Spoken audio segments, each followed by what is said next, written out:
Safe Step walk-in tubs. Safety never felt so good. 880 ESPN, WHSQ, and WCBS-FM HD2, New York.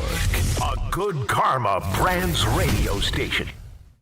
Todd. Sometimes fraud gives you movement. It sounded like it moved. Hahn. You heard a squish? And Rosenberg. Shake gently to assure complete activation. Hello. This isn't North Dakota. This is New York. This is Don, Hahn, and Rosenberg. The best threesome I've ever heard. On ESPN New York and streaming live on YouTube. You asked for it. The people were clamoring for it. And now you have it. Ty Butler, Jake Asman. We were getting all these hit-ups. When are you guys going to do a show together again? And now we are here today on this Monday afternoon. Beautiful New York City. The weather seems to be, coming around. Streaming live on YouTube.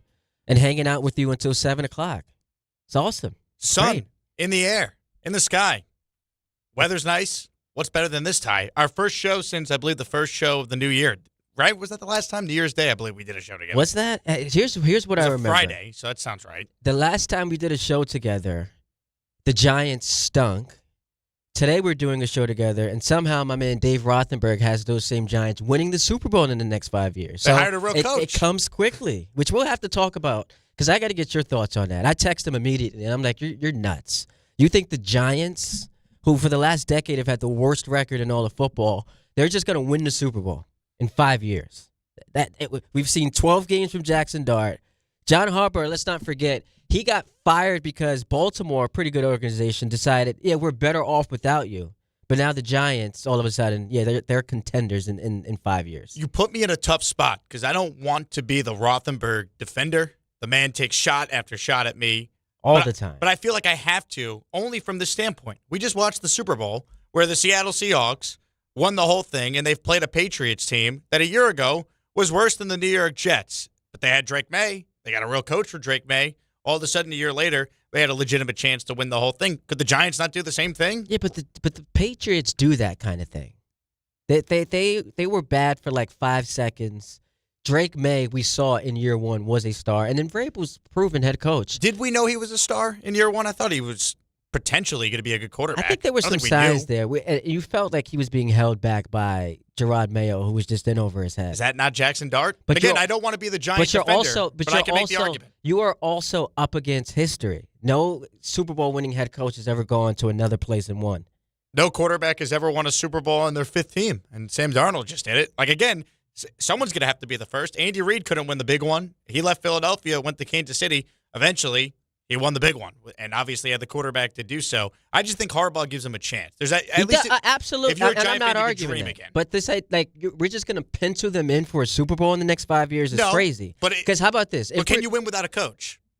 Do they have the coach? They have the coach. Do they have the quarterback? A coach who couldn't win with an MVP at quarterback. Well, I mean, look, as great of a head coach as Don Shula was, how many Super Bowls did he win with Dan Marino? But what I'm saying is there's a reason why he was shown the door in Baltimore. Well, there's a reason why Andy Reid was shown the door in Philadelphia. Like, it happens. But good coaches sometimes leave. I understand that. Mike Tomlin was shown the door in Pittsburgh. You and I would kill for Mike Tomlin. If we're doing, let's just draft. I love that we're opening with a Rothenberg take on the Giants. And we didn't even plan on. We're going to get to the All-Star game. I want to talk basketball. 800-919-3776. Hit us up in the comments. If we're doing a draft, next 5 years, teams you can see winning the Super Bowl. You'd say Kansas City's there, right? Like, you'd say Baltimore's there. You'd say Buffalo's there. I mean, Seattle, you put them there. They just won it. You saw the Rams. You'd put them there. So we're getting 5-6 teams before we even start to think about putting the Giants. But you just need the 1 Bengals. year. You'd put the Bengals there. Would I though? All these other teams. I mean, look, but you don't think the Bengals have a better shot right now? If I said one of these teams is going to win the Super Bowl in the next 5 years, you don't think Cincinnati's higher on that list? I think they maybe peaked already. They had their year. They had their chance. That's crazy. I mean, they don't spend any money. That's an insane. You could guarantee me take. Joe Burrow's definitively going to be there over the next 5 years. When there was rumors this year of him already asking out, he wanted change. So what did they do? They brought back the entire coaching staff because they're too cheap to fire coaches and pay new ones to come back. But he's there right now. So I'm going into this with these teams as presently constructed. For 2026, yes, I'd rather take the Bengals over the Giants. But Dave said 5 years, right? Again, I don't want to be the Dave Rothenberg defender. You're making me do this. But I don't think it's as crazy of a take if you believe Dart's going to be a star. And I know many Giants fans do think he's going to be a legitimate top 10 quarterback in the league. Sure, but 12 games into it. We could have said the same thing about Drake May, who came in second in MVP voting. That's my only point. That I don't think it's as – look, would I bet my life on it? No. Do I think it's as crazy as you think it is? I wouldn't go that far. I think it's crazy to think that the team that for the last decade's been literally the worst in football, they're just going to win the Super. They're bad. They're a bad team. Right, but they have ingredients of being a good team, just like New England did a year ago. Absolutely. But considering, especially the division that they play in with Philadelphia. But what does that really mean, right? Because Cowboys, these things go in cycles. Washington, a year ago, the Commanders were in the NFC Championship game. A year later, they weren't very good. Well, the quarterback got hurt. Of course, but things change, man. Things happen. Are we guaranteeing Nick Sirianni is going to be the head coach of the Eagles a year from now if they don't win at all? I think he goes into this year on a hot seat. And, what exactly are the Dallas Cowboys with Brian Schottenheimer? They missed the playoffs now two straight years. They're a team that beats the Giants every time they play them. Again. That's what the Dallas Cowboys are. If you're only judging the Giants based on the last 10 years, then the history will say that they're going to continue to be bad. But I'm going to look at it from the standpoint of the Giants have been missing the quarterback. I believe they have one. They've been missing a proven head coach. They now have one. I don't think it's as crazy as you think because I think we've seen examples recently that we could cite of teams that could turn it around if they get the right coach and quarterback seemingly in place. And I don't think they're bereft of talent. Their O-line's the best it's been in years this past year. They have some real pieces on defense. They have the number 6 pick in the draft this year. I think you could sell yourself on the Giants being the Patriots, maybe not to the Super Bowl a year from now, but being a playoff team that has a chance. But that's the point. Because you're making the case for them being an improved team, which I am not going to argue with, which is why we all celebrated the hire. I am a big Jackson Dart believer. What I am saying is I am not yet ready to state that the Giants can win the Super Bowl in the next 5 years. The Jets could win the Super Bowl in the next 5 years. No, they can't. They actually can, though. No, but that's how long 5 years is. No, they can't. That's my point to you. No, they can't. Think about how much changes over 5 years. No one screams more about how bad the Jets are than you. Right. And you're but saying they can win the Super Bowl in 5 years. They won't, but I'm saying 5 years is it's an incredible long time, and I think the Giants have what you need to have a shot. Now, we'll see if Dart, through 12 games, actually lives up to being a franchise quarterback. But I know Harbaugh could coach, and that alone gives me some confidence that they're finally headed in the right direction. And a year ago, we would have been laughed at if you suggested that the Seattle Seahawks and the New England Patriots would meet in the Super Bowl. No one would have thought that. So things change quickly in the NFL. That's why we love it so much. Unless you're a Jet fan, then they never win. But even the Jets, in my lifetime and your lifetime, we've seen them in 3 AFC championship games. We've seen them with Rex going on the road and back-to-back years go all the way to the championship game. So, things can happen if you actually get the right people in place. So, all of that to say, gun to your head, do the Giants win the Super Bowl in the next 5 years? I'm going to say no, but I don't think Dave is, because I don't want to agree with Dave, but I don't think he's crazy for feeling that way. So that's the point. You don't agree with him. No, because I just think we could just throw anything out there. Over the next 5 years, they're going to win. Steve Cohen, he said, I want to win the World Series within 5 how's years that worked out of being for the him? Met owner. He's now in year 6. They haven't won yet. It's hard to win these things. Only one team could win. Which, by the way, and we're going all over the place, and we're going to do that today. Baseball, we'll get to some USA hockey talk. My man Pusick, he was foaming at the mouth this morning in the old group chat. Gotta love it. The Dodgers have won more titles. Since Steve Cohen has taken over the Mets, the Dodgers have won more championships than the Mets have playoff appearances, which is pretty fascinating. Are we counting the Mickey Mouse title or no? So here's the thing about that. Once they prove that they're good enough to win it 2 more times, you think it validates it. Interesting. If you had I don't know, the Rockies win in 2020, then you can say something shady's going on. But once the Dodgers are winners of 4 of the last 7 years they've won the title, I think we can say that championship is validated. 800-919-3776. We're off to a great start here. We'll love fiery sports talk on President's Day. Because that's what our country was built on, right? Fiery debate, difference of opinion. Is Happy President's Day a thing? Is that do you wish someone a happy President's Day? Did you plan your favorite president of New York sports list? Your favorite, or which one's the best? President of baseball operation? No, I didn't. President of basketball operation? When did we go from GM, by the way, to all these guys being listed as presidents now, by the way? When did that happen? I guess Leon Rose has to be at the top, right? It's got to be Leon right now. In New York sports, currently, Yeah, I mean, you could speak more about the Islanders than I can. They have been the very Rangers. well run. All they're good at is like sending out letters every 3 years to let their team, their fan base know that they're not trying anymore. It's definitely not Chris Jury, so we got to eliminate him. I mean, you could make a case for the Islander GM Darsh, I believe his name, Matthew Darsh, but they kind of got lucky with winning the lottery with Matthew Schaefer. It's an interesting question. Yankee fans won't want to hear it. No. Cashman's consistency will make him in the conversation. No. Met fans are down on Stearns. Still Consistently not good enough. That's Brian Cashman's. I think Leon is number one right now. Has to be. But is Brian Cashman not number two? You can't put Darren Muji there. You can't put Joe Shane there. And Shane's basically powerless at this point. It's almost by default. I think Cashman has to be number two. Maybe we'll have that conversation. Top presidents of operations in New York sports right now. All-Star games. So here's the deal. It's only fair that if we spend weeks criticizing the league and the players for that weekend becoming unwatchable, us see what they did this past weekend, which I thought was a success, and not give them credit for it. Like, it's only fair for us to come on here and say, you know what? The new format, while I still don't totally understand what was going on yesterday, produced some excellent basketball where it got everything that we said that we wanted, where, guys are diving for loose balls. We saw blocked shots. We saw 3 straight buzzer beaters. Kawhi's having a blast, 31 points in a quarter. Got a little Nick flavor to it. Cat getting cooked on defense. We've seen that far too often. LeBron's doing his thing. Durant looked awesome.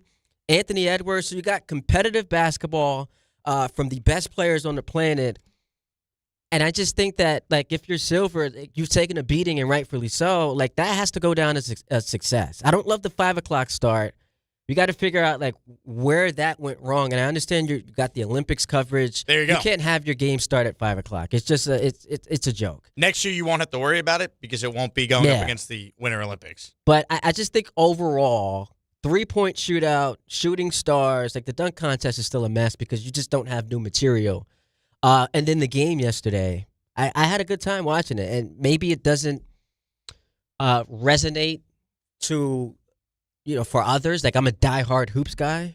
But for me, I just came away thinking that was pretty fun. So for you as a diehard hoops guy, if it was better than it's been, if you came away from it enjoying it, I think that's a good thing overall. I had it on. It was kind of in the background. A bar I was at with some people. Was kind of casually following it. I'm like you. I didn't quite understand what was going on. Then they got to the championship round, and I'm like, this is the champ. Like, I didn't quite understand. Oh, this is it.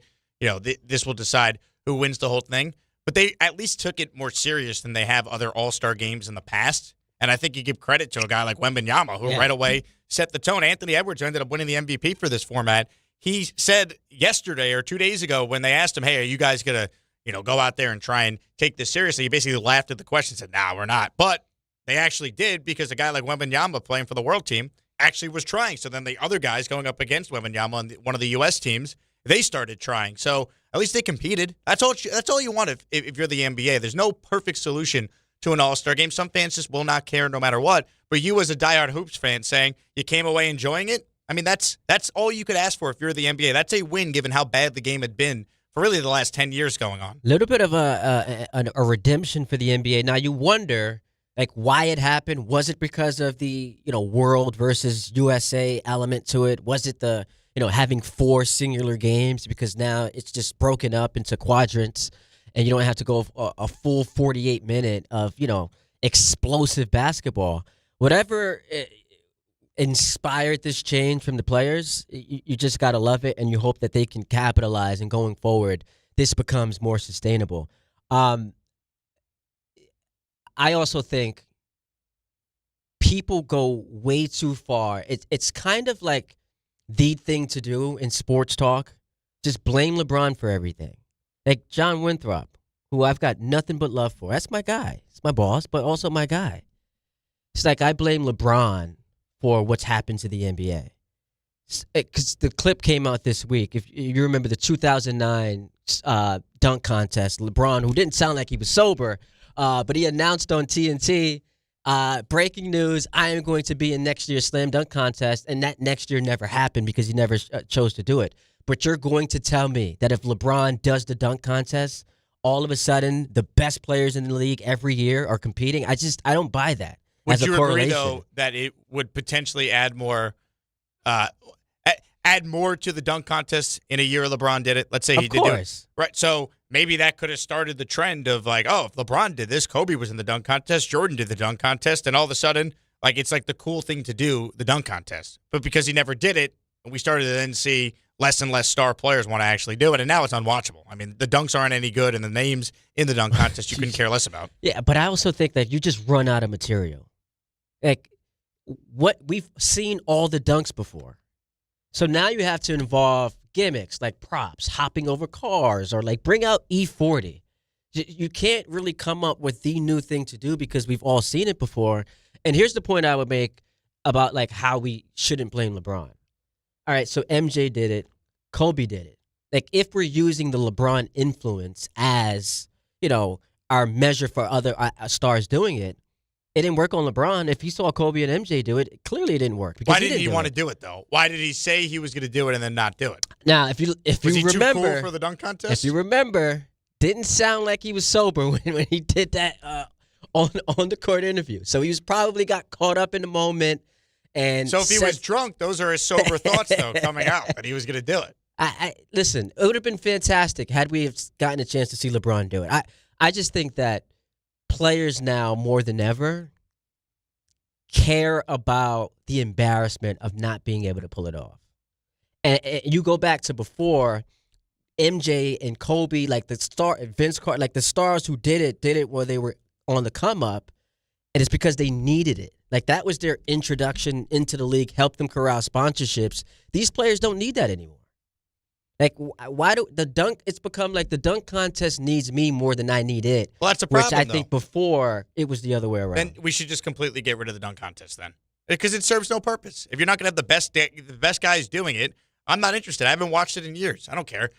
What year was it when James Flight White participated? He was like a G leaguer on the Knicks. Remember that year? Yeah. Like I don't think I've watched the dunk contest since Nate Robinson won one of the years when he dunked over Dwight Howard. He made a debacle of it too, like where he just kept missing dunk after dunk, and they actually had to institute a rule that you only get 3 attempts now because of the Nate Robinson debacle. Again, it's not for me. I think the NBA should just get rid of it. I don't know anyone who's tuning in for it at this point, so I'm completely out on the entire week, or just the concept? I mean, look, if they got rid of the All-Star game, would I care? No. But I do think there's a purpose to it, especially if they're going to actually try, like we saw for a lot of yesterday for the actual game.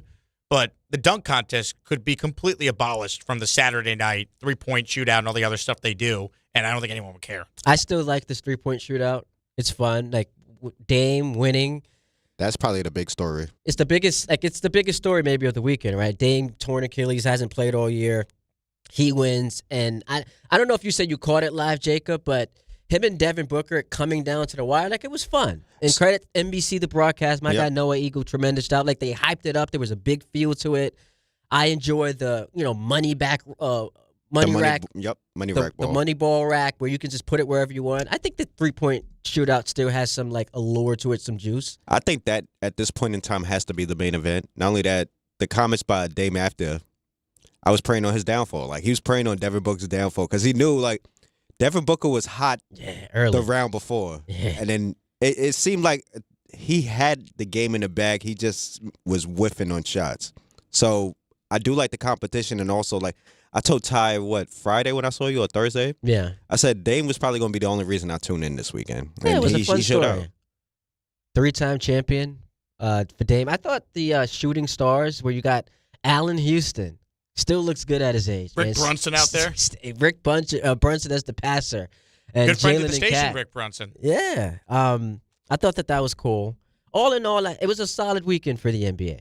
Solid weekend, I thought. The issue the NBA has, as while the on-court stuff this weekend wasn't bad, the conversation centering around the league being asked to the commissioner when he spoke is all negative. It's about teams going out of their way to lose games and, like, the regular season being completely devalued, where you have like what feels like a third, if not maybe even more, of the league tanking. So like that kind of overshadows some of the All-Star game stuff because you flip on the station, and I was listening to Dave this morning, and he wanted everyone to know that he was working today. So congrats to Dave Rothenberg on work He's a this big morning. fan of like the self-compliment.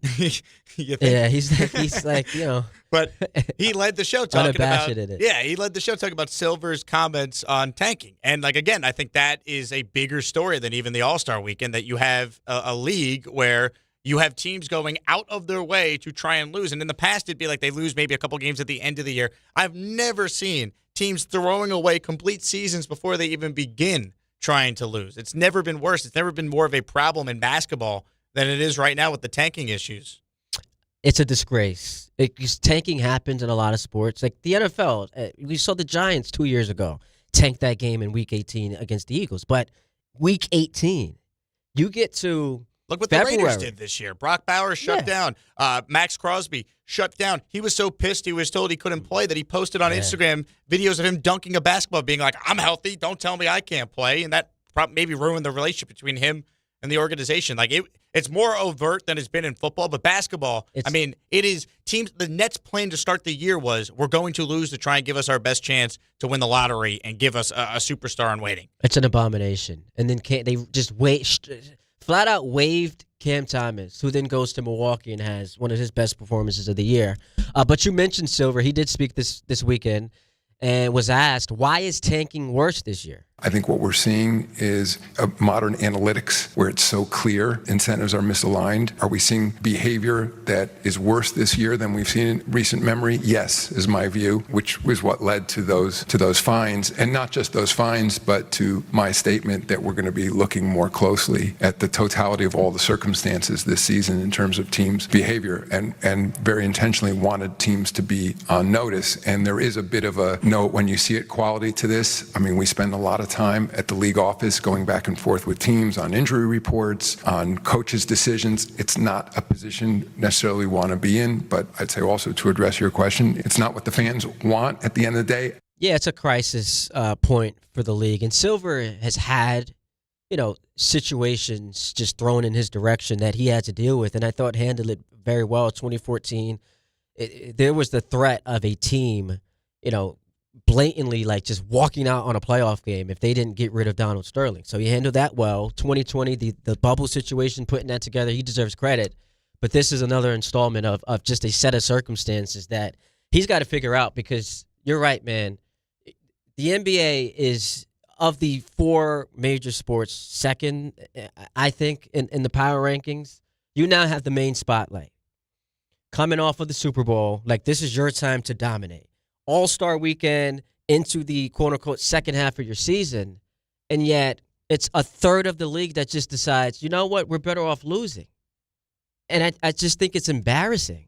It is to a point where you've got to make some radical changes, and this is where like I give Rob Manfred credit for what he did with baseball. He made some radical changes that like diehard baseball fans did not love.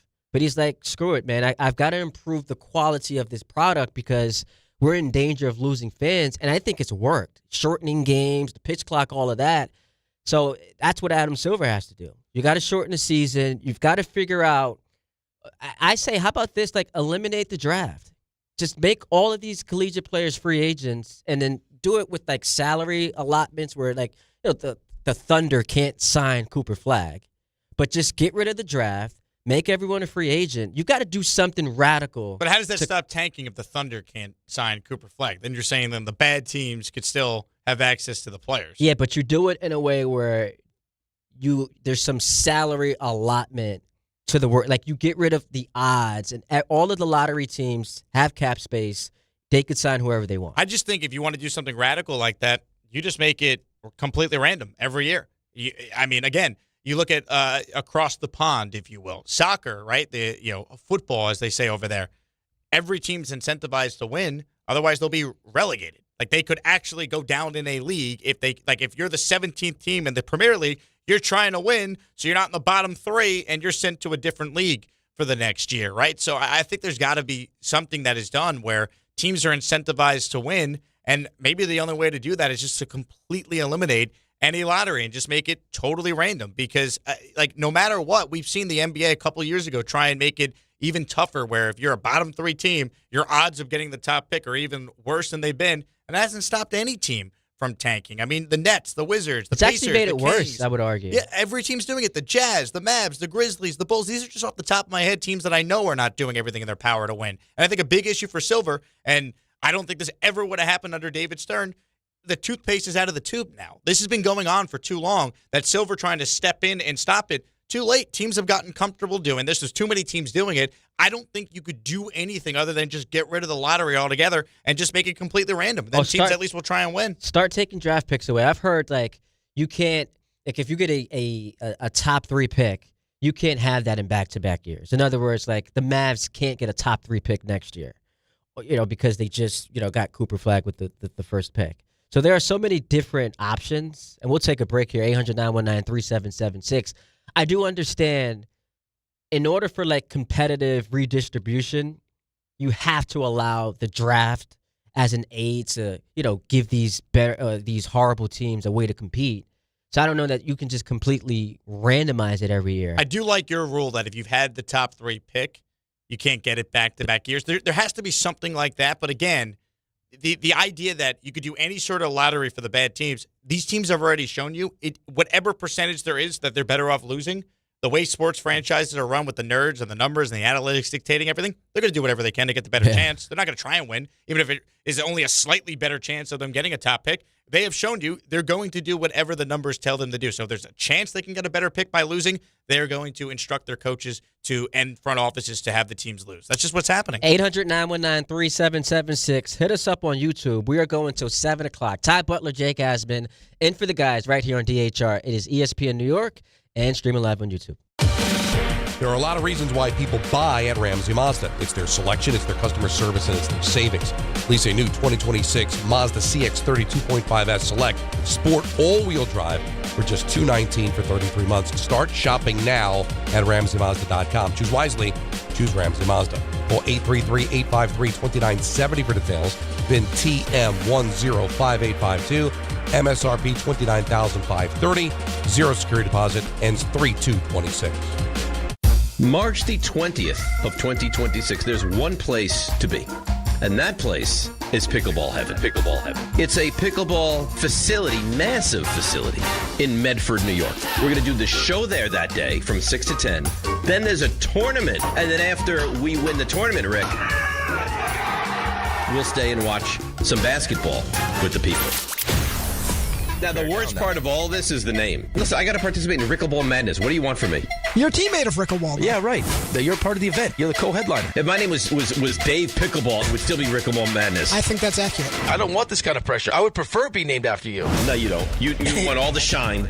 No, I don't. Call whatever you want. Dave's Pickleball Extravaganza. Sorry, Dave. We're still calling it Rickleball Madness. And it's Friday, March 20th at Pickleball Heaven in Medford, New York. To sign up and register to play, go to the ESPN New York app and click on the Rickleball tile. More people trust their hearts to New York Presbyterian than any other hospital in New York. It's because New York Presbyterian has the most experienced cardiovascular doctors, treating a full range of heart conditions, from heart failure to valve repair, with the most advanced treatments. Find a doctor at nyp.org/heart.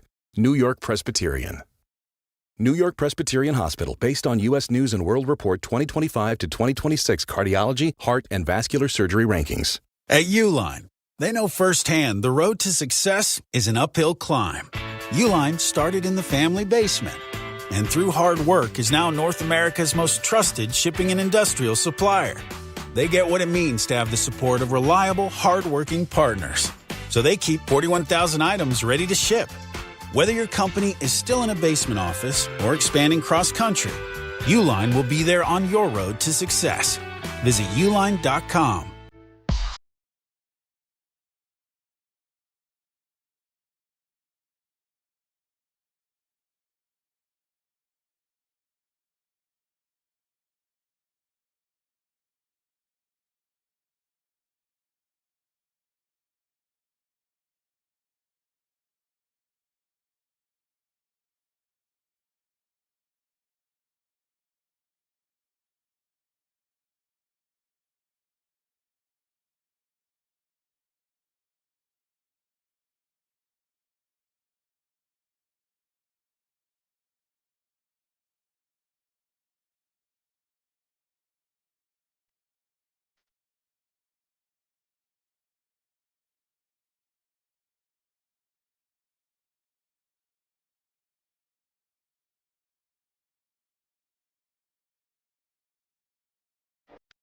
Hey, it's Alan Hahn. Rings End is your locally owned Benjamin Moore retailer. They're your store for quality with a full line of brilliant and durable Benjamin Moore paints. They're your store for inspiration with thousands of colors and a variety of sheens. And Rings End is your store for expertise with one-on-one advice for contractors and homeowners. Insist on Benjamin Moore paint from Rings End because the gorgeous color you love can't be matched in another brand of paint. This is Rick Brunson, the assistant coach from the New York Knicks. I'll be driving to our games this season in style in my new Jeep Gladiator from Princeton Jeep. My friends at Princeton Jeep gave me all-star treatment, and you can expect the same thing. Just mention I sent you, and they'll treat you like family. Princeton Jeep has tons of inventory and great deals on new vehicles. Visit Princeton Jeep at 1045 State Road in Princeton, New Jersey, or online at PrincetonJeeps.com and tell them Rick Brunson sent you. Whether you're building a single roof or a successful roofing business, roofing contractors like you need the right tools for the job, and software is no exception. Service Titan is on a mission to be the most powerful software platform for the trades, with purpose-built technology proven to maximize revenue, streamline operations, and deliver 5-star customer experiences. We are taking roofing companies like yours to the next level and beyond. Service Titan, we are built for this. See what we can do for roofers at servicetitan.com. Smalls here. Did you know there are many ways to do your taxes with H&R Block? You can go to a local office and get expert help in person, or you can choose virtual tax prep and get expert help without leaving home. Or you can even do them yourself online with live human help standing by. Whatever you choose, you can file with confidence, having H&R Block's 70-plus years of tax expertise in your corner. Switch today and file your way at hrblock.com.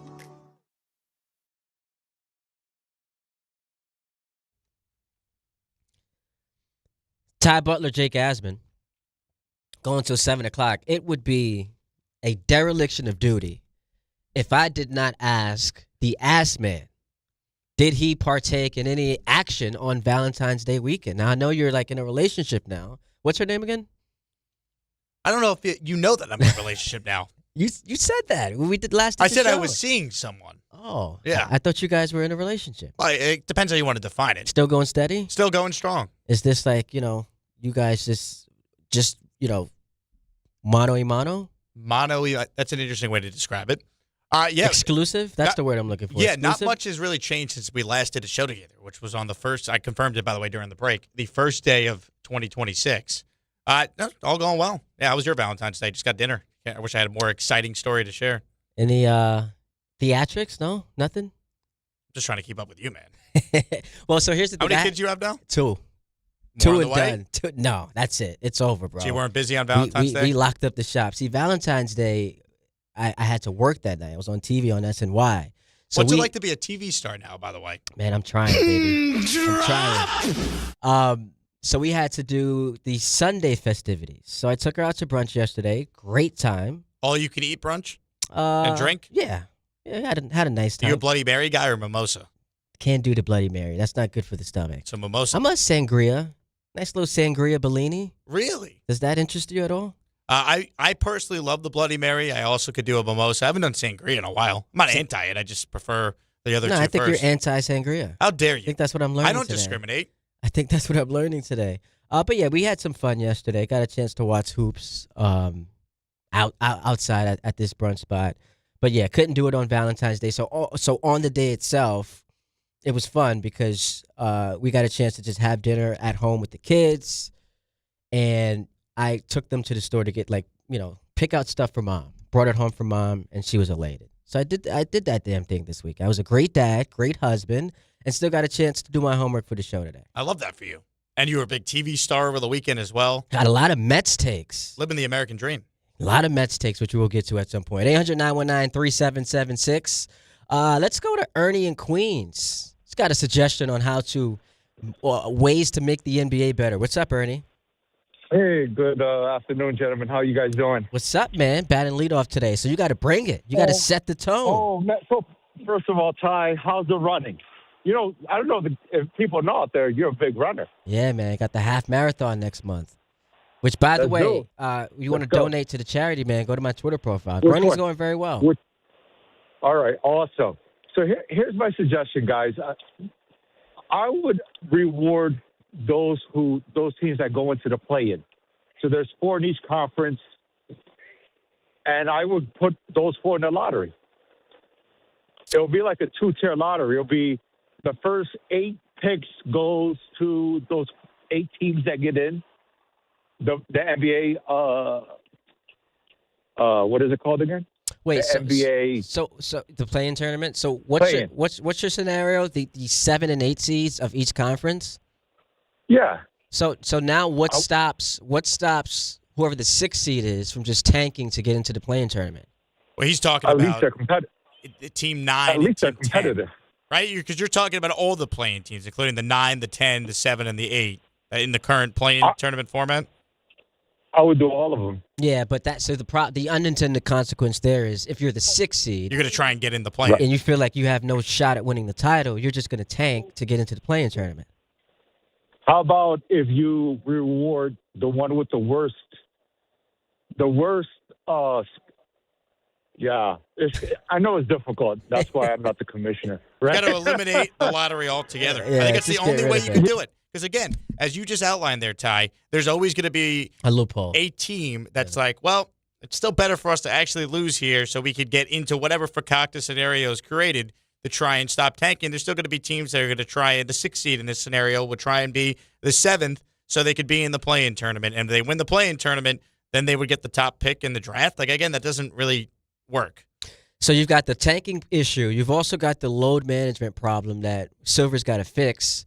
And look, I hate it. I've also been like very critical of, when the Clippers were doing it with Kawhi Leonard. And I'm like, it's clearly not working. He's always hurt. But if I want to defend teams for a moment, basketball has never been harder to play. The league is as deep as it's ever been before. The players are more athletic. The pace is as fast as it's ever been. And so we've seen with these stylistic changes, guys are just getting hurt more. You just watched 25-year-old Tyrese Halliburton tear his Achilles in Game 7 of the Finals. 2 rounds prior to that, we saw 27-year-old Jason Tatum tear his Achilles, and we were both at that game in Game 4 against the Knicks. Like the rash of injuries, and not just the rash of injuries, but the significance of these injuries has just confirmed the sport is too hard to play at this pace, that amount of games. So I think you got to shorten the season. Like you got to go, you can't do it too much because obviously dollars are going to, be what, the NBA is not going to be in the business of losing money. But can we get it down to 70 games so that you're not playing back-to-back, you're not doing 3 games in 4 nights, just so there's not as much wear and tear on these the bodies of these stars because like they're dropping like flies, and that's also not good for the sport where you go a whole year without 2 of the best players in the league. I just don't see any scenario where the owners and the players would ever shrink the regular season because that's less revenue for both parties. If the players don't want as many games, are they willing to give back the money that they're making on a prorated basis for an 82-game season? The answer is obviously no. So they need to play. There needs to be a sense of pride for actually playing. It's a joke what the league has become. Hockey players don't have this problem. It's never been more difficult, you could argue, to play hockey. It's physical, and the best athletes in the world. The skill in the sport has never been as good. Are we seeing blown Achilles to like cats in their mid to late 20s? You're seeing injuries in hockey, for but like sure. to that degree, ACLs. I would have to check and compare. I don't know that off the top of my head, so I don't want to speak out of school. But the modern athlete has never been better than the athletes of 5 years prior, so on and so forth, right? So, like, the other sports don't have this problem that basketball does. Baseball doesn't have this problem, and they play 162 games. But there's not as much wear and tear playing a baseball game. You're still playing every day, playing 162 games in, 180 days roughly. But we don't see an increase. Now, pitchers, we could say, yeah, like there's been an increase in injury, but that has more to do with velocity, right? Like someone's got to explain why the injuries are happening at the level of frequency that we have right now in the league. Well, I think they're reporting especially more. to the younger guys. I think guys are getting hurt because, one, they're maxing out like the muscles in their body. I don't think the human was supposed to be able to do some of the things you ask the human to do. Like in baseball, for example, it's an unnatural motion to throw a baseball 100 miles per hour. It's not natural. to do that. So you see guys that have elbow injuries. Like almost every great pitcher at some point is probably going to lose a year of their career if they didn't lose it in the minors at that point with a Tommy John problem. Garrett Cole has perfect mechanics, and he finally blew out his elbow last year and is coming back this year, and let's hope he's great. But like my point is, I think the way these guys now train year-round, the way they specialize in sports, I think it just naturally leads to more injuries. I don't know what you could do other than shortening the season. But I don't know if that will directly lead to less injuries. I think it leads to, like, if you're not there's no incentive to rest guys if it's not the first or the second of a back-to-back. Like, if you're spreading games out, the games now have more meaning inherently because there are fewer of them.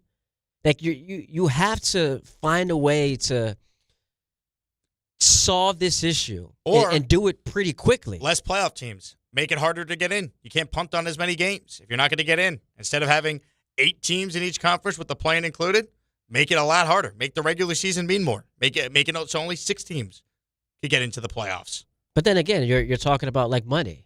Like now that's 4. We're getting rid of 4 teams. There were fewer games. The fewer home games for those teams. So now you're hitting them in the pockets. I don't know what the perfect solution is. Like I think the starting point has to be shortening the season. Or just eliminate back-to-backs and extend the season. Because then you can't use the back-to-back excuse. Like the Knicks can't sit Cat and OG Anunoby when they're about to play the Pistons because they know they have a game the next day against whoever they were playing, the Sixers or whatever it was. Honestly, I don't even think it was the next day. I think it was on Sunday. They sat him out on a Friday. They didn't play Saturday. They were playing the Pistons Friday night in the Celtics on Sunday afternoon. And they played him for the game against the Celtics instead.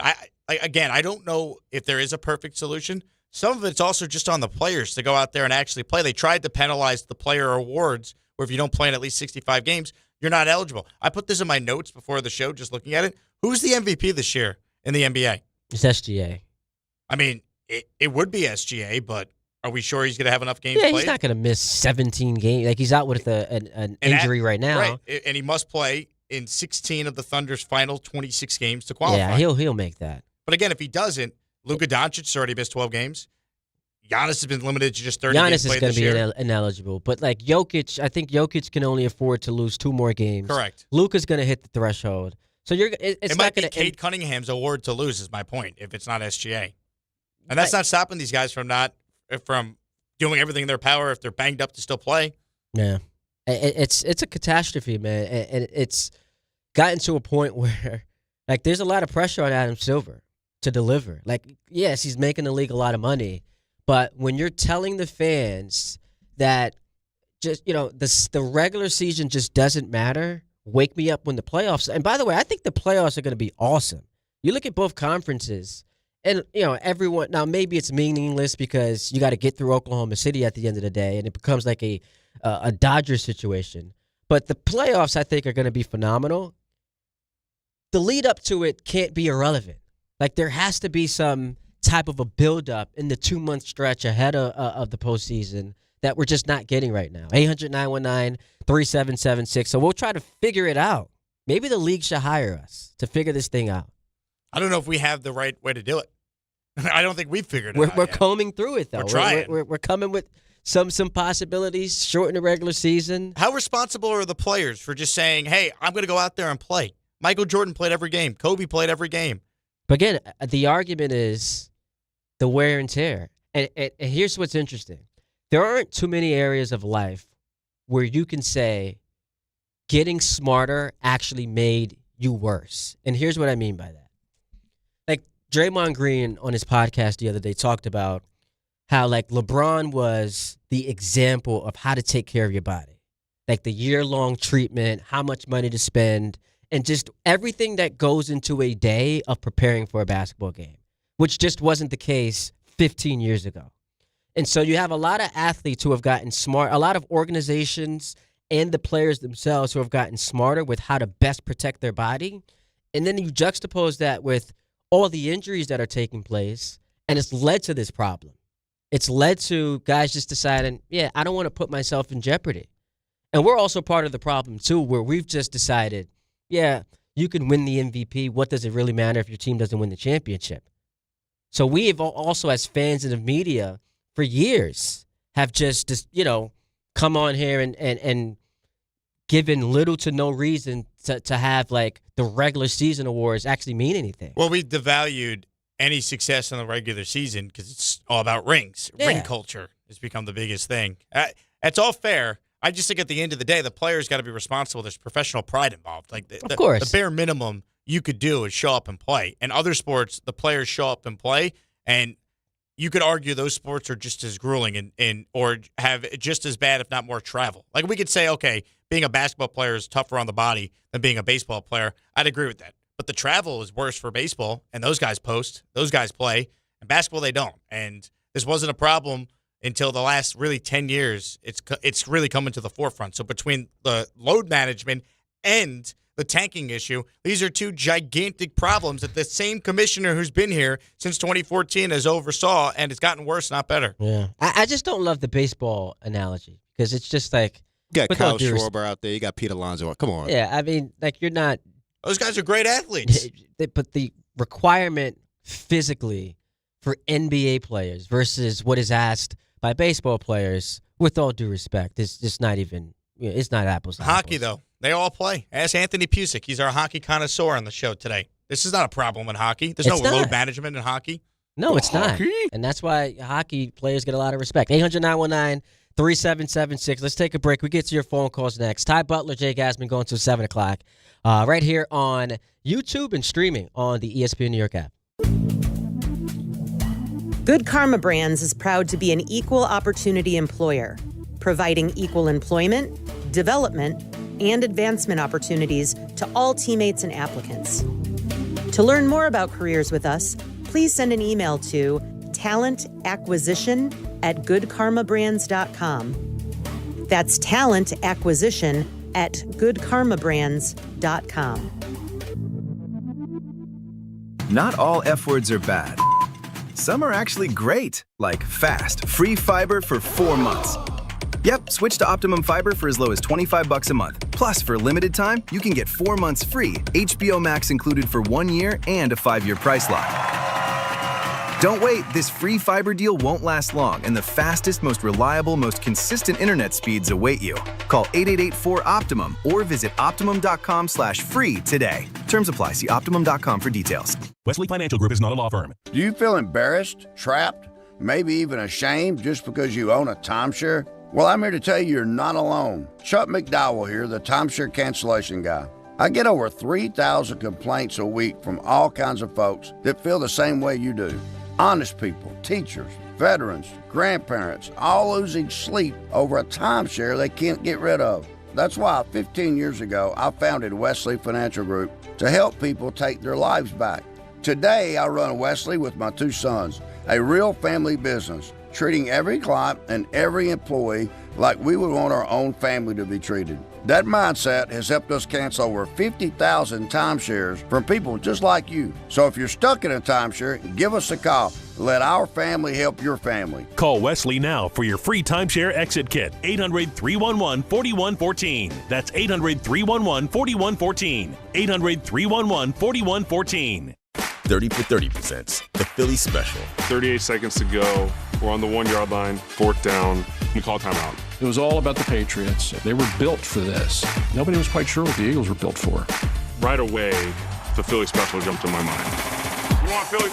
My pause was just like, yeah, let's do it. That's it. This isn't the play of the game, folks.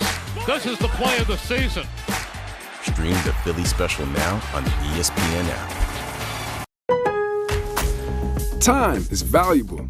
That's why Lowe's Blueprint Takeoffs turn blueprints into quotes faster. Bring us your plans, and we'll generate itemized material lists to make quoting easier so you can get back to building. Plus, at the Lowe's Pro Desk, you get access to thousands of building materials not sold in store. And when your order's ready, we'll deliver everything to the job site. Improving is easy at Lowe's. March the 20th of 2026, there's one place to be. And that place is Pickleball Heaven. Pickleball Heaven. It's a pickleball facility, massive facility in Medford, New York. We're going to do the show there that day from 6 to 10. Then there's a tournament. And then after we win the tournament, Rick, we'll stay and watch some basketball with the people. Now, the worst part of all this is the name. Listen, I got to participate in Rickleball Madness. What do you want from me? You're a teammate of Rickleball. Yeah, right. You're part of the event. You're the co-headliner. If my name was Dave Pickleball, it would still be Rickleball Madness. I think that's accurate. I don't want this kind of pressure. I would prefer it be named after you. No, you don't. You want all the shine. No, I don't. Call whatever you want. Dave's Pickleball Extravaganza. Sorry, Dave. We're still calling it Rickleball Madness. And it's Friday, March 20th at Pickleball Heaven in Medford, New York. To sign up and register to play, go to the ESPN New York app and click on the Rickleball tile.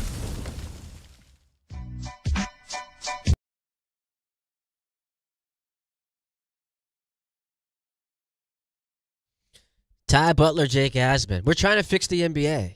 You think we're making progress? Ideas are being discussed. Opinions are being shared.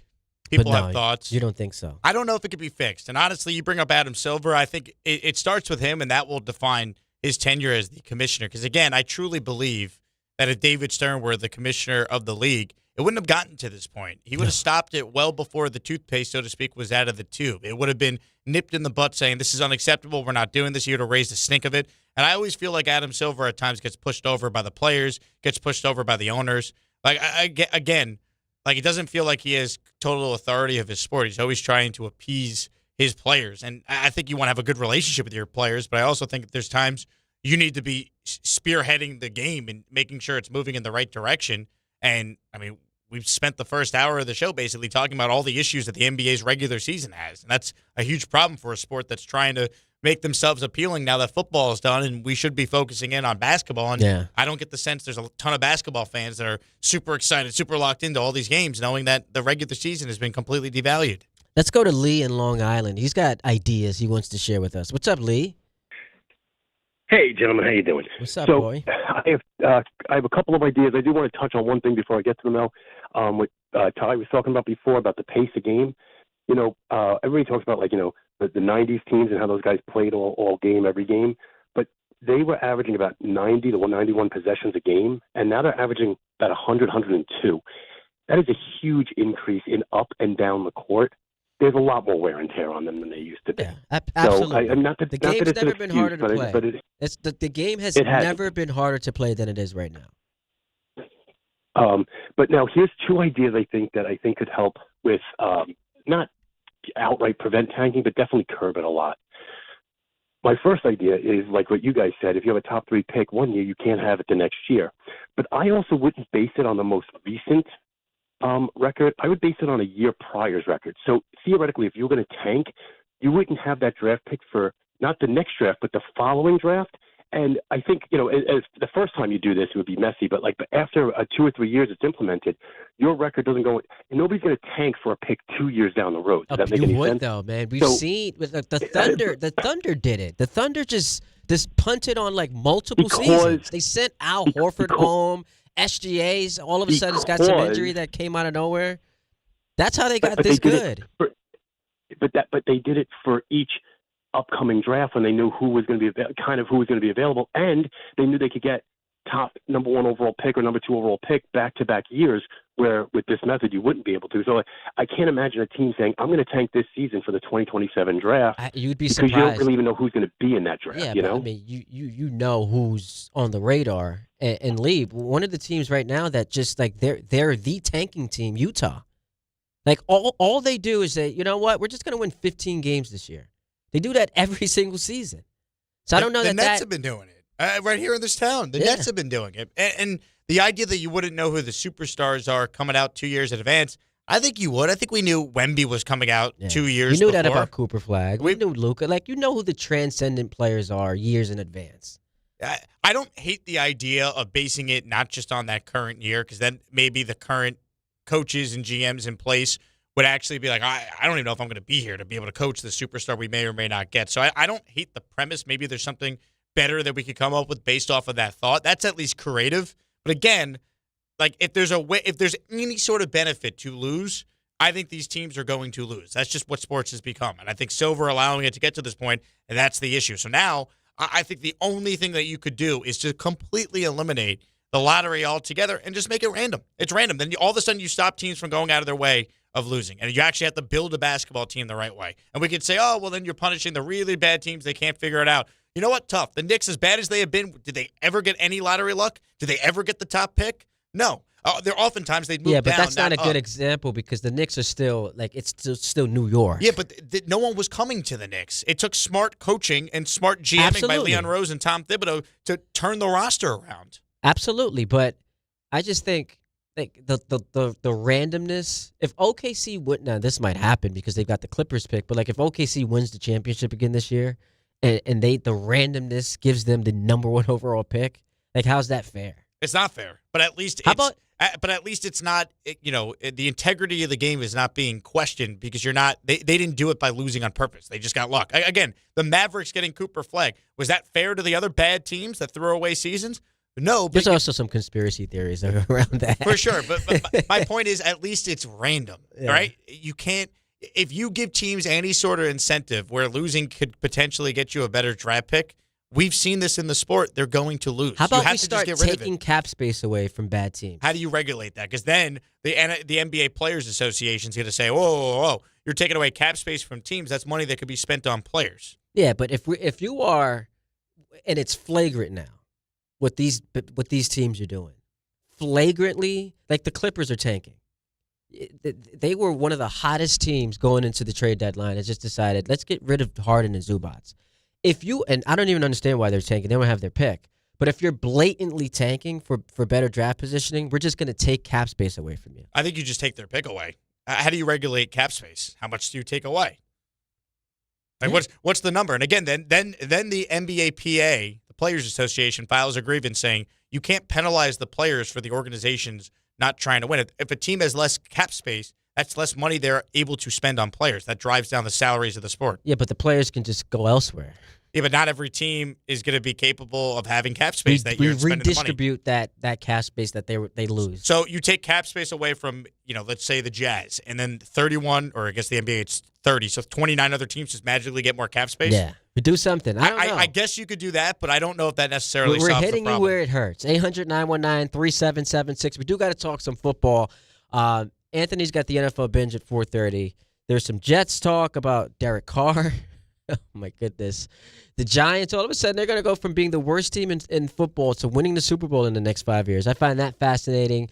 Got to get into the baseball action. Butler Jake Asman going until 7 o'clock right here on ESPN Radio and streaming live on YouTube.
purchase for your previous mistakes? If so, you need to call Big Lou at Term Provider, 800-568-2790. Big Lou is intimately familiar with your problems, and if you're 50 or 60 years old and in reasonably good health, a $1 million policy should only cost about $100 to $200 per month. Big Lou may have a solution for your previous policies as well. You may even save enough money to lighten the load on your new $1 million policy. Remember, call Big Lou. He's like you, except he's only on number 2. Call Term Provider at 800-568-2790. That's 800-568-2790. For $1 million in term life insurance that you can live with, call Big Lou at 800-568-2790.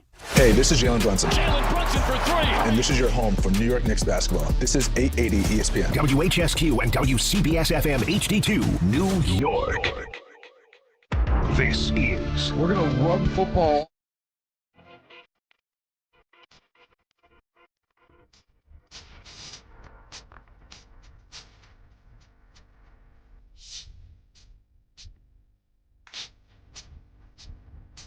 One hour down, 3 more to play with. Hot takes coming from John Winthrop.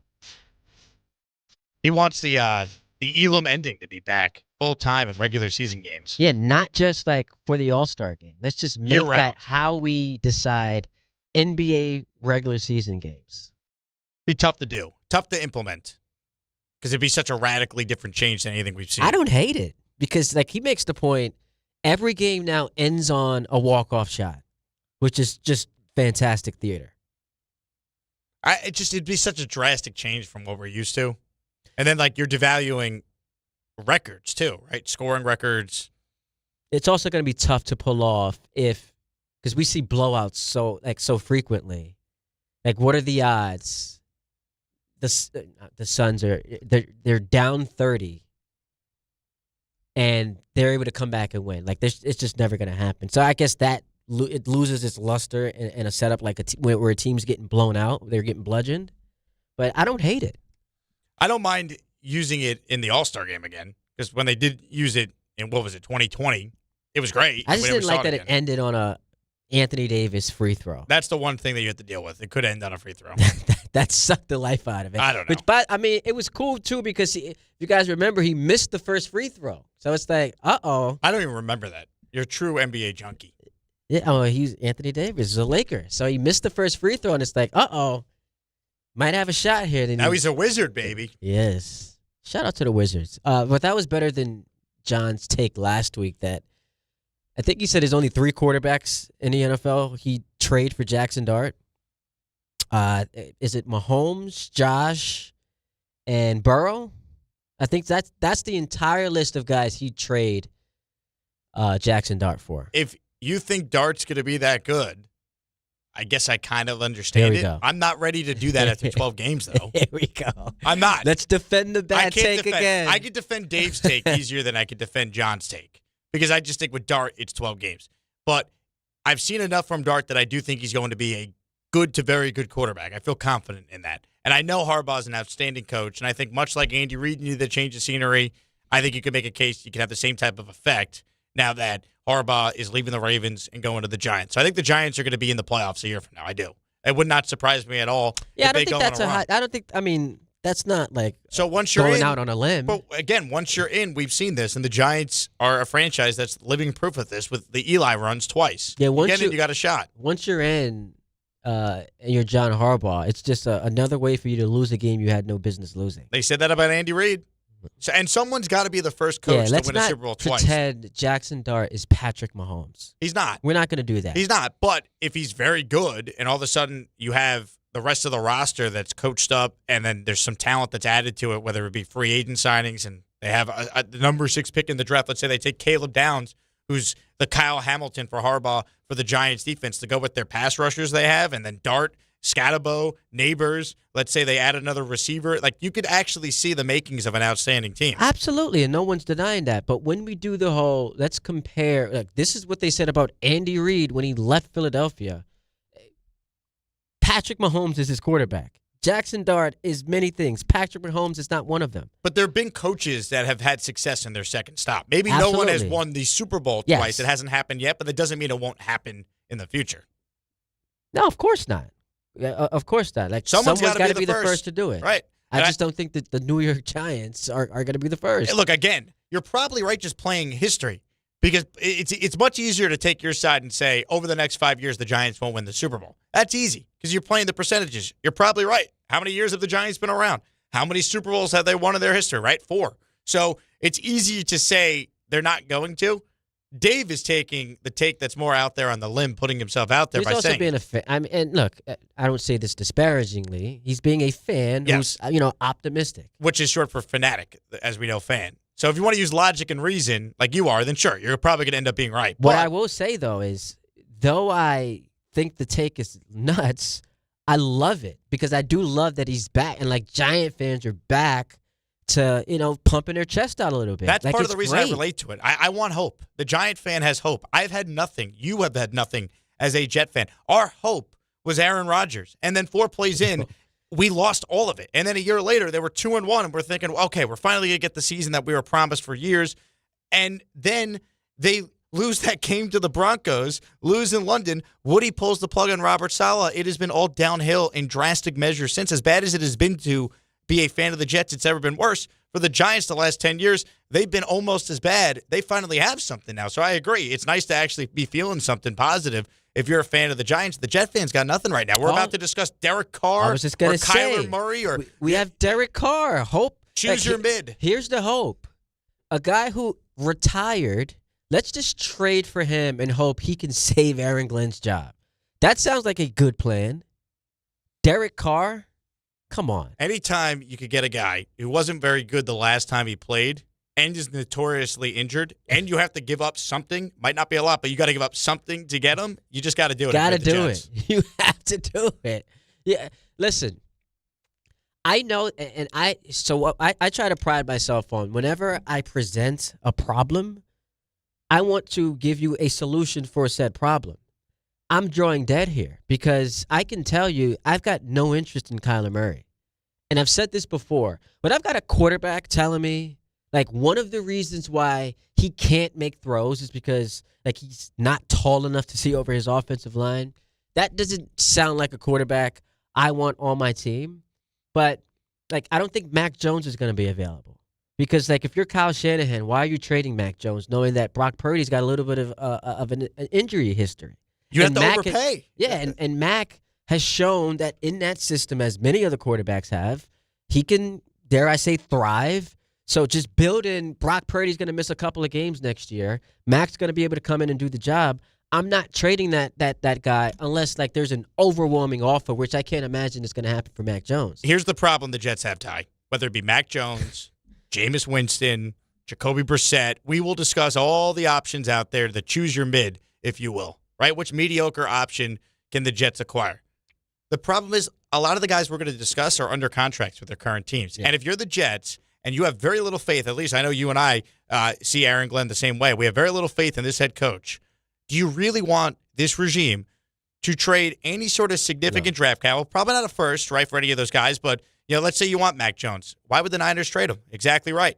They're going to ask for a second-round pick. Do I really want to trade one of my 2 second-round picks this year for Mac Jones when I know I got 3 first-round picks in 2027? In all likelihood, no matter who the quarterback is, if your coaching is this bad, you're not going to win that many games, and you're going to be picking in the top 5 a year from now in a way better quarterback class. Like, I don't want to invest anything of significance in the quarterback this offseason because I have very little faith in the head coach. These guys are going to be sticking around. Yeah. I'd rather just wait a year from now and pair up my head coach. Maybe it's Mike Tomlin. Maybe it's Shane Steichen, Kevin O'Connell, Sean McDermott, whoever. The Jets hopefully are one of the more attractive jobs. Hey, I love it. You got to believe. And we have 3 ones to get them that quarterback and build the team. I'd rather wait. I'm not trading premium assets for Mac Jones or giving up anything significant for Derek Carr or Jacoby Brissett. But this just reminds you of all the ways the Jets are dysfunctional. Because ideally, you would not have Aaron Glenn in a desperation, gotta save my job situation, because you either want him locked and tell him, listen, regardless of what, and this is not going to happen, but regardless of what happens this year, you're going to be our head coach in 2027, right? And so don't swing for the fences. Don't do something that is going to mortgage our future because you're good. Like we're locking you in. That's not going to happen. So like now the inverse of that is he has to make that move, that massive swing for the fences, and it's just not going to work. And if that blows up, he's out of a job. You've now lost draft capital, which means this vacancy is less attractive. All of it is a disaster. It's a nightmare situation.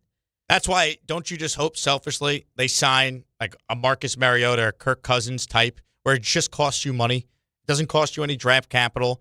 And I don't know where you stand on drafting a quarterback. I do not want Ty Simpson at pick 16. No, absolutely thank you. not. You're going to take a swing on a quarterback. The earliest you could do it is one of their 2 second-round picks. That's the earliest. Day 2. And that's it. Yeah.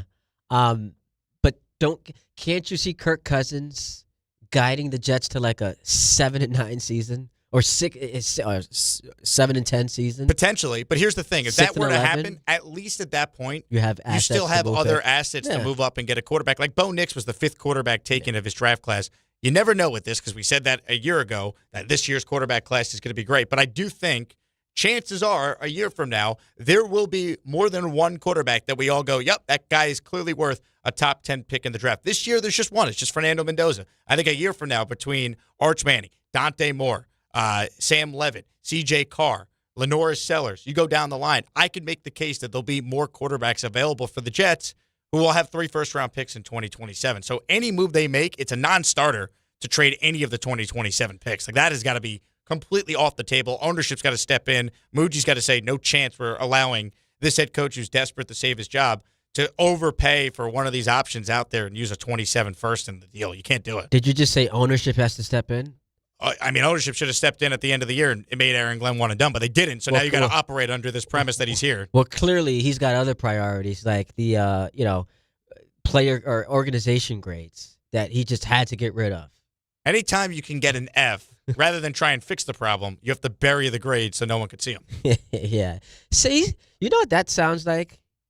Because he called the report card totally bogus. And then just decided altogether, let's just get rid of this thing. It sounds like he's taking notes from one of his good buddies in politics. Let's go to Lennox in Atlantic City. What's up, Lennox? Atlantic City, Phil. Far from Lennox. Lennox? How you doing, boys? What's up? It says no. Atlantic City, Phil. We spoke before. Oh, okay. It says Lennox here. What's up, Atlantic City, Is Phil? your middle name Lennox? No, City is my first is Atlantic, then City, then Phil. Okay, got it. So your name is Phil. Government name on the birth certificate, it's Phil. Correct. Okay. Thank you, Jake. Yes. Well, you guys basically got to where I was going because I only think that the big swing could be Malik Willis. Otherwise, I'm willing to punt. But Aaron Glenn doesn't have a season to give away. So what ultimately do you think would be done? Because is Aaron Glenn really dead man walking? Oh, absolutely. He's dead man walking if he doesn't win, at least in my mind, 7 games.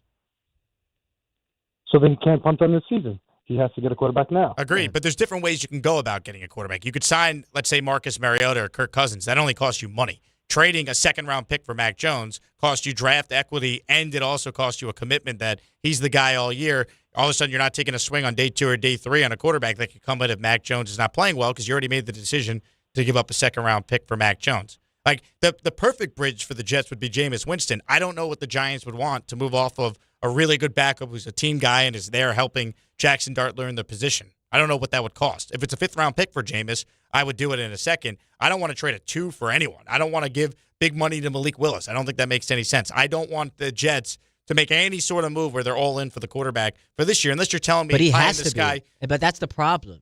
Like, the head coach is not thinking along the lines of, let's just, pass the baton over the next year and solve our quarterback issue like by being as conservative as possible. So you think they trade a 2 for Mac Jones?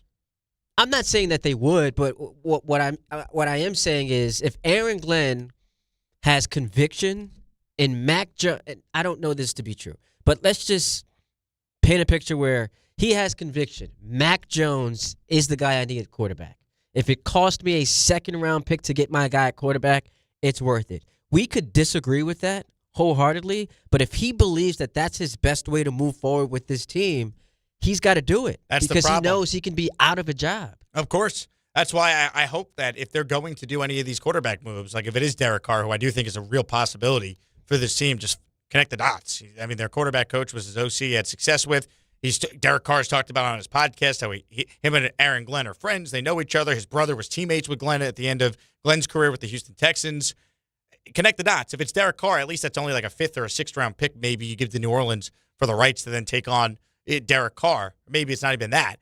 That's a big difference than Mac Jones for pick 33, because that's what it would cost to probably get Mac Jones. Well, he's a really good high-end backup who probably, now that he's had a year of being in the Shanahan umbrella, probably would be a competent starter with the right coaching in the next stop. Look at Darnold. Darnold's career renaissance all started the year he got to sit behind Purdy and be the backup under Shanahan before he went to the Vikings. I'm glad you brought that up.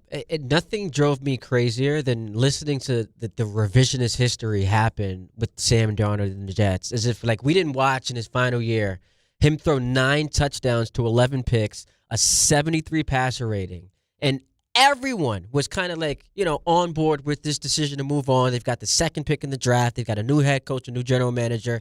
He clearly was not the guy. Now, we can crush them for the decision they made on who to select that quarterback, but I didn't hear a lot of people clamoring for Darnold to remain the quarterback of the Jets post-2020. Well, you know what the problem was? It's just made up. They broke him before that 2020 year. Like that year, going into the year where they let Robbie Anderson, who was a nice player, but the fact that he was so important just tells you how bad the weapons were for Sam Darnold. They let him go. The O-line was terrible. Like, they broke him throughout that year where he was a broken player. He needed to go somewhere else. It was never going to work with him with the Jets at that point. But, I mean, the end of Sam's rookie year, those last 4 games, including a game where he went head-to-head with prime Aaron Rodgers at MetLife, like, he looked like a dude. He looked like a guy. He was had the highest passer rating in the league those last 4 starts. And even the year he got the mono in year 2, he obviously missed the beginning of the year because he was dealing with mono, and because only the Jets have these sort of things happen to them. But when he came back, Sam Darnold finished the year 7-6 as a starter that year. Like, there was reason to think going into year 3, hey, we might have a guy, and they put together a terrible team. Obviously, it all ended really with the head coach they hired in the first place, and then that was it. But I'm with you. The idea that, it was the Jets are the reason why Sam Darnold stunk. It's like, well, then he also went to Carolina, wasn't very good, needed a full year of sitting and learning behind Brock Purdy under Shanahan before any of this started to happen where he looked like a real player in this league. 800-919-3776. David and Elizabeth wants to talk some Jets. David, talk to him, baby. What's up? What up, Ty? What up, Jake Asman? It's always good getting two guys from the organization to do the show. Great backups. So, all right, this is what I want to ask Jake, right? Because I get all my beautiful Jets content and Jets knowledge from him, and, we're real with social ESPN radio. But I want to ask you this, Jake. Why don't you like Kyler Murray coming to our organization? And please, before you, say what you don't like about it, I hope you're not just speaking on the height, because they say that his wingspan is about a 7-foot wingspan, supposedly. So I'd like to hear it. Why don't you want him on our team? Well, let me ask you this, David. The height is a big part of it. Who cares about his wingspan, right? He's 1.5 inches taller than I am, for starters. He's been banged up. His contract's enormous. I'm not necessarily anti-Kyler Murray if it cost me nothing, but it goes back to what Ty and I were just talking about. I don't want the Jets to invest a ton in the quarterback spot this year because I don't think any of these guys are the long-term answer. I think the long-term answer is in the 2027 draft, and I want to keep my assets for that. So if you could get Kyler Murray for nothing, okay, I'll listen to the idea of bringing in Kyler Murray because maybe there's an upside there, and who knows, you catch lightning in the bottle. But the height is a big part of it, and the height and the lack of durability. He has not been able to stay healthy, and all of a sudden he's going to come to the Jets, who have this rich history of quarterbacks coming here and always staying healthy. I mean, how many years in a row are we going to go with 3 or 4 different Jets starting quarterbacks throughout a season? Other than the 1 year, ironically, Rodgers played in 24 where he started all 17 games. Every year, 2 or 3, if not more, Jet quarterbacks start games. Why would that change with Kyler Murray, who's already injury-prone? Well, I agree with you. I mean, with you listing those traits, I can agree 100%. Now, before you gentlemen let me go, what do you guys think about Malik Willis? What do you two gentlemen think about him if he were to come over to the team with what we have, what we're building, and what we're bringing to the table? What exactly are we building? That's my question. And I think the Malik Willis hype train has reached such levels of insanity that's kind of comedic right now. Look, it'll be a fine signing, but I don't think that there's this untapped potential where it's like, man, could he be a franchise quarterback? I don't think that's what we have here. It's just because of the cupboard being so bare, like he's just one of those guys who has kind of risen to the top. And look, could it work? Sure. I don't think it's going to necessarily net like the most positive results.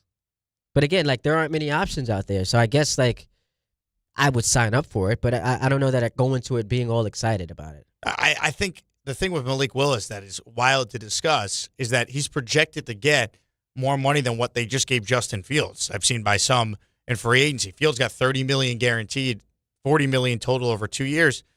You know how many starts Malik Willis has made in his career? Total starts. 6, including this year. Yeah, he has started 1 game. Now, he saw action in a couple of games because there was an injury to Jordan Love, and people in that primetime game, that Saturday night game in Chicago, awesome. He looked really good. Should have won the game. But I get weary when you have a guy who's in that system with great coaching and the players they have on that offense. I'd be a little wary. And again, if Miami doesn't seriously pursue Malik Willis, that'd be a red flag given the fact their GM and their head coach both come from Green Bay.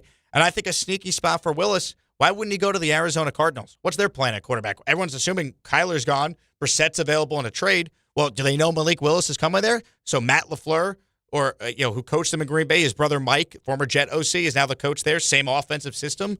Like I just don't think the Jets would even win a faceoff for Malik Willis unless they just wildly overpay, which again, I'm not doing, knowing that I don't have any faith in the head coach, who I don't believe will win enough games to be here a year from now. But they do it, though. They might. And that's where Muji, if he has any sway over Glenn at this point, or Woody has to say, no. Let's not basically overinvest in a guy with 6 career starts after we tried this with Fields. I feel, and I know we got to hit a break, I feel conflicted about that last sentiment. Because all we've done for years is ask, it's the same thing Knicks fans did with Dolan. Like, just stay out of the way. Like, hire the people to do their jobs and allow them to do that. So the idea that we're now going to say, hey, Woody, step in and stop Aaron Glenn from signing a quarterback who he thinks can help him win games, it just feels hypocritical. You wanted Aaron Glenn gone, though, right? No, yes, I so did. you're basically asking Woody to step in, and he didn't do it. Absolutely. But what I'm saying is, and I'm including myself in this, like we've become hypocrites because we want the owner to stay out of the way, but then when there's something happening that we don't exactly approve of. No, we lose faith in the people like, that the owner hired. Then you want the owner to step in and make changes. But also, he was never going to fire Glenn after 1 year. That was just never going to happen. It doesn't seem like there was any scenario where that was going to happen. And so, do I now want him to come in and stop Glenn from utilizing financial resources to get a quarterback who he thinks could help him win games? If it means giving $60 million so then just fire him. He should have been. At that point, just fire him. Right. Like, if you're not going to say, like, do what you want with the roster, just get rid of him. But doesn't there need to be some sort of checks and balance put in? Like, do what you want within reason. You can't just do whatever you want. Who's to determine reason? If I'm the head coach and we're talking football, which so you know nothing about. Glenn wants Malik Willis. What are you paying? Like, how much is too much to give to a guy with 6 career starts? Well, you said he's going. Reports indicate he's going to get more than. He might Fields, get more right? than Fields, who got $40 million. 30 of it guaranteed. You're going to get $40 million guaranteed. I'm saying I'm not doing it. But just fundamentally, we do have to acknowledge there is a problem with us asking the owner to step out of the way. Mm-hmm. He does that, and then asking him to then come in and halt what Aaron Glenn's trying to do. What I need to know, and this is unclear, we know that Woody Johnson referred to Darren Muji, the GM, as Glenn's sidekick at the introductory presser. You watch the end of the season presser, you read body language, didn't exactly look like Muji was Glenn's sidekick. And in fact, if you ask any Jet fan, do you have more confidence in the GM or the coach after a year? They would say the GM. They'd say the GM did a good job with some of the trades in season. Yeah. Some of the draft picks don't look terrible. You give Glenn some credit for that, sure. But again, like I think people are way more confident in Muji. Are we sure they're still on equal footing? Are we sure? Could Muji say, hey, Woody, Glenn might want him, but he's also, you wanted Justin Fields. We can't let him don't let him con you into signing Malik Willis now on 6 career starts. That's not the right move. Or does Muji think that Malik Willis is a superstar too and they're all in on him? I don't know. I don't know how their structure is now set up at this point. Which, by the way, we do got to acknowledge, too, the whole Woody stepping in. He already has, like with the whole defensive coordinator situation. Yeah, he basically said, I'm paying you, Glenn, $12 million. You call the defense. We'll spend money on Frank Reich, not Wink Martindale and Frank Reich. What exactly do you do? It's like the scene in Office Space. I know Don LaGreca would love this reference. What exactly do you do? Like, what does Glenn do if he was not going to call plays on defense? He needed Wink, and we know that he wanted nothing to do with the offense because he told candidates he was searching for a, quote, head coach of the offense, which sounds a lot like Gase is the head coach of the offense and Greg Williams, the head coach of the defense, and we know how that went, Jet fan. So it just feels like we're on the Titanic. This thing is going to sink, and you hope that some of the people like Garrett Wilson, Olu Fashanu, Armand Membu, they get lifeboats, and then whoever the next coach is in 2027 could work with the remaining pieces and some of the draft picks they would have coming to them. All right, let's take a say. You do here. Let's take a break. Hit y'all with an NFL binge. Anthony Pusick steps into the room, and we get to just kick our feet up and just kind of chill out because it's been a fiery first 90 minutes of the show. All we've been doing is arguing, and I love it. Feels like I'm getting a little bit closer to you. That's what President's Day is all about. It's about debating arguing. Policy, sports talk policy, and covering the top presidents in New York sports. You remember Mike and Chris used to rank their favorite presidents? You think we should do that today? Oh, yeah. Big Abe Lincoln guy. Jacob, you think that's a good exercise for us? Let's just start ranking our Jacob's favorite presidents. Jacob's a big Taft guy. He loved Taft. He has a bathtub. He used bath fitter back in the day. And limit it to the last 20 years of presidents. We just rank them. 20?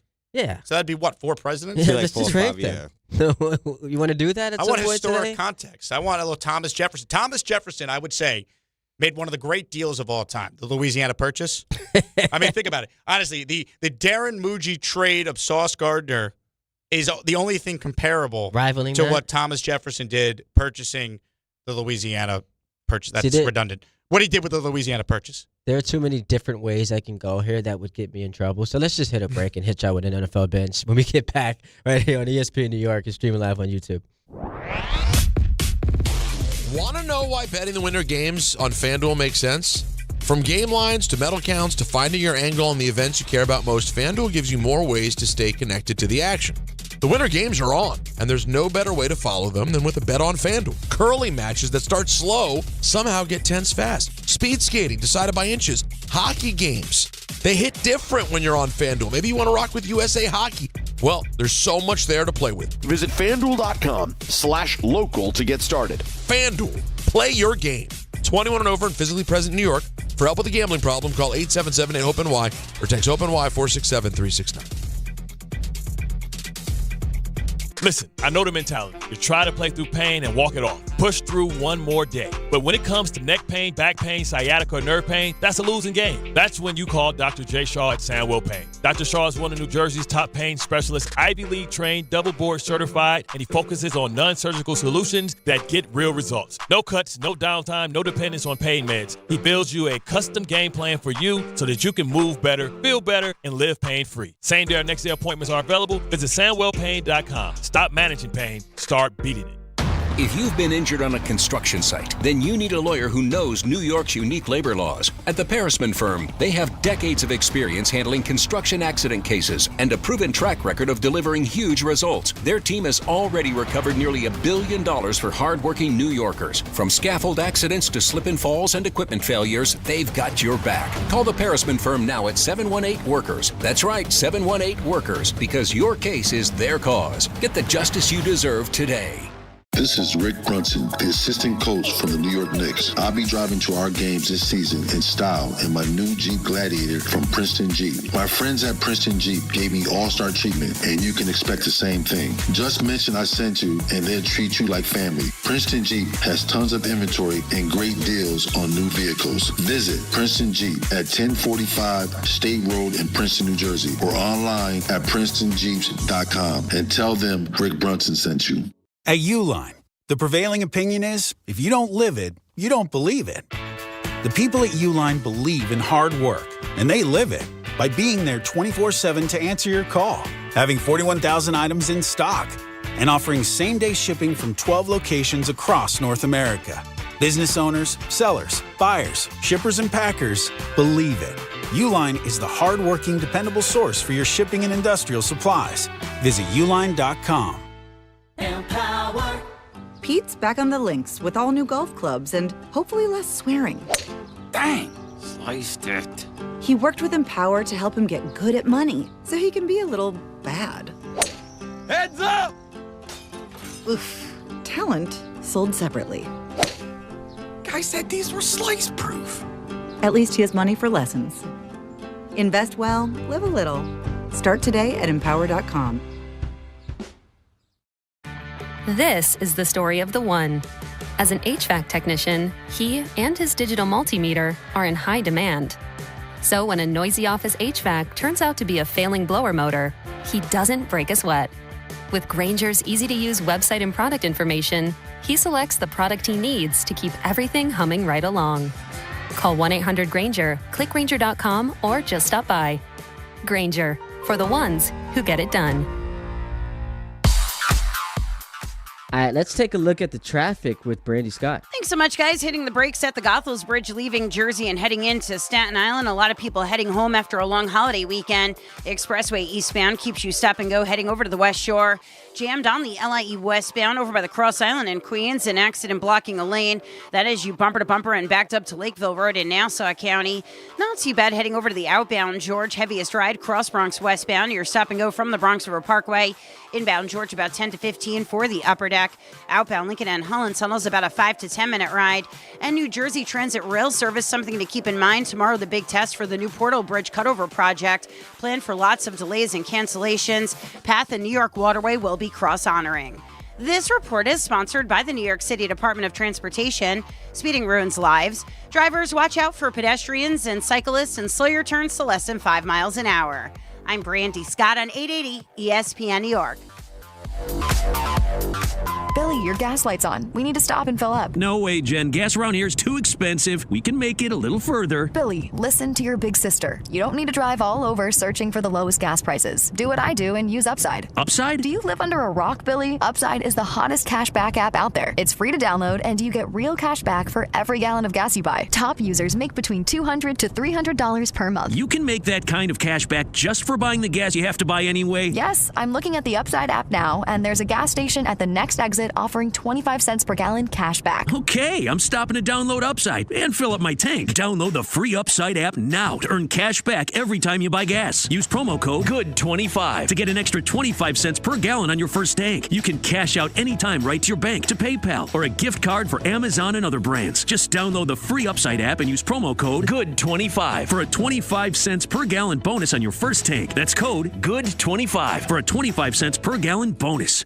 This is... We're going to rub football all over ourselves today. I did consume a lot of football back in the day, pre-kids, in my underwear. The NFL Binge. You watching every game, baby? Are you watching? Now, he's very talented, this guy. Not just a hockey guy. He does it all. He's got takes on all sports. Don LaGreca? Takes on politics. Yeah, Don LaGreca. Anthony Pusick here for the NFL Bench, wearing his ESPN shirt. Known as the hockey guy. Yeah, well, that's, What's that about? Are you just being a company guy? A company guy. Just got to represent the company. You love the network that much. You love it. This is dress down day, so. Pretty much. The team. Then didn't have my USA hockey polo ready to go today. Right? Or your Rangers shirt. Yeah, well, no, I haven't worn those in a while. Valentine's Day treat you well? Yeah, it was good. Just like Jake, dinner, nice and simple. Any kids? No, not that I know of. But not for a lack of trying. You would have known this quickly, to be fair. I was just going to say, was there an efforting? Was there an efforting of the children? To get the kids, part of the equation? Well, listen. Because you guys are living together now. Yeah. How's that going? It's going great. I'm surprised you haven't asked the question yet that you usually ask. Well, no. When's he proposing? The really troubling part of this weekend was on Friday. We talked about it. It was Don and Peter, because Alan is in D.C. at a volleyball tournament with his daughter. Too busy to answer text messages. That was also troubling, and we'll have to talk about that off the air with Alan. But apparently, and I didn't know this, there's Galentine's Day, there's Valentine's Day, and apparently there's a day called Side Piece Day. And Peter thought the best person to ask when that was our lovely board op Jacob Perry. Now, why is that? I don't know why that is. Is that like racial? You would think it is, but then you put Peter's usually on our side though. He's like, yeah, but you do the math. Anthony has somebody. Don has significant. So does Alan and Peter. I'm the only one on this show that's pretty much single. So, but does he know that?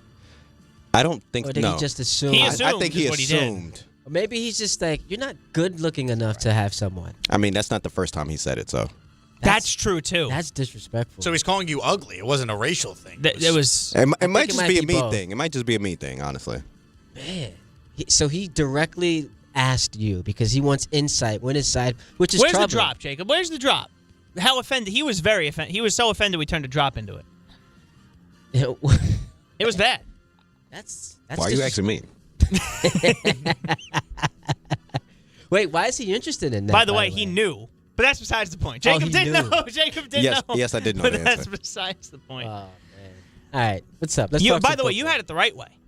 Go What's the that? day after. Now listen, because you have kids and everything, but Yeah. that's the right way to do it. But that's what I was saying. You're I on said, limited menus on Valentine's Day. not only that, Everything's 8 times the price. everything is discounted after the day after. Chocolate, Bro, bears, flowers. why is a bouquet of flowers running me $75? You weren't listening to Candy. Go You to Books. overpaid. He would have had you No, taken I did care not pay at all. Exactly. I looked at that. I said, no, not today, Satan. Not today. Yo, that thing's dying in like 3 days. 75 is insane. See, but that's partially why you have to get the forever flowers if you do go get those flowers because they last up to a year. So the investment is there. So if you're paying $75 for flowers, they're going to die ananyway. That then eliminates your ability to get flowers.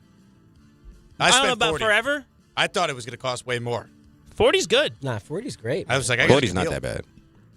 I feel even better about it. 75? But you get the forever flower, then you go get another flower another time. You go, but I already have the forever flower. It's like, well, that's out. Thomas Jefferson would have been proud of that deal I made. Would he? On President's Day. Yes. Where does Millard Fillmore rank on the president? Anyway. I nailed that he was 13th. Yeah, That's you very nailed that he was impressive. 13th president. I was impressed by that. Something I was impressed with, Bill Barnwell came out with an article today. 11 trades we want to see this NFL offseason. Barnwell finds new homes for 15 players. And the thing that I thought was interesting about it was somebody that you guys mentioned for the Jets, Kyler Murray. Now, you guys already mentioned how you don't necessarily want him, the contract, all that stuff.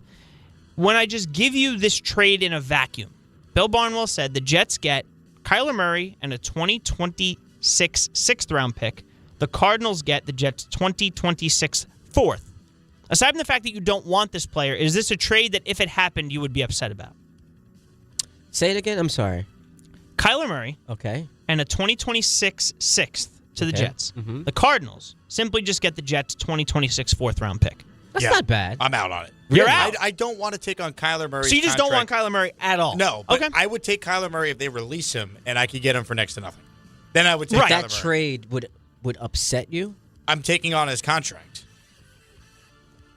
Then I'm stuck with the guaranteed portion of his deal for this year, And then next year. and It's there's like part of $100 it. million in total, right? Part of it's guaranteed for next year. How much dead cap are we going to have for quarterbacks A who lot. aren't going to play for the Jets? A lot. You got Rodgers Rodgers, another year. Fields. Now. We're going to add Kyler Murray to that because there's no chance of that working out well for the Jets. We're going to be drafting a quarterback in 27, and Kyler, just like Justin Fields at this point, wouldn't be on the team. I don't want anything to do with Kyler Murray. That's fair. I think there are more interesting trades in this. Also, I'm playing technical director. Also, I'm just moving our shots around. You know, we're having fun here, doing what we got to do. You do it all on President's Day. Well, listen. Would you consider yourself the president of the producers? No, absolutely not. RJ, Ray Dinahan, anybody who's been here before me certainly has that. What would I be then? There's That would been make young me presidents before. Attorney General, Secretary of State. Yeah, maybe. Can I be the Fed chair? I know John Winthrop wants to be the Fed chair. Or be Is that not the most Winthrop job that you've ever heard? Be the you could be the secretary of the DHS. Could do that too. Yeah.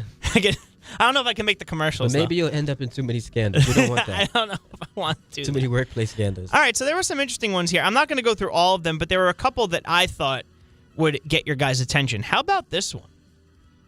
A trade between the Raiders and the Bears. I The saw Raiders this. get DJ Moore and a 2026 first. The Bears get Max Crosby and a 2027 fifth-round pick. I like it for Chicago.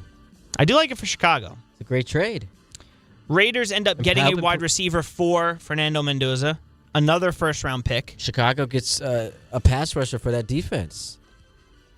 I would trade him if I were the Raiders. Oh, yeah. Because by the time they're ready to win, he's not going to be the same player. Yeah. And if you can maximize him now and get assets to help build around the quarterback you're taking, I would do that in the second. Yeah, the package for him is never going to be larger than what it is right now. And as I'm saying that, that's a bad way to phrase it. Nope, that's good. Jacob, 439. I didn't realize it was that kind of show. Mark it down. Listen, he already has 2 in this segment. He's got 2 alone. and he's done. He says he's done. As you're saying it, you're like, this is not going to end It's well. the Valentine's Day time.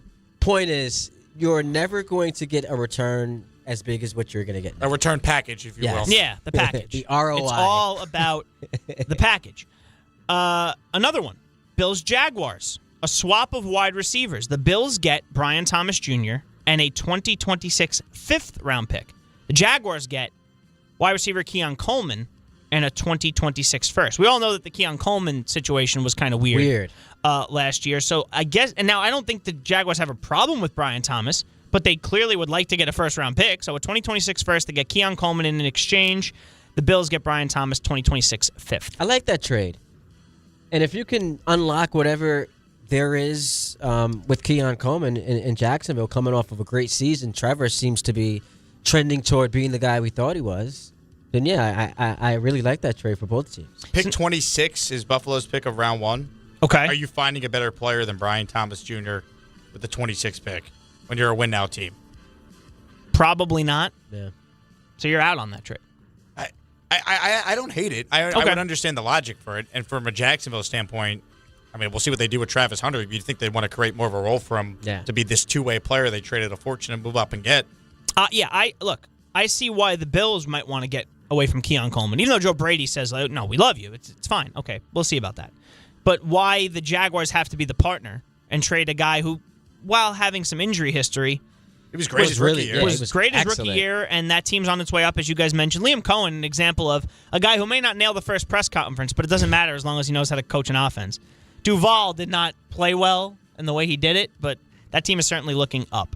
By the way, speaking of the Bills, so Tyreek Hill gets released today. Yeah. And it feels like, because he's been hinting at this for like years now, he wants to go back to Kansas City. So just get the band back together. Tyreek Hill and Bradley Chubb gone from the Dolphins today. And so, like, if I'm Baltimore and I'm Buffalo, and in years past, I've just decided to punt on the idea of giving my superstar quarterback a number one receiver, I'd be interested in Tyreek Hill. I know he's coming off of a brutal injury, and he's not going to be the same player. But, like, I can't do too much more of the, like, Lamar Jackson in his prime, Zay Flowers is his number one option.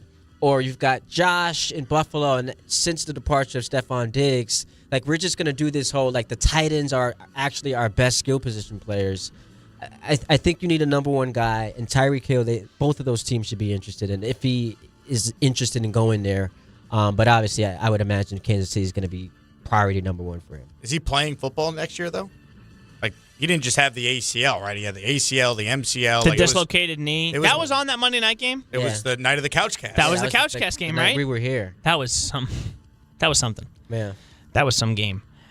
There's a trade here, guys, that involves another New York team, and it's the New York Football Giants. Oh, I like this trade. Super Bowl champions within 5 years. Within 5 years. I think that's just how we're going to label them from now on. And then it'll be 4, 3, 2, 1, and that may not happen. Involving John Harbaugh's old team, the Ravens. I like this. They get Kayvon Thibodeau. The Giants get a 2026 fourth-round pick back.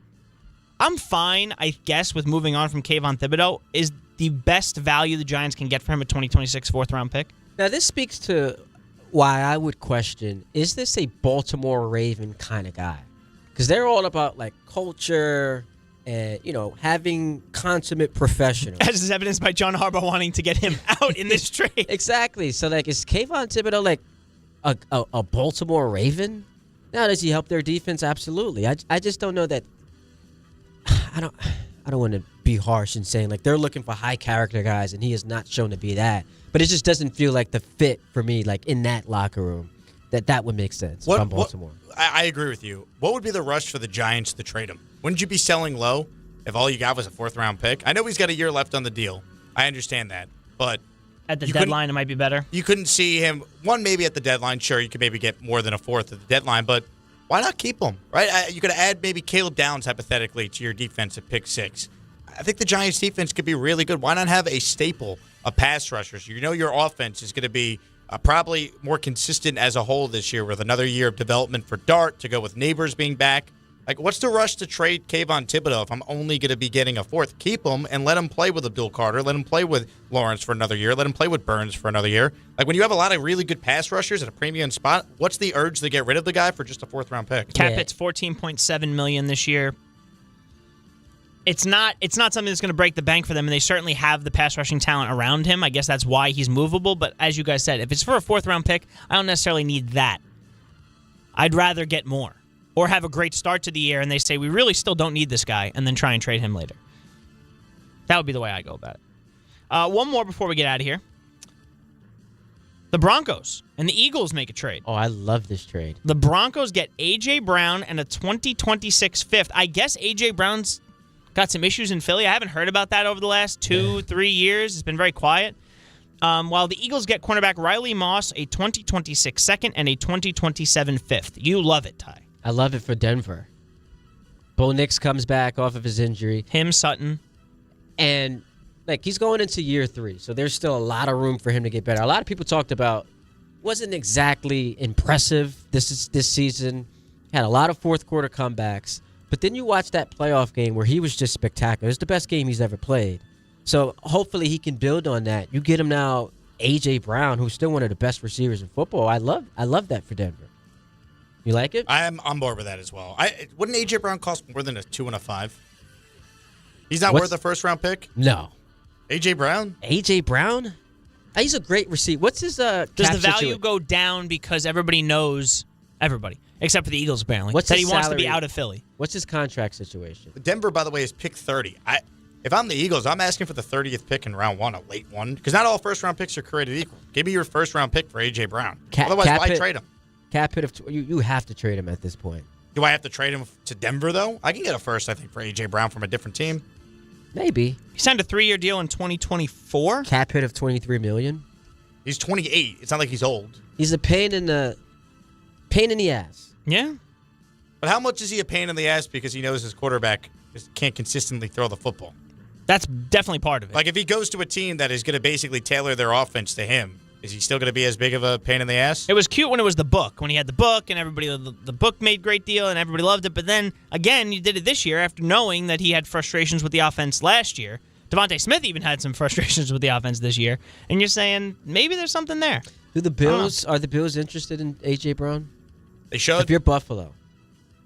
I think if you're Buffalo, and the same thing we talked about with Brian Thomas. So Buffalo, they have the 26th pick. I would trade the 26th pick in 2 seconds to Philadelphia for A.J. Brown if I'm the Bills, and I'm trying to win now with Josh Allen. Let's just give Howie Roseman more first-round picks because he doesn't have enough. Does Josh Allen, after watching what happened with him and Stephon Diggs, want another diva receiver on his team?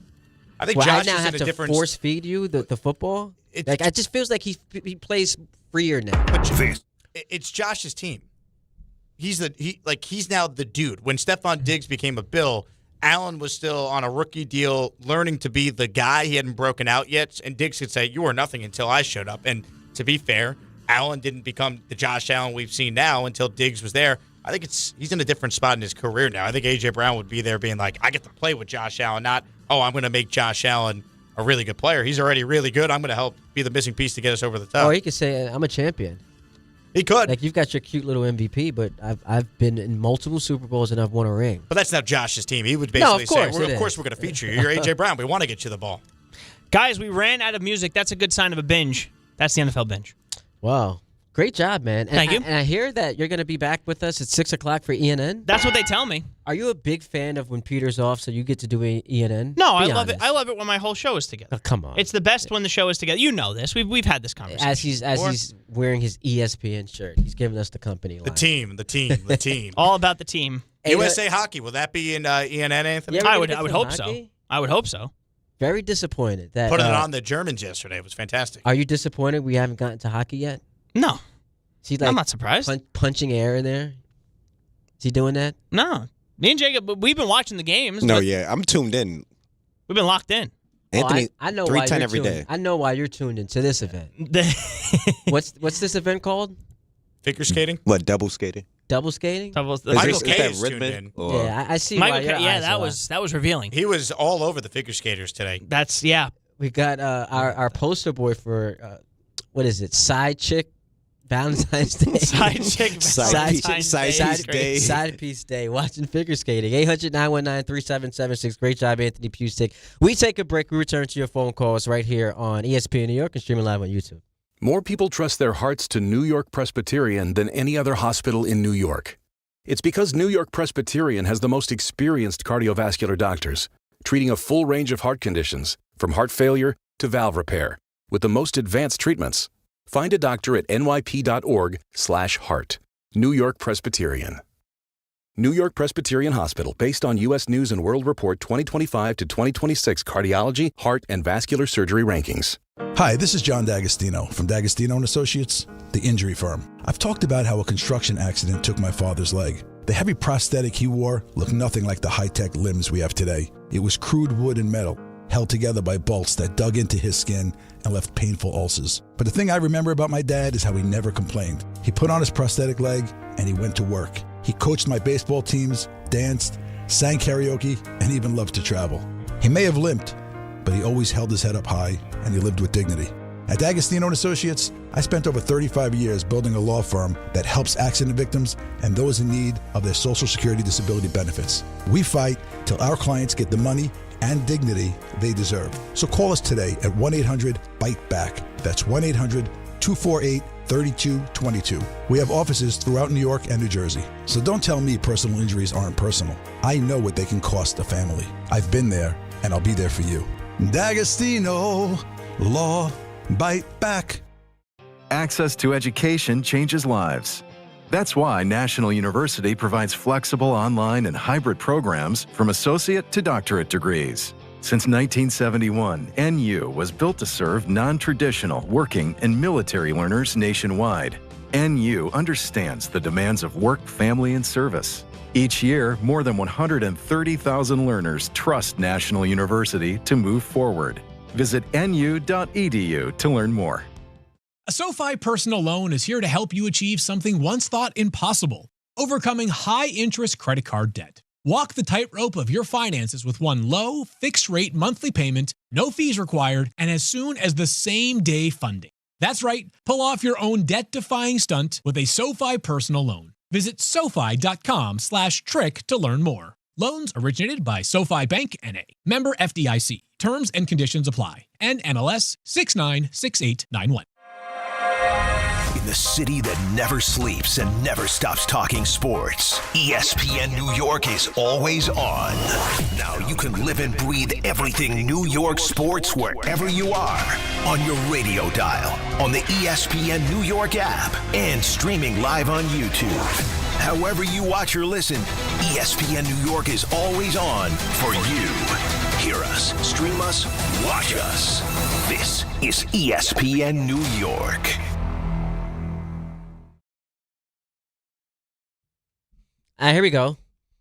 Game time brought to you by Tullamore Dew Irish Whiskey, because when it's game time, it's telly time. There we go.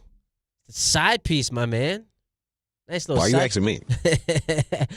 Today's the semifinals of women's hockey at the Olympics in Italy. Anthony, you're going to be dialed into that one, right? Well, the U.S. women already won. I was about to say. Oh, okay. This is not 1980 where we got to wait till tape delay to watch the Miracle on Ice. I'm just reading what the copy has. No, I got you. No, listen. When you write it at 8 o'clock last night, it's like, yeah, the hockey will be going on. 5-0 the women won today. They haven't allowed a goal since the Czechia game in the second period. I think they have the longest shutout streak of any team, men's or women's, in Olympic history now. Destroyed Sweden. So they will play the winner of Canada-Switzerland. That's going on right now, and it's 2-0 Canada after 2. So what everybody anticipated, U.S., Canada, and everybody else, that's probably what we're going to get in the gold medal game. Shutout, just defensive wizardry going on with our women. So shout out to them. You were locked in clearly to the game. Yeah, man. Clearly. Tullamore Dew. I'm getting ready for the show, brother. I was listening to Bill Simmons' podcast on the way here. You chose Bill Simmons over Well, country? I wanted to on President's Day of all the days? Get my guy's feel for what he thought about All-Star Weekend and him and Zach Lowe. Like, that's just the duo you dream about. I saw a great video. Someone on Twitter put it together. Like Bill Simmons talking about how Seattle's not that good. Their defense is not as good as what the numbers would indicate. He It's got like a the Super Bowl montage wrong. of just Drake May getting destroyed in that game over his commentary, talking about how the New England's going to win and they got a chance and all these matchups actually favor them. Oh, I enjoyed that. That was funny. Tullamore Dew, the original triple distilled, triple blended, and triple cast matured Irish whiskey. Be sure to grab a Tullamore Dew or try the new Tullamore Dew honey during today's action. Glasses up to enjoying Tullamore Dew responsibly. 800-919-3776. You know we got to hear from my man Richard in Manhattan. He's got an idea on how the NBA can fix the tanking problem that's, got all of our attention right now. Richard, lay it on us. Hi, Ty. Hi, Jake. Here's what we do. Okay. Now, this is not for the position seedings for the playoffs, where teams, clinch and they don't care. They're in the playoffs. Now, this has nothing to do with the 20 teams that are in the playoffs. You have 30 teams, 20 are in the playoffs. Am I correct? 10 in each conference, including the play-in games. You got Correct. 20 teams. All right. So that leaves 10 teams out. Okay. And these are the 10 teams you're worried about tanking. Here's how we do it. We play 7 games during the playoffs and call it the draft tournament. Okay, so you're going to have 10 teams. It's not going to matter. There's no positioning now. You just draw up 5 different games. You have 5 games, then you have 2 games, and then 1 game. Now you're going to say to me, well, wait, you went from 5 to 2. That's impossible. That's right. The 5th team that wins by well, you're laughing, so that's obviously you're not going to listen to the rest of my point. No. I just thought that what you did by narrating that was funny. Just go Well, ahead. I'm narrating it because I'm describing the whole thing. It's all been thought out. I don't know So how that's if you why. realize how funny you are, Richard. Yeah, I think you're one of the I'm like, not the trying to be funnier funny. callers. Well, it's either if what I'm saying is funny or them tanking is funnier, then let's go with the funnier part, You've which was also got tanking. like the Hubie Brown cadence to it, which I love, man. Keep Fellas, going. I love it's not about me. It's about what I'm explaining to you that's a little he's better getting upset. than the tanking. We've got Richard upset. Richard, go ahead. No, I'm not Continue. upset. I'm just trying to explain, but we're spending more time on my entertainment value. It's not important. Okay. It's so you sports have and 5 entertainment, teams Richard. left. Okay. You have 5 teams left. The team that finished, that won their game by the least amount, point differential, they're out. So the other 4 are in. Okay. They play 2 games and then 1. The winner has number 1. The one who came in, number 2. The team that had the better differential, game 3, is 3rd. And that's it. So you're watching every game because not only is wins and losses important, it's the differential in points. So here's the problem, Richard. It's 7 games. Richard, here's the problem. If I'm Atlanta and I'm the 10th seed right now. Wait. There is no 10th seed. Where did you say where's 10? You mean if you lost by 80 points and you're number 10? Richard. Yeah. 10 teams make the quote-unquote postseason. They are seeded 1 through 10, right? They're not seeded. That's my point. Okay. There's no seeding. Richard. You're flipping Richard. You're flipping. No, Richard. Ty. Richard. You're just flipping. You're having 5 Richard. If I am currently a playoff team right now. Playoff team, then you're in the play-in game. Can I finish my question, dog? Go ahead. If I'm currently in the play-in tournament, correct. Why would I decide not to just tank out of the playoffs so I can get a participation into this tournament to get the number 1 overall pick? Good. But So if that I'm doesn't matter. Atlanta, is there more value in making the postseason Well, or that's up getting to in you, this tournament? Ty. That's your business decision. If you go into the playoffs, into a tanking playoff, the draft playoff, thinking that you can beat every one of those teams, that's fine. No, it's not. It's bad. It's bad. tournament- It's bad that Ty, playoff teams are taking Ty, out you're of playoff thinking too spots. far. Yeah, I'm giving you 7 games that are going to be must-see TV. Okay. Yeah, but why would the players want to play hard, Richard? Why the current players don't care about getting a better draft pick for the replacement? That's fine. Their owner is watching. Their owner knows what's going on. But these the aren't coach knows. these aren't regular season they'll games. Play. Don't worry. But they played a full 82, and now you're asking players. But they're off for 3 months, Ty. They're off for 3 months, That was Jake. Jake. The NBA playoffs go on. There are 10 teams that go 2 and 3 months without playing, watching TV. Can't just Fellas, I'm telling you, 7 games they sprinkle them in, just like the tournament they do in the beginning of the season. You can sprinkle in 7 games, and it'll be must-see. There is no seeding here. I'm going to be honest, performance in a Richard, tournament. I'm going to be honest. That's it. Everyone is blank. I'm going to be honest. It's your worst phone call ever. We appreciate it, but that disastrous. At first, I thought he was saying you do this draft pick tournament, for lack of a better name, after the regular season is done. And that, to me, wouldn't make any sense because there's no way the bad teams are going to be incentivized to now try, knowing that they're trying to basically have their replacement come in the draft. You wouldn't get the commitment from the players. Especially if you're an impending free agent. Right, like, why would you care about that? The game doesn't count. You're not being paid extra to do it. What's the motivation? Like, the motivation for the NBA Cup that they sprinkled in, to use Richard's word, in season, is that there's a $500,000 prize for each player on the winning team, right? They made it a real thing. Now he's talking about, in addition to already the NBA Cup, you're going to sprinkle in these tank games somewhere in the middle of the year when you don't know the teams at that point that are quote-unquote tanking. He didn't explain it well, and I don't think it makes any sense. And he keeps calling it must-see television. Pacers, Wizards. Nothing quite says must-see television like that game. We take a break. Hour number 3 coming up next. Ty Butler, Jake Asman going to 7 right here on ESPN New York and streaming live on YouTube. If you've been injured in an accident that wasn't your fault, then you need a lawyer who knows New York's unique personal injury and workers' compensation laws. At the Parisman Firm, they have decades of experience handling all types of accident cases and a proven track record of delivering huge results. Their team has already recovered nearly $1 billion for injured New Yorkers. From construction to car accidents and slips and falls, they've got you covered. Call the Parisman Firm now at 718-WORKERS, where your case is their cause. Get the justice you deserve today. ESPN New York, now streaming live on YouTube. Subscribe today and watch the show. WHSQ and WCBS FM HD2, New York. All right, let's take a look at the traffic with Brandy Scott. Thanks, guys. Still hitting the brakes on the LIE westbound, leaving Nassau County and heading into Queens. Crash in the left lane by the Cross Island. You're bumper to bumper there from Lakeville Road. Eastbound LIE just a bit busy heading over to the Grand Central. Then you're free and clear on the eastbound side all the way through to Jericho Turnpike.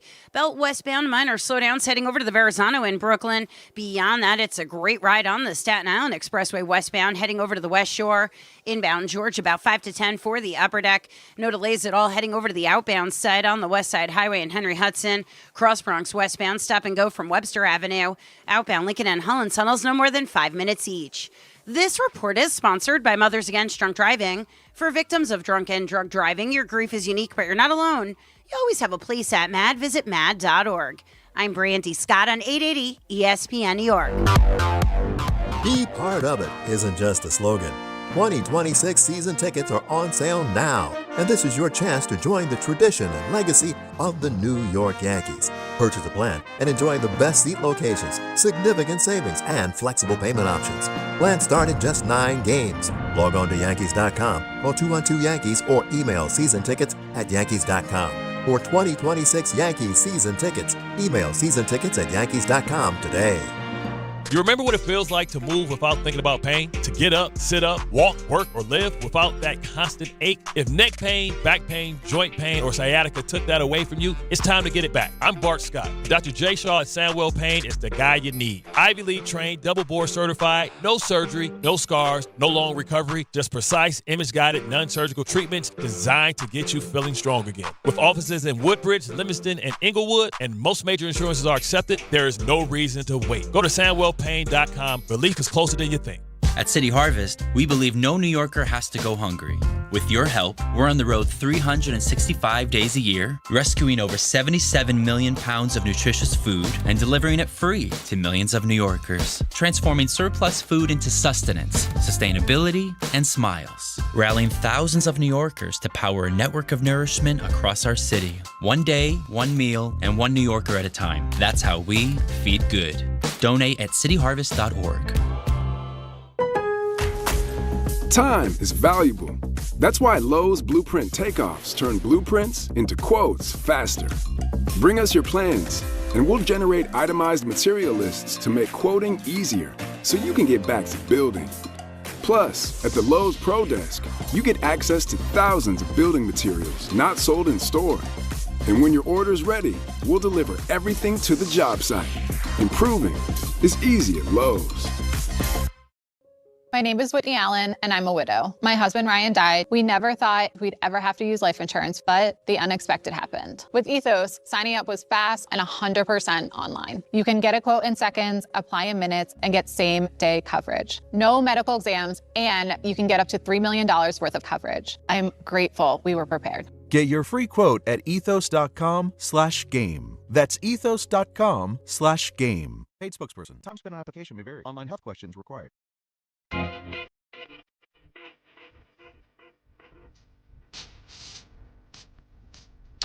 5 o'clock. Ty Butler, Jake Asman going until 7. ENN coming at you at 6 with Anthony Pusick. Hell of a job in the NFL bench. Unfortunately, the hour got ruined by Richard, who was just like uncharacteristically in a bad mood. Just got annoyed with us. We were complimenting him, saying he was funny. You don't often get people to laugh at something you said, and then you get annoyed by it. Richard doesn't realize how funny he is without trying. Unintentionally He's funny. unintentionally funny when he just calls in. And my favorite thing about Richard is, well, there's a lot of things. I love him as a caller. But he always calls in on topics that are usually not the hot button topic of the day on the station. So whatever the big story is, Richard usually likes to zag with a completely different take on a completely different topic typically. Now, we did discuss the tanking stuff earlier in the show, so we came in with whatever that proposal was to try and solve it. But I love that about a Richard call. I also love the fact that Richard, when you see what he looks like in person, he looks nothing like what you picture he would look like with his voice. It's You've seen him. He showed up at a DHR remote event. I think it was last year before one of the Knicks playoff games. It might have been 2 years ago. Big East tournament. Yeah, okay, so it was a Big East event. And I remember when he went on with the guys, I go, that's what the great Richard in Manhattan looks like. I was blown away. He's a very handsome, good-looking dude. So you thought he was ugly? Not that he was ugly, but he sounds a lot older and kind of like the voice didn't match with what I was picturing. And I don't even know what exactly I was picturing, but it was definitely not what the actual Richard in Manhattan looks like. You pictured he looked like what Rosenberg thinks Jacob looks like. Yeah, I mean, apparently Peter thinks Jacob's ugly. I don't know why. I think Unattractive. Jacob's particularly very handsome. But This might have been one of the first times I got that. I was offended. You should be. Why was Richard cranky? Didn't you talk to him on the phone? No, that was Anthony, but it was a regular Richard seemed call fine, from what I've heard. Yeah, I don't know, man. Like that was wild. And also, new rule: if your elevator pitch is convoluted and you got to like explain too many things, it's a bad idea. There was too much That's happening. exactly why I put him through. There was too much happening. Like I lost interest. I didn't really understand it. And then he got frustrated. Like if you present me an idea, you have to allow for interjection, right? Like I can push back on your idea. And he got frustrated by that. He wanted to just like sign it in like an executive order. Like you've got no opinion on it. This is what's happening. there's no way to fix the tanking problem. There's no way to fix the lottery situation other than getting rid of the lottery and making it random. And I think you've had the best one of the day. I think there should be some sort of rule that's put in place where you can't pick in the top 3 multiple years in a row. And that hopefully will, maybe it's even in the top 5. And you really de-incentivize teams from losing. Like you get one chance to tank. If it don't work, well, what's the point? Because you're going to be picking at pick 6 at the minimum. And then you do away with what Utah's doing, what Oklahoma City did for a couple years. And all these teams who just go into the season saying, like, we just don't want to win. For years, this goes on. It's one thing for a team to do it once when there's a Wembanyama coming out. Like, all right, everyone's going to give it their best shot at it. But every year, the same team's still doing this. It's a problem that has to stop. I don't even know if top 3 is enough because then people might say, well, there's 5 good players in this draft. We'd rather just be one of the 5. Like, you have to make it really, really insignificant to lose. Like, you have to make it not worth any team to even think about trying to lose games on purpose. Which, by the way, I don't blame the team for doing it. No, it's like, smart. It's smart. Like, if I can get Wemby, if I can get Cooper Flag, like when the Mavs lucked into Luka Doncic, like how that changed everything for them. If you're a team like the Jazz, you need that superstar because you're not going to get that guy to join you in free agency. Like, the Thunder were built because they made a great trade selling on their current superstar and Paul George. One of the worst. That's going to go down as one of the worst trades in the history of the league. Other than probably the Luka trade's a disaster for Dallas. It's right up there with among the worst. But that Clippers trade, and it's the gift that keeps on giving because Oklahoma City's got they got their pick this year. So imagine this. and we'll get to baseball in a moment when it talks some Yankees and Mets. Yo, this is on the table, guys. Jacob, I know you're a hoops guy too. I think the lottery happens during or right before game 1 of the conference finals. So the appetizer for Oklahoma City hosting San Antonio in game 1 of the conference finals could be us learning that the Thunder are going to get the number 1 pick because of the Clippers madness. And then they go on to win the championship. And I don't even think that the worst case scenario is them getting the number 1 pick to draft a player. Because all of a sudden, and this is not going to happen, but they now have a package that they can trade with Milwaukee to get Giannis. Which would be insane. But again, at least in the case of that happening, it'd be like the ultimate crapshoot in the lottery. Like, as bad as it feels that the Mavs basically traded Luka and then got rewarded with Flag, at least like they won it. So we think, I know people could argue, they won it in the lottery and they had a very low percentage chance. And you're like, oh, well, this should stop teams from just being bad because, anyone can win the lottery. But it hasn't. So I feel like the only thing you can do to definitively stop this is to get rid of it and put restrictions on that essentially say you can't be picking in the top 3 or the top 5 more than 1 year in a row. You got to put limitations on it. Otherwise, I think if there's a way for teams to lose strategically, they will always try and do that. As they should, especially if you're not going to get penalized. And that's where the commissioner needs to step in and say the basketball teams, like the people, the GMs, the coaches, their job is to win. That is what they are judged on. The commissioner, and really the owners should have a say in this because they should care about the health of their sport. That's the product, their league.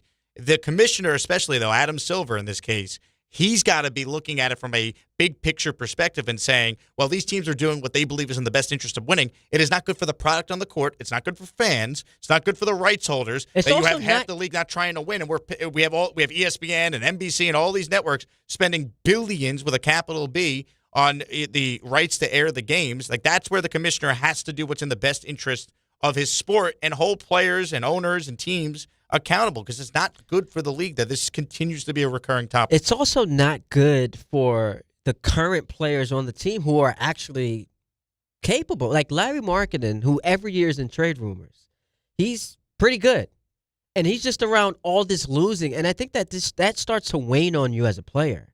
Like, we talk about this a lot in football with like culture. And the culture shifter is what? Winning. Because if you're a program that's just perpetually losing, like, it's just bad vibes. It's bad for the organization.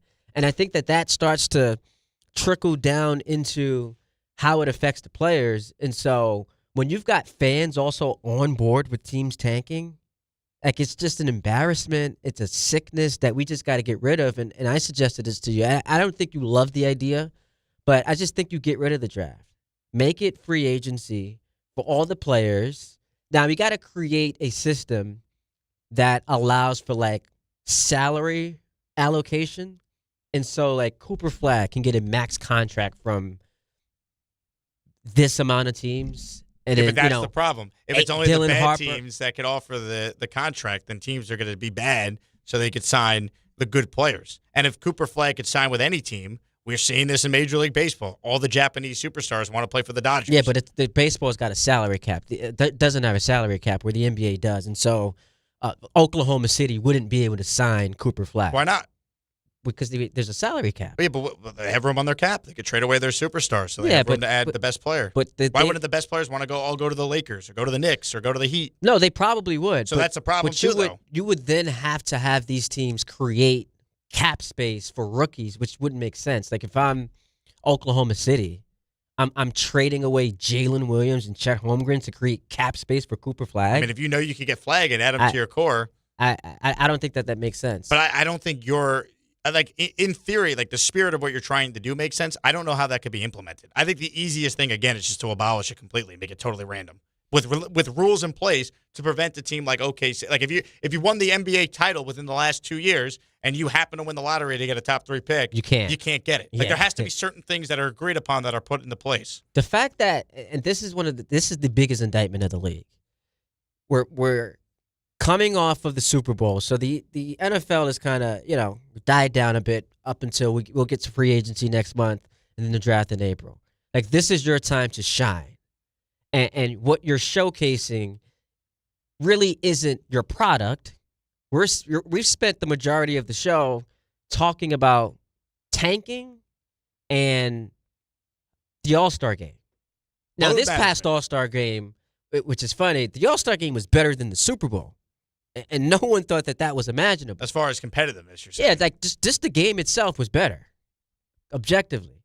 But for the NBA, like this is now your opportunity to, as the second most popular sport of the four major, only behind football, to really like have the shine, to really showcase what you have to offer in the lead up to what I think is going to be a great postseason when you look at both conferences.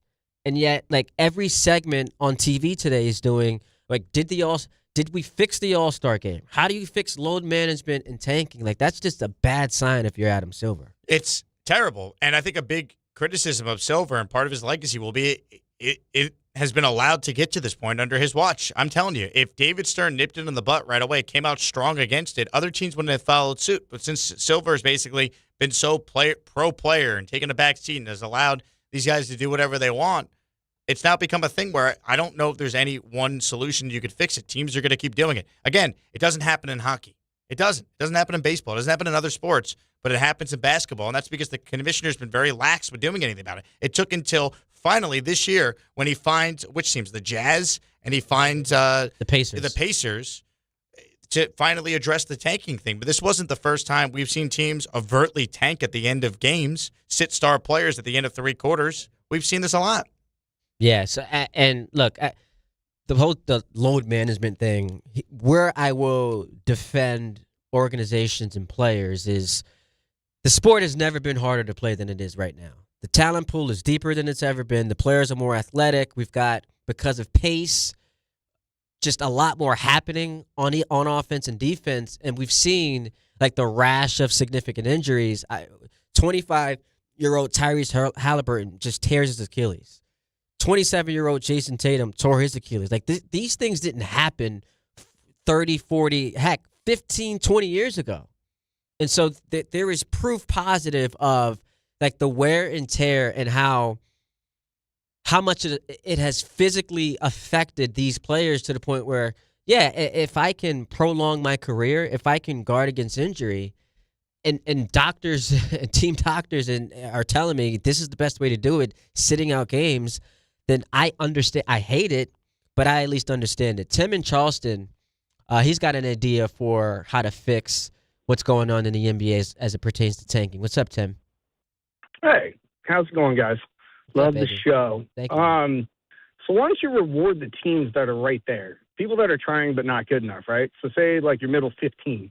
Take the three above, three below. So what if you get seeded 12 through 18, they go into the lottery, they get a player, they get a player, so that you're rewarded for actually trying. You just might not be good enough, and you get a good player for it. And if you don't want to invest money in your team and you want to have a low payroll, then you get nothing. Yeah, you but then if just you're sit there and do that. But the problem is, if you're like the Sixers and you know you've got no shot at winning the title, like, would I rather make the playoffs and get stomped by the Knicks in round one, or just start tanking and get into that middle pack?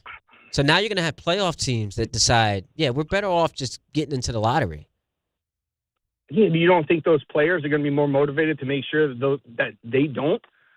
The team might think that, but the players aren't going to want to think that because that guy's going to maybe replace you. Yeah, but if the players want to win, we've seen this. The teams can just strategically bench the good players in the fourth quarter, like what happened with the Utah Jazz. They sat their star players so they would guarantee to lose the game when they had the lead after three quarters. We saw Oklahoma City a few years ago send 33-year-old Al Horford home, who a couple years later went to the Celtics and helped them win a championship.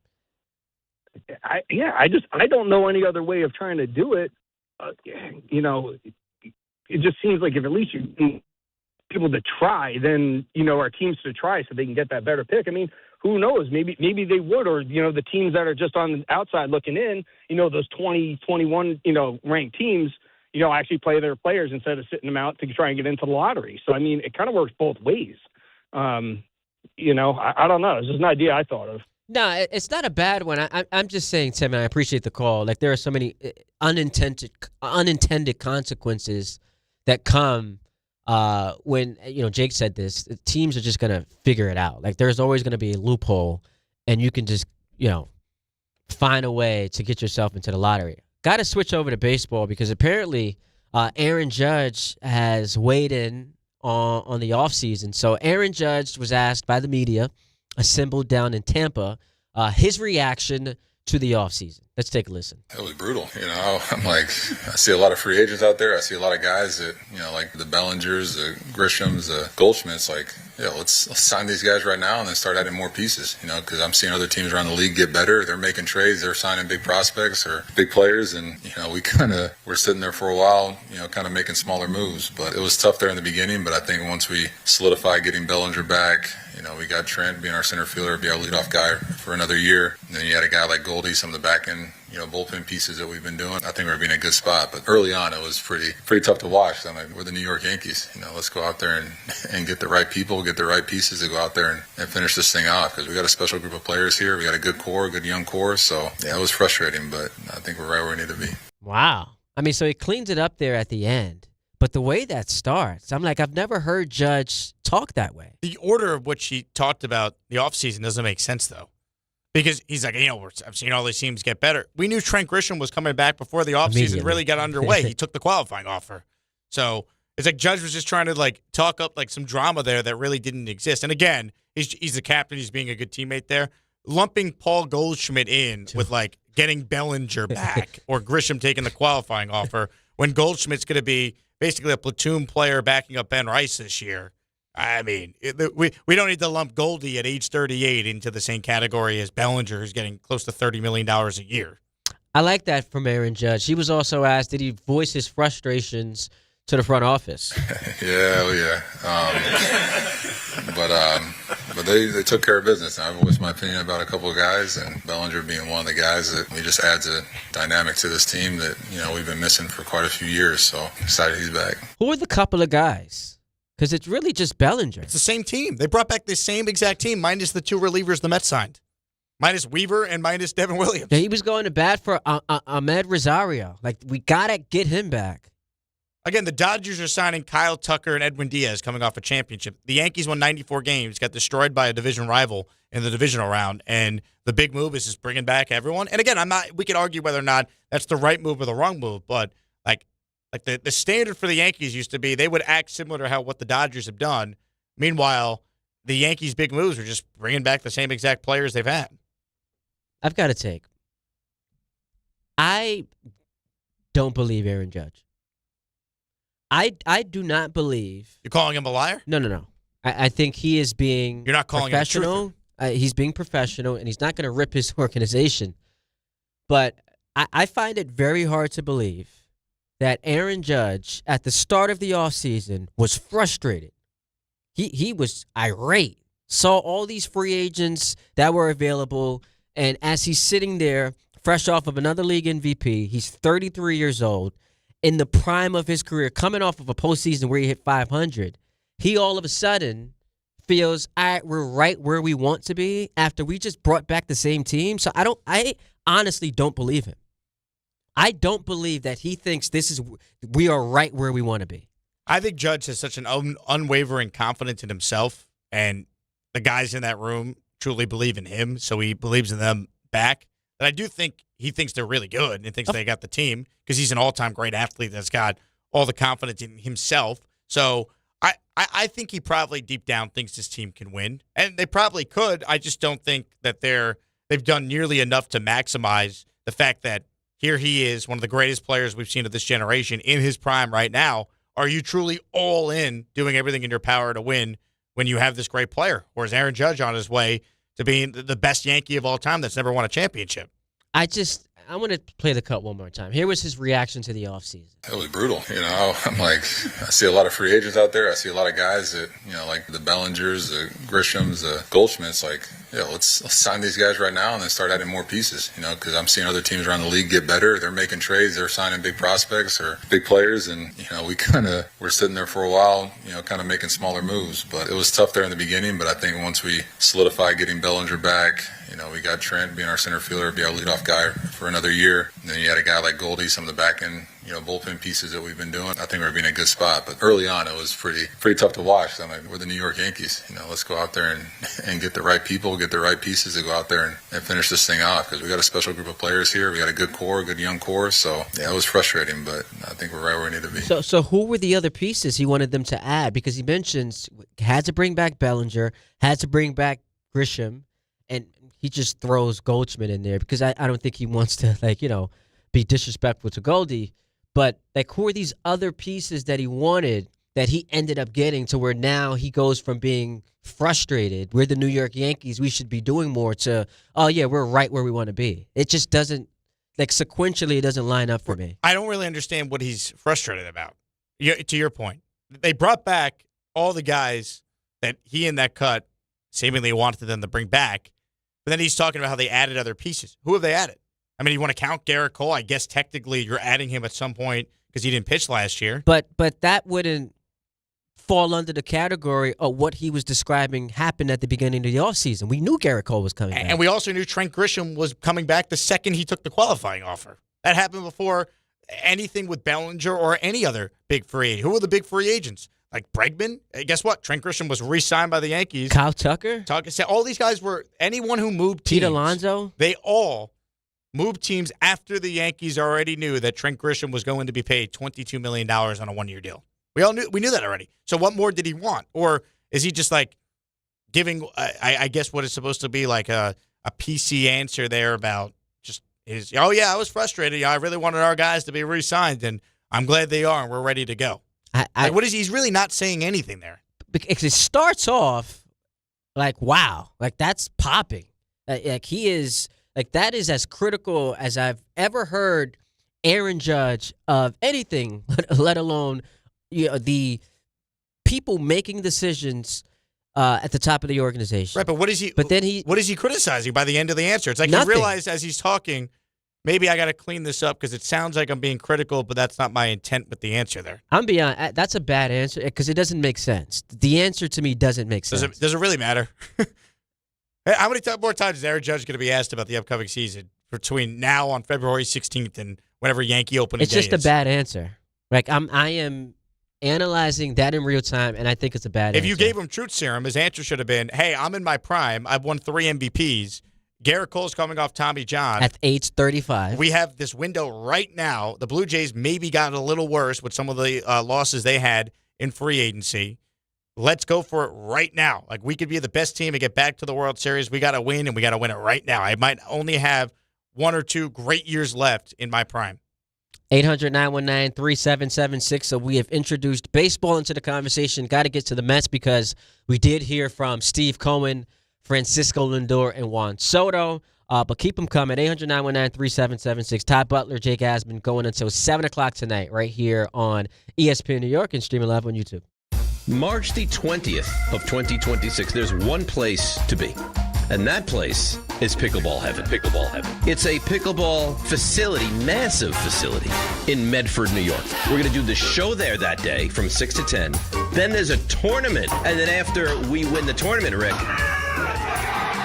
we'll stay and watch some basketball with the people. Now, the worst part of all this is the name. Listen, I got to participate in Rickleball Madness. What do you want from me? You're a teammate of Rickleball. Yeah, right. You're part of the event. You're the co-headliner. If my name was Dave Pickleball, it would still be Rickleball Madness. I think that's accurate. I don't want this kind of pressure. I would prefer be named after you. No, you don't. You want all the shine.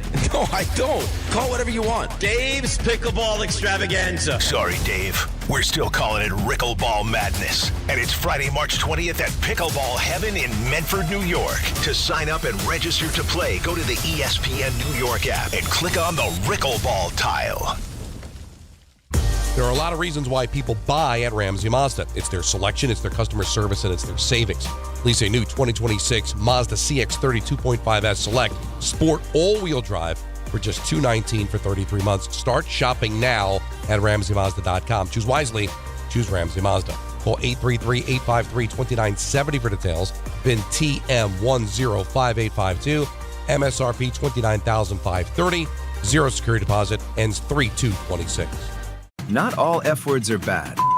Some are actually great, like fast, free fiber for 4 months. Yep, switch to Optimum Fiber for as low as $25 a month. Plus, for a limited time, you can get 4 months free, HBO Max included for 1 year, and a 5-year price lock. Don't wait, this free fiber deal won't last long, and the fastest, most reliable, most consistent internet speeds await you. Call 888-4-OPTIMUM or visit Optimum.com/free today. Terms apply. See Optimum.com for details. Knicks fans, Bart and Carlin are hosting a special Knicks watch party as New York takes on Detroit Thursday, February 19th at Terramore on West 30th Street. It's all brought to you by Wild Turkey Bourbon. Enjoy Wild Turkey Bourbon specials all night and enter for 2 separate chances to win the ultimate New York game day experience this April. 2 games, 1 day, and a pair of Knicks tickets for April 12th. Grab a pour and enjoy the game with ESPN New York. Thursday at 7:30 p.m. Brought to you by Wild Turkey Bourbon. Must be 21 or older. Enjoy responsibly. Life is full of choices, some big, some small. And when you choose an H&R Block Tax Pro, you're choosing the largest network of tax expertise to be in your corner. For when your big ambitions need help with the small details. For when your 6 figures come from 6 different places. For when your gaming stream becomes your revenue stream. For when your business's year 1 needs 70 years of tax know-how. At H&R Block, we've seen it all, and we're here to help you make the most out of your money for life outside the box. Get started at hrblock.com. Get in the zone, AutoZone. Jeff's day is off to a slow start. So he heads to AutoZone, America's #1 battery destination, where Sammy, a local AutoZoner, tests his battery for free. Looks like he just needs a charge, and Sammy does that for free too. In no time at all, Jeff is back on the road, ready to finish the day strong. Free battery testing and charging at every store. No hassles, just help. Get in the zone, AutoZone. Restrictions apply.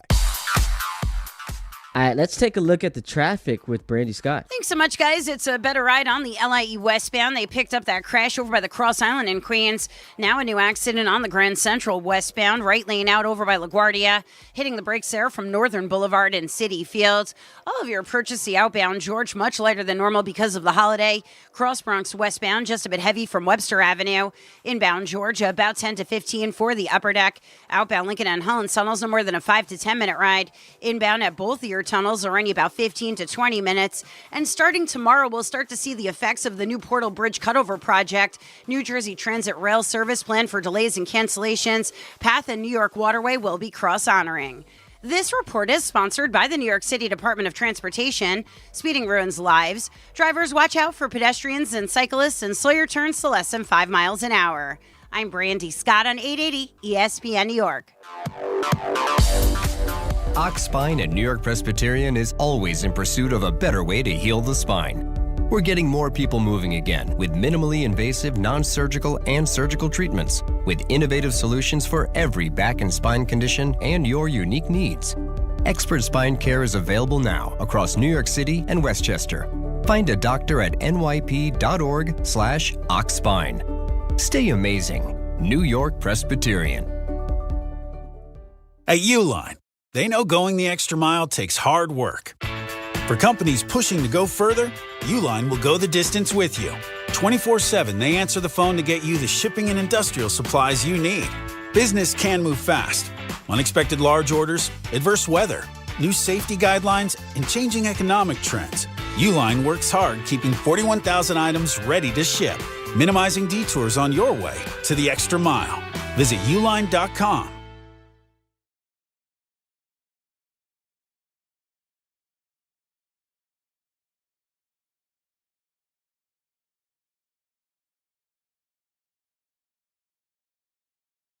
Someone's list, right? Top 5 rock songs of all time. Don had this on his list. I love this song. It reminds me of when what's his name sang it at the end of the boxing match. Tyson Fury. After he beat, what's his name again? Fury beat Deontay Wilder. And he starts singing this in the ring. I thought it was a great moment. American Pie? Yeah, it was awesome. Great moment. Great song, great movie. Please tell me you've seen the movie. Of course. Come on. I'm just making sure. Come on, man. Anthony hadn't seen Office Space. That was a big topic on the show for a while.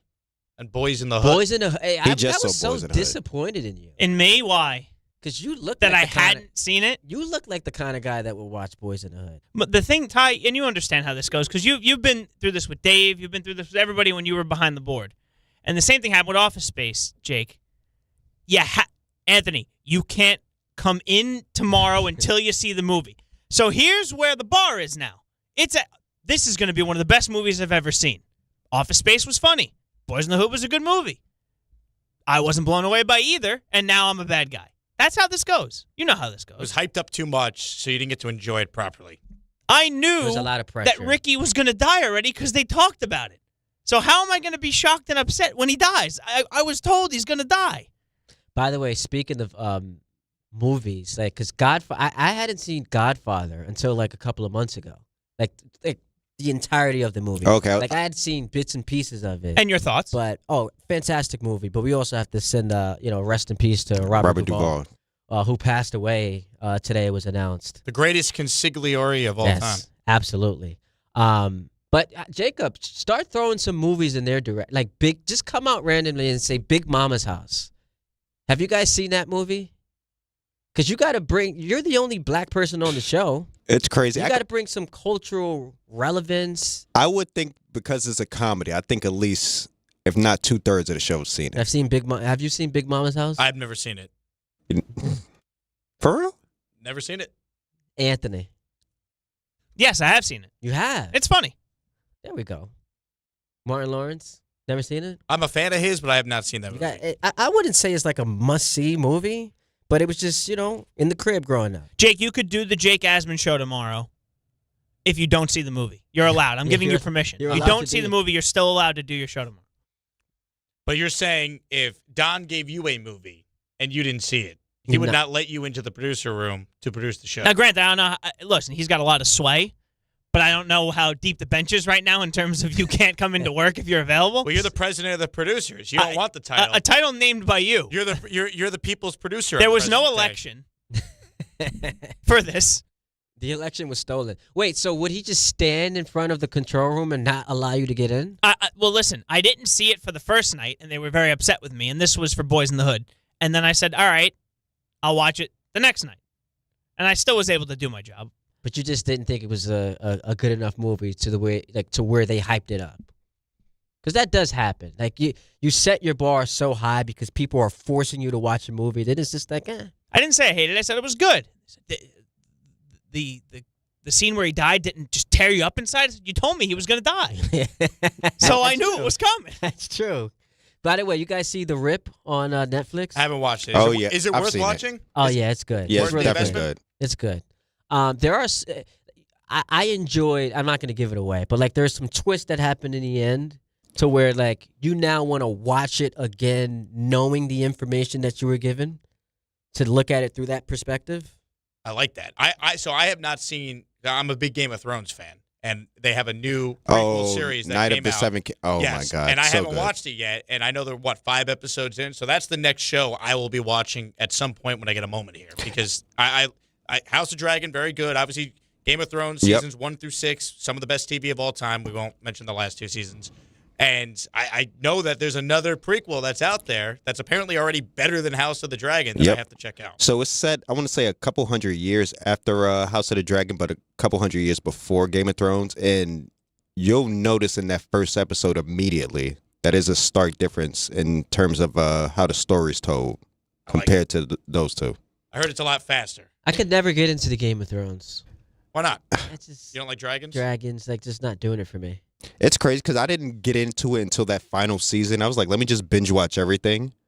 And I kind of did it, and I was into it from, like, the accents and, like, calling everybody maester and ma'am and my lady. Like, it's something that you get into. The incest? Were you into that? I mean, no, that's I don't think I could never get into that. Yeah, that's a tough one. That's a tough one. Real tough one. His and Hers? I have not seen His and Hers. Haven't seen it yet. I heard it's good, though. So, it's really good. I don't know if I love who we landed on as far as who was responsible for everything that happened, but I do appreciate the direction and like the endless amount of directions it took us in, and then like ending on us learning who actually was responsible for all that had happened. And I'm trying to talk around, the storyline, so I don't give it away. Is it almost like, I guess, because I haven't seen it yet, but the twist-wise, I guess, like The Rip, where it had, like, so many different... Yeah, there was a couple of, like, misdirections. Okay. And then as soon as you feel like you're landing on the person, you just get brought back to someone else. But they do it in a way where it's meticulous. It's well done. And that's on Netflix, right? That's also on Netflix. Okay, so I got to check that out. What's this other show I'm watching now? My wife and I just started. What's the name of the show? So this woman, her husband was killed, her sister was killed, but now she thinks her husband might actually still be alive. What's the name of the show? What network? Netflix? Netflix. Someone's gonna say it to me in the chat. I'm the wrong guy to ask about. Why am I just started the show and now I can't remember the name of it. Fool Me Once? That sounds right based on Google. Fool Me Once. Yeah, that's the name of the show. It's another good one. So I got these recommendations for you. I appreciate it. So the next time we do a show together, hopefully soon, maybe we can discuss these movies. I appreciate some good recs because during football season, that's like when I'm at my busiest. Yeah. And now I have a little more time. So, but between you and having the relationship and that's right. You know, I'm very busy. You know, my relationship with Mike Tannenbaum on Sundays no longer how exists. did that go? Honestly, great. And I saw Mike at the Super Bowl this past year at Radio Row in San Fran. We hugged it out at a nice discussion. We get along great when we talk about is Mike Tannenbaum really a name drop?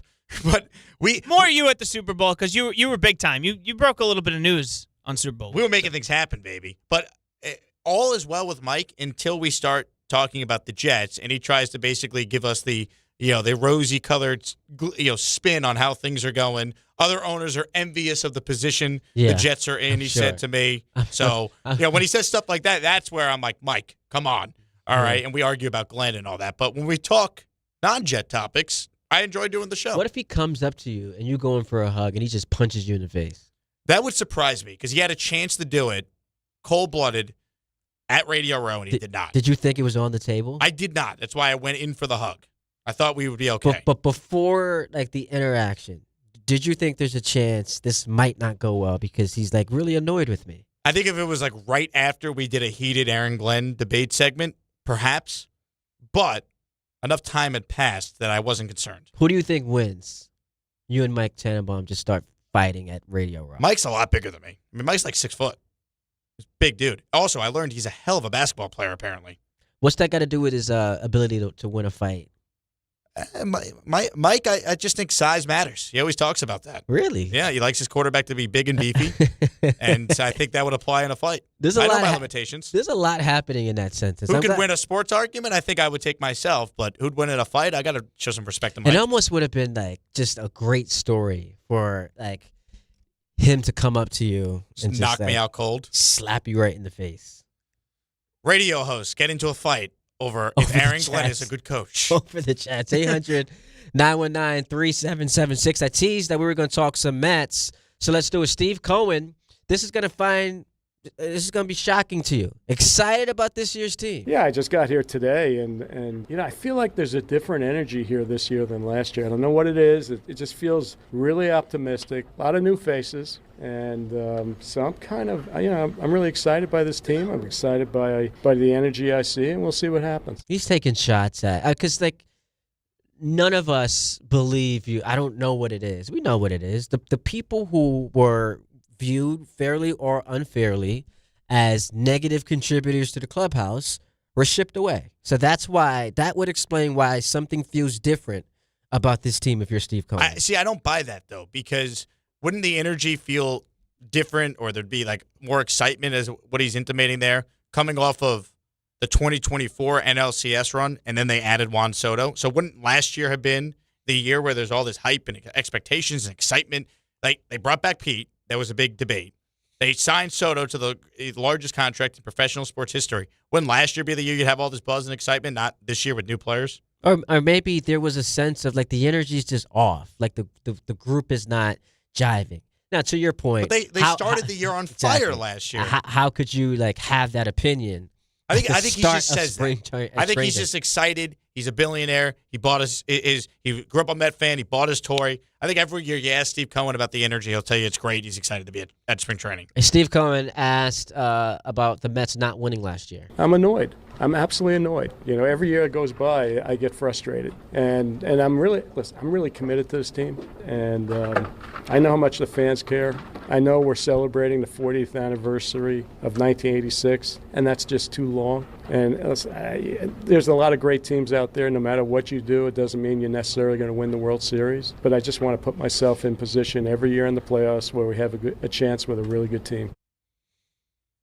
Yeah, and they can't be any worse than they were last year. All that was required of you to get into the playoffs was 84 wins, and you couldn't even do that. So Cincinnati Reds with, a fourth of your payroll. Who weren't even trying, basically, got in. And so it brings me to this take. Stearns doesn't get this team to the playoffs. He's got to be gone. I think the manager's out. Mendoza, everybody's got to go. We can't because his plan when he first got here was what? We're going to win the title in the first 5 years. That hasn't been accomplished. We're going to be the Dodgers East. Well, last I checked, the Dodgers have 3 World Series to your 2 playoff appearances. That has not happened. You can't, with these expectations, that owner, this fan base, in back-to-back years, just completely miss the playoffs when you're spending all of this money. And so Mendoza, Stearns, all of them are on the hot seat. If this team doesn't get in it, you've got a clean house. Agreed. Again, the one thing Steve Cohen was talking about, and Yankee fans heard this and probably were annoyed, but that's how these teams all look at it, including now the Mets being lumped in. They all want to just make the playoffs because they believe the playoffs at times could be a crapshoot, right? Anything can happen in a short series. So you got to make the playoffs, and the Mets have not consistently made the playoffs in the 5 years going into this one. Steve Cohen's owned the team. This is year 6. He said he wanted to win a World Series within his first 3 to 5 years. They haven't done it. They really have only come close one year when they made that run to the NLCS. And they've been up and down as far as making the playoffs. The Mets have never made the playoffs. Back-to-back seasons. Back-to-back years. It's crazy. Or more than back-to-back years. I think they've never made it 3 straight years. I think that was the stat. And I think they only once have they won a playoff game in back-to-back years. I've had to go because I remember. All you need to know is the Jets have made the playoffs in their history more times than the New York Mets have. That's all you need to know. I think, and we're just going all over the place. I think Mike Tomlin ended up with as many consecutive winning seasons as the Jets had winning seasons in their franchise history, which is just remarkable. 19? 19. Crazy. Just amazing. 800-919-3776. Talking baseball here. Got Ian in at the top of the hour with Anthony Pusick. So tap in, lock in with us on YouTube and streaming live on the ESPN New York app. It starts with the first early morning. The uniform, the training, the challenge. Every trooper remembers day one at the academy. But where they end up, no 2 stories are the same. At the New York State Police, the path you take is up to you. If you're ready for a career with endless opportunities for growth, start here. Go anywhere. Apply today at joinstatepolice.ny.gov. Hi, I'm John D'Agostino from D'Agostino & Associates, the injury firm. You know what's interesting about the words personal injury? The first word is person. And at D'Agostino & Associates, that word means everything. That's because I handpick every person in our firm, from the pleasant professional person who answers your call to the experienced person litigating your case in court.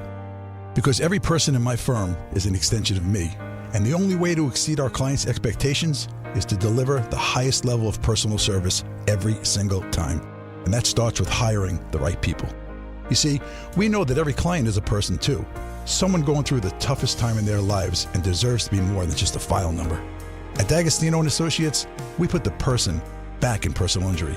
So call 1-800-BITE-BACK. That's 1-800-248-3222 and ask for me, John D'Agostino. And let's talk about your case, person to person. D'Agostino, law, bite back. Want to know why betting the winter games on FanDuel makes sense? Well, from game lines to medal counts to finding your angle on the events you care about most, FanDuel gives you more ways to stay connected to the action. The winter games are on, and there's no better way to follow them than with a bet on FanDuel. Which winter event do you have a good feeling about? Figure skating, bobsled, skiing, snowboarding, curling matches that start slow and somehow get tense fast? Speed skating decided by inches, hockey games that just feel different from the opening face-off to final horn, and so much more. Want to know why betting the winter games on FanDuel makes sense? Well, from game lines to medal counts to finding your angle on the events you care about most, FanDuel gives you more ways to stay connected to the action. The winter games are on, and there's no better way to follow them than with a bet on FanDuel. Visit FanDuel.com/local to get started. FanDuel, play your game. 21 plus and physically present in New York. For help with a gambling problem, call 1-877-8-HOPE-NY or text HOPE-NY 467-369. Do you owe $10,000 or more in credit card debt or personal loans? With credit card debt at all-time highs, Debt Relief Advocates is urgently notifying consumers of debt relief now being made available, designed to aid consumers with out-of-control credit card debt. Those who qualify and enroll for this relief program will only have to pay back a fraction of what they owe. This is not bankruptcy or a debt consolidation loan. This is a relief program that credit card companies would rather you not know about, as it ends your debt nightmare and saves you lots of money. Consumers owing at least $10,000 in credit card debt or personal loans can now take advantage of this debt relief as the cost of living skyrockets. Debt Relief Advocates has established a relief hotline for you to call to learn what debt reduction you may qualify for, so don't wait. For this free information, call the Relief Hotline at 800-606-8737. 800-606-8737. 800-606-8737. Gold prices are soaring, and silver is near an all-time high. If you want to get cash in your hands for your old or unwanted jewelry, now is the time. Get the most competitive prices at the Estates Roadshow, happening all week long. Old rings, chains, and even broken jewelry. Don't wait. Cash in while gold and silver are hot. 4 locations this week: Staten Island, Secaucus, Clark, and Toms River. Bring your gold, silver, coins, diamonds, and watches, even broken pieces, and get cash on the spot. The prices of gold and silver are at an all-time high, so there's never been a better time to sell. No appointments, no fees, no pressure. Just friendly professional buyers with over 35 years in the business. Go to the Estates Roadshow Monday through Friday in Staten Island at the Hilton Garden Inn, Secaucus at the Hilton Garden Inn, Clark at the Holiday Inn, or at TMT Cash for Gold in Toms River. Just walk in with your old jewelry and walk out with cash in your hands. For more info, visit estatesroadshow.com and follow Estates Roadshow on Facebook for all upcoming events.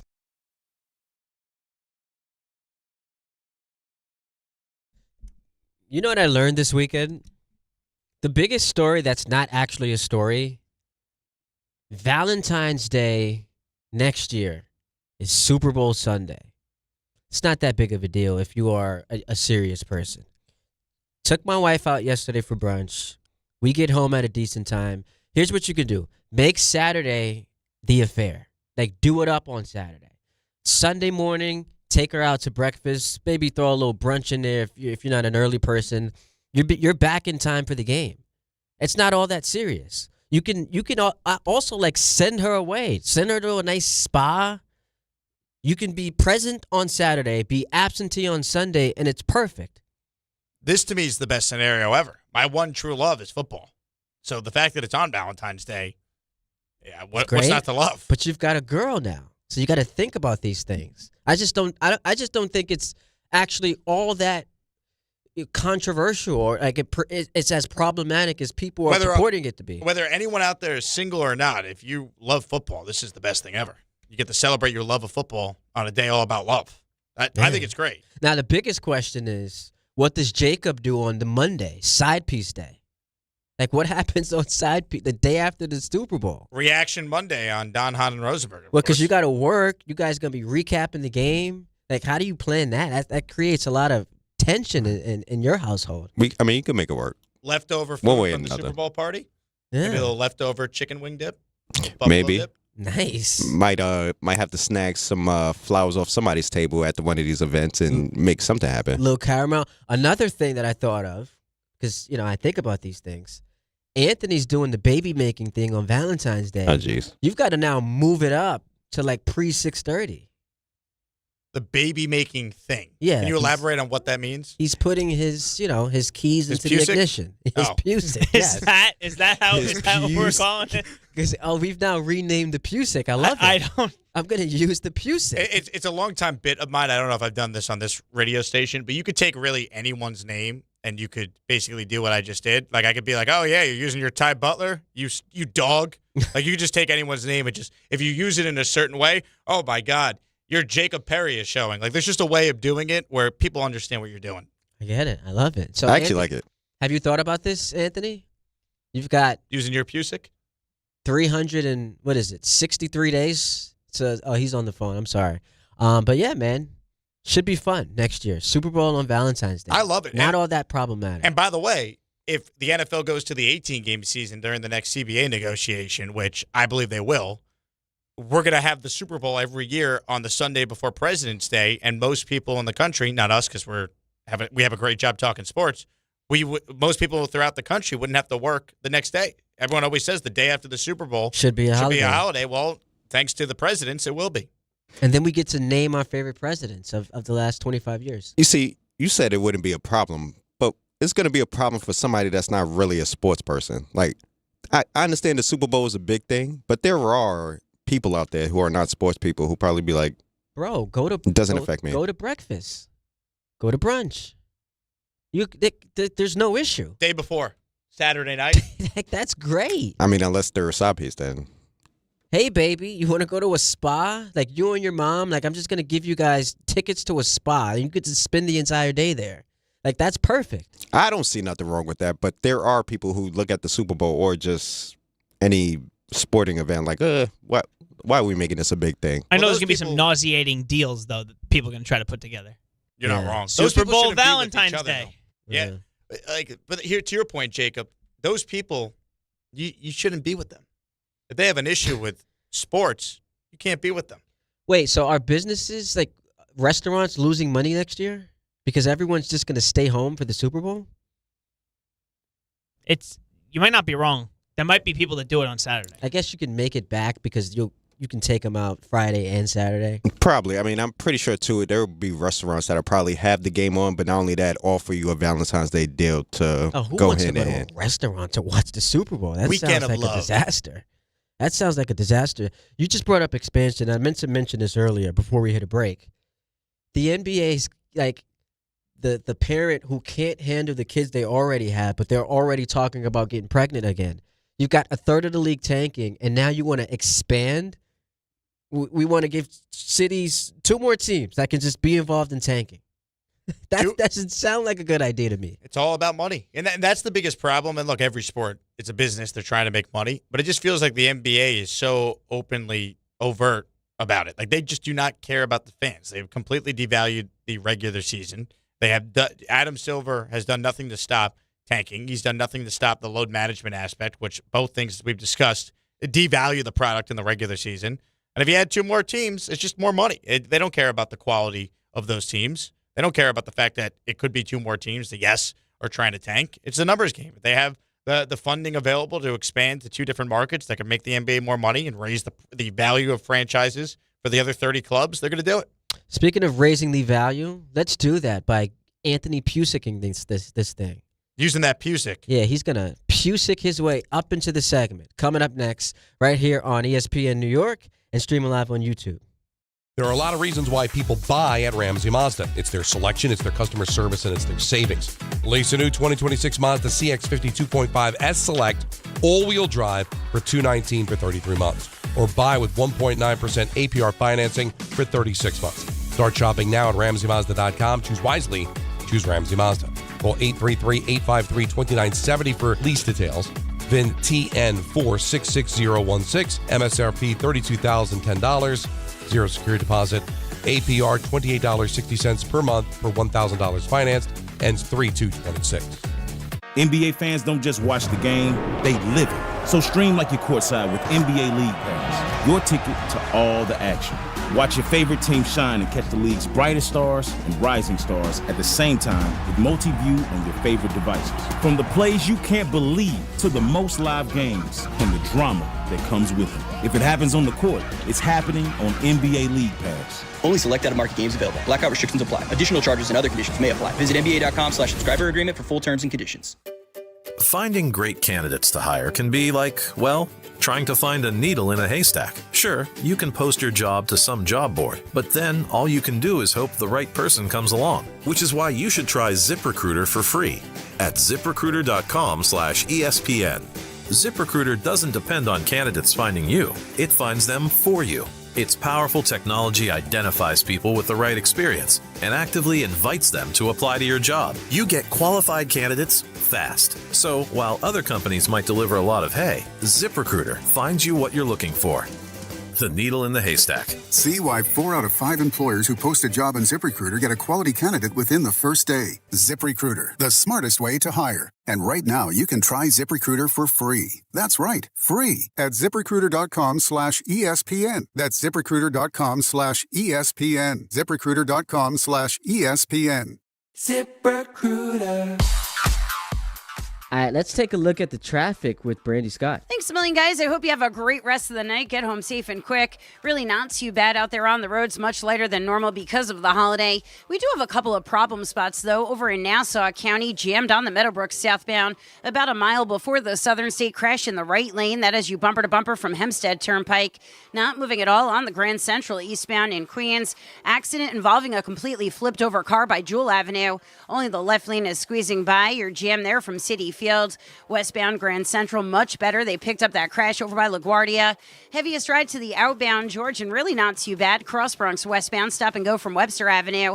Inbound George, stick with the lower deck if you can. Upper level, about a 15 to 20 minute ride.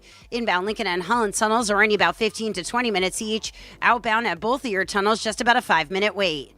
I'm Brandy Scott on 880 ESPN New York. Wesley Financial Group is not a law firm, and Chuck McDowell definitely not an attorney. This is Chuck. If someone talked you into buying something really silly and you want to get out of that silly little thing, my advice, get the facts. Call me and I'll send you our timeshare exit kit absolutely free. Inside, you'll learn how timeshare works and all your options for cancellation. Call Wesley now for your free exit info kit. 800-317-2277. That's 800-317-2277. I'm Boomer Esiason. My mom died from cancer. She was only 37 years old. She didn't have life insurance, and that was devastating for my family. That's why having life insurance is so important to me. Ethos makes it fast and easy. Get a quote in seconds, apply in minutes, and get same-day coverage. You can get up to $3 million in coverage with no medical exam. Get your free quote at ethos.com/play. That's ethos.com/play. Paid spokesperson. Time spent on application may vary. Online health questions required. 880 ESPN, WHSQ, and WCBS-FM HD2, New York. A Good Karma Brands radio station. This is an ENN special report. Now reporting. The very handsome Jewish man, Peter Rosenberg. We should talk some sports. Do what you want. It's ENN.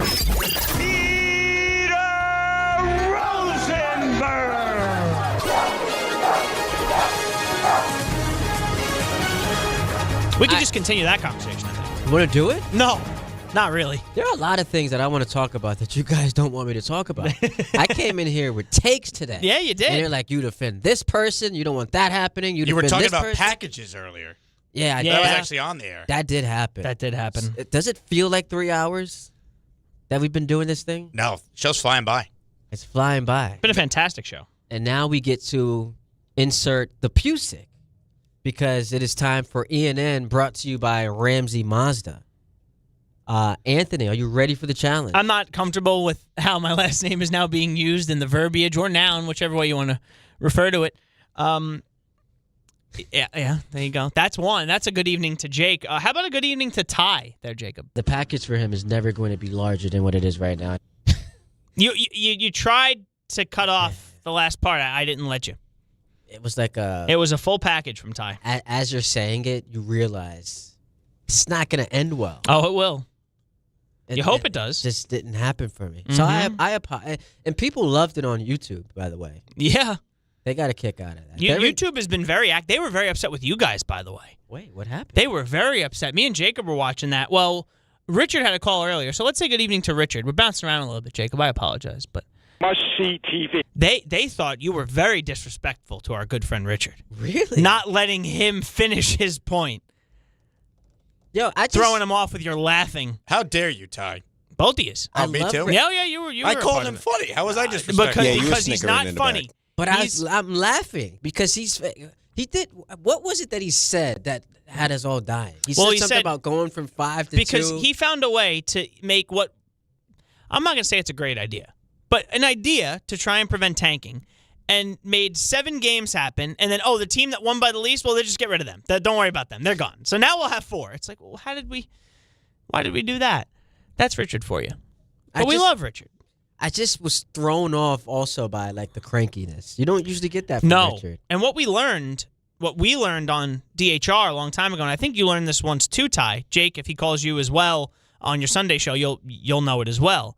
He's got a script. He's told us about the script. He's got papers. He reads them. That's why he can't get distracted. Wait, wasn't it me who unearthed that? You might have unearthed it. I asked that question. I said, like, and I asked it jokingly, by the way. Yeah. I said, do you have notes that you take? Because you're just rattling off, like, topic by, you're hitting everything. And he said, yeah. You have it? No, this was Ty. Oh.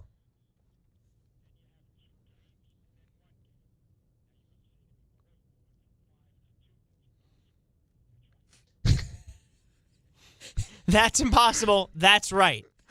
That's why he's funny. How is that obvious? You said something that I found funny, it doesn't mean I'm done listening to you.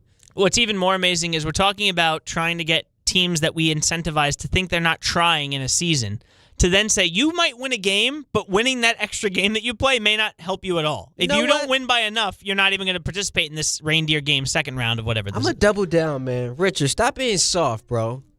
Toughen up. How dare you? You got first of all, let's keep it a stack. You were in there with people mouths wide open, and the moment you hear we get to you on the phone line, you just left the room. You got patients that are coming to you looking to, I don't want to say save their lives, but alter, if you will, their perspective on life. Listen, toothaches are painful. Like there's a lot that goes into dentistry, and you're putting them on hold to get onto a talk show. So if you say something that I find funny, I'm allowed to laugh, and that's not disrespectful. Stop being soft, Richard. He did not like that at all. I'll double down. I'm going to laugh again next time you call because you're funny. But you weren't laughing at him. You were laughing with him. What's his delivery while explaining this Fakakta play-in for draft pick tournament, whatever we're calling it, his delivery was funny. Richard is funny. What's the chance I get that call again tomorrow? Oh, yeah. When the guys are back. Yeah, he's good at, like, repeating the take. Because sometimes, I love Richard, but, like, if he doesn't get on when he calls, he'll give me the same take again the next day. I don't want to hear this. Audience. I'm like, yes, that's fine, audience. But not me. I'm the same audience. I heard this for 5 minutes yesterday. I don't need to hear it again. I know the point. I'll put you back on hold. Don't worry about it. We're good. He needs reps, man. You got to let him get his reps in. When he calls you and you're screening his call, that's his opportunity to really kind of work out the kinks. Great take. Good evening. Jacob, you know about, what's the day for, the day after Valentine's? Is it the day after or the day before Valentine's Day? I don't know. Why would I know? What's the drop? You asking me? There you go. Why don't we say hello to Jake Asman, too? Okay. Using your Pusick? That's a cleaner one. I don't. That's good. That's great. Say hello to Jake Asman again. Oh, my God. Your Jacob Perry is showing. I mean, listen.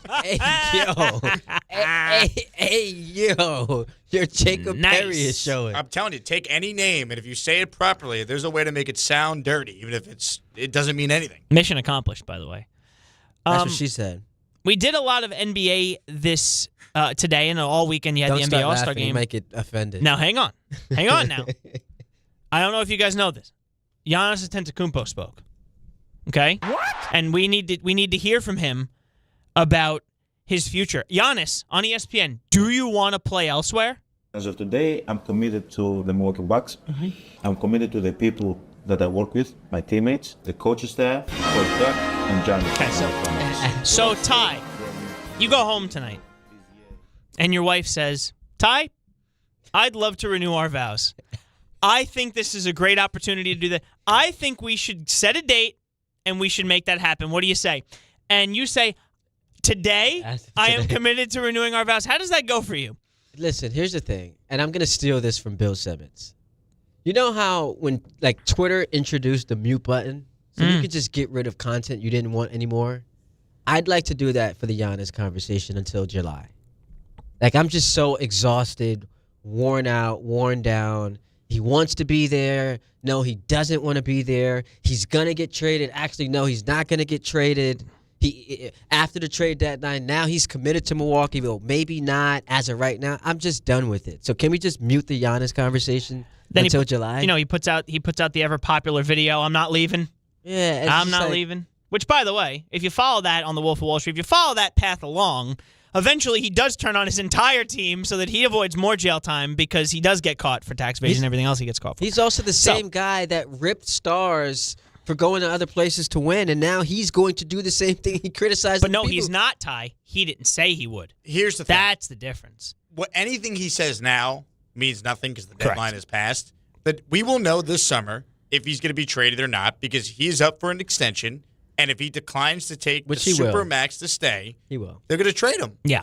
And if he takes the extension, then they're not going to be able to trade him. It wouldn't be movable at that point. Listen, I want to give credit. I'm tooting the horn of my own show, but Alan Hahn's been on this story in June when he said that that Giannis wasn't off the table, that in August that they spoke briefly, in October where he said it's going to be really complicated to get a deal done in season, and he'd expect it in the offseason or on draft night, and then everybody picked up on it and said, oh, who saw this coming? Well, Alan's kind of been on top of it, from the Knicks' perspective at least, from the get-go. So if you want to follow this Giannis story, I'd say stick right here from 3 to 7. I don't think you do, because here's another thing. And I love Giannis. I've said at worst he's the fourth best player in basketball at worst. He's kind of wearing on me a bit, but okay. But my man, you've played in one playoff series, or you've won one playoff series since your championship in 2021. Act like we need you to start to become a little bit more relevant. It's as far as big game. You could say the last big game Giannis played in was the 2022 Game 7 against the Celtics. That's the last big game Giannis has played in. That's 4 years ago. Been hurt. Team hasn't been that good. So can we get me back to talking about Giannis when he's actually playing in big games? In July, he's either going to take the extension or they will move him because he will not go into the last year of his deal. They'll try and trade him where they can get max value in the offseason. But I would appreciate if the Lakers call the Bucks and say, hey, we'll give you 2 first-round picks and Austin Reeves for Giannis. You think that's enough? Is that enough? I'm just asking a question. It's what they're asking for. They want picks and they want blue chippers. That's the trade right there. It's one of the best trade offers. They will take Karl Anthony Towns and be happy about it. I don't think they will. They will love it.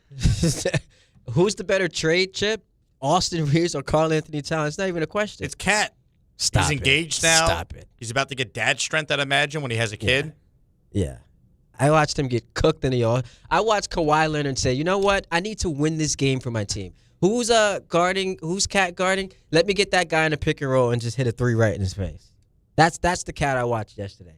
But yeah, just from a Laker fan, I hope we get to talk about this July and he ends up with Luka Doncic at LA. Well, you guys mentioned the Aaron Judge comments from earlier, and if you missed what Jake and Ty said about it on ESPN New York's Twitter and the DHR Instagram, you could catch it again when Aaron Judge said he was frustrated with the way the beginning of the offseason went and voiced that frustration to the Yankee brass and front office.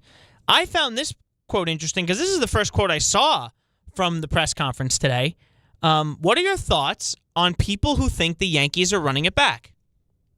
Oh, definitely base running's on my mind this year a lot. I saw a lot of guys around the league with 40, 30 bases. That's important. People might have their opinions on it because, we didn't win it all last year. We fell short in the division series, but, we get a chance to bring a lot of those guys back. They're impact players. You bring back a guy like Cody Bellinger he can play all over the diamond. He can hit in the middle of the order for you. You can come with a big base hit when he needs to. You bring back Paul Goldschmidt, who's been an MVP, played all over, and just what he brings inside that clubhouse, not only on the field, but in the clubhouse, he elevates, especially with the younger group we have, especially in the infield. You got a young core at the infield, and you have a guy like that can help him out. He's been there, done it. I'm excited. You just get another year of the young guys to develop. You bring back some big pieces, especially Trent Grisham, our center fielder, who had a breakout year. So I'm looking forward to it. And then you get to add G. Cole, down the road a little bit with some other guys. I like our chances. Wait, is that a thing?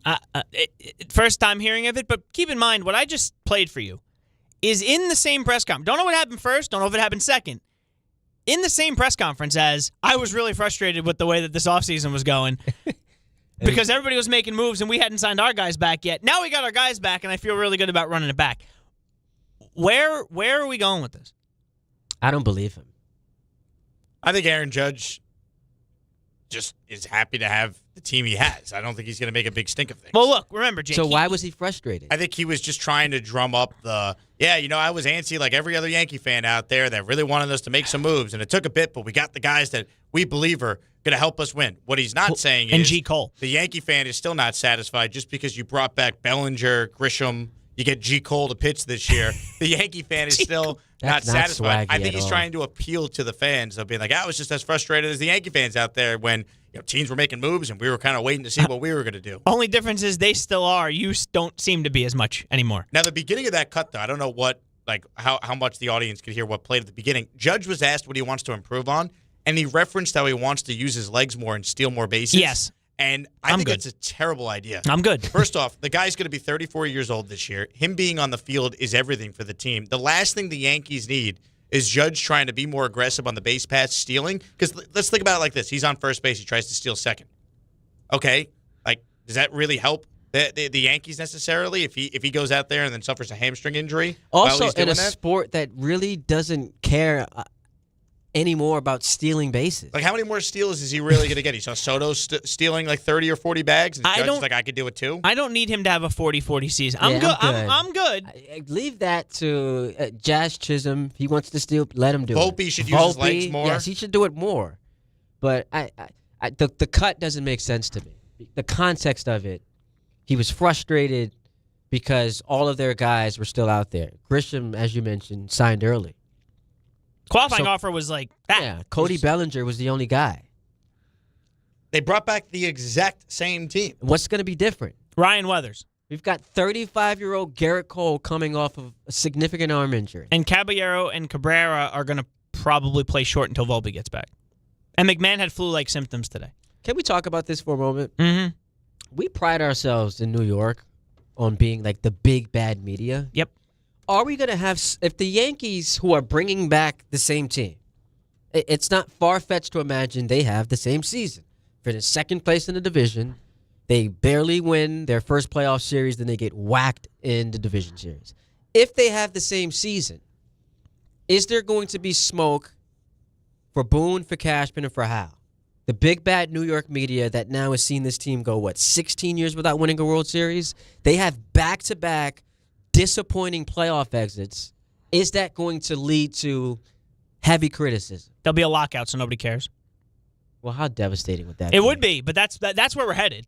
Well, I mean, there's been criticism, but it doesn't lead to any change. No. They don't. I don't think the criticism is as loud as it should be. There's a lot of Yankee Are you propaganda. talking specifically from people that are on a beat? You're talking about talk show Just hosts everyone. in this town? Because Yankee Everyone. fans are irate. I mean, I did shows filling in for Michael I'm all talking summer, about media and I members. demanded Oh, accountability. you'll find them there. Don't believe me. That time slot, you'll have the angry Yankee fans. I'm talking about media members where we just make excuses. I love hearing, they make the playoffs every year, except I remember they missed the playoffs in 2022. I remember in 2013, in 2014, and 2016 they missed the playoffs. So you go back the last 11 years, they've missed the playoffs 4 times. So this idea that they make it every year, it's just simply untrue. But we just say it and get enough people to repeat it so it becomes factually correct. I want somebody, Jake and Ty, to slip up, one of the beat guys and girls, and ask Ryan Weathers, what do you think about the Yankees running it back? And he'll be like, I'm the guy. I'm the one you can't ask that He's question. the only one. He's the one you can't ask it to. And look, here's the thing. They have a good team. They had the same amount of wins as Toronto. I just think it's fair for a Yankee fan to look around and be like, okay, yeah, you guys were good, but when are the Yankees going to be the Yankees again? Where they go into the year as one of the clear favorites, not just in the mix with other teams. And then people will say, well, they have the highest win total on the odds in the American League. Who and it's cares? that's because the Yankees have the biggest fan base. So Vegas adjusts for the fact, just like the Cowboys always have inflated Super Bowl odds as well. I Vegas also don't accounts care for about that. That doesn't mean anything. Our eyes tell us that when they played the Blue Jays last year, they got embarrassed in the playoffs, and they were dominated by that team in the regular season. That's what our eyes told us.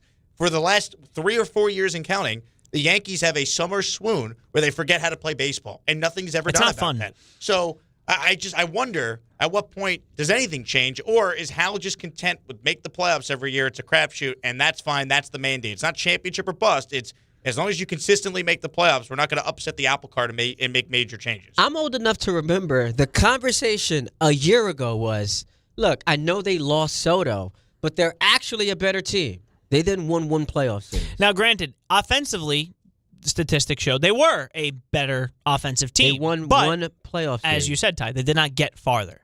So you can look at all the stats They you barely want. beat the Red Sox. They barely did. So, like, I'm supposed to sit here and be like, Took wow, a phenomenal it's start great. from a guy that you didn't expect. If not for injuries, wouldn't have even sniffed the rotation at the I end was of the year there. in Cam Schlittler. Schlittler was amazing that night. It was amazing. But, like, here's the thing. They didn't play in the divisional round 2 seasons ago. They had the bye. They had the bye, yeah. So they had to get through Boston, become the first team to ever lose game 1, and then win the next 2 to advance. Like, it was a nice moment to beat the Red Sox. But, again, the Yankee standards is get to the World Series and win it. And people could say, well, they were in the World Series 2 years ago. And they got annihilated. They did. And here's the other thing. The Dodgers, even though they've only won the World Series, and I say even though, like, they won it 3 times. But what was always impressive about what they've done is that, sure, until the last 2 years they hadn't won it, but they went to the World Series in 17, they went to the World Series in 18, they won it in 20, and now they've actually, since they've been knocking on the door, not to get into the playoffs, that's a given, but knock on the door in the World Series, eventually some of those World Series are going to go your way. And the Yankees, forget the drought since 2009. I think what people do not bring up enough is it's not like they've had a lot of chances to win championships in that round. They have not been back to the World Series other than 2024 since 2009. So during this entire run, the best they have done besides the easy path to the American League Central in the 24 season was losing in the ALCS. They have not been back one other time other than that 1 year since 2009 when they won it all. But let's just face the reality. As far as building a championship team, they no longer know what they're doing. They build a team that is good enough to make the playoffs every year, but they not don't. They don't know how to build a championship team. Agreed. The evidence would suggest that. 90-plus wins. Great. And you face a team that statistically you could beat, they're in good shape. Every time you play a good team in the playoffs, you get stomped out. Like, I got annoyed listening to Dave during that 2024 run, bringing up competition's not that great.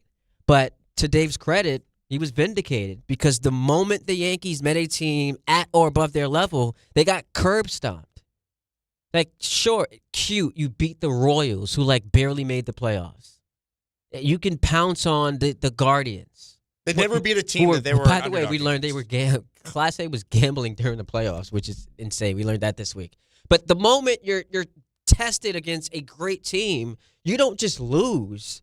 You get annihilated. Well, they completely melted. Being at Game 5 of that World Series, I mean, you watched it. I mean, Garrett Cole was pitching the game of his life, 5-0 in the 5th inning. You're thinking, wow, I mean, Dodgers have a bullpen game. Their pitchers are cooked. Maybe, just maybe, Yankees get it back to L.A. and actually get it to a Game 7.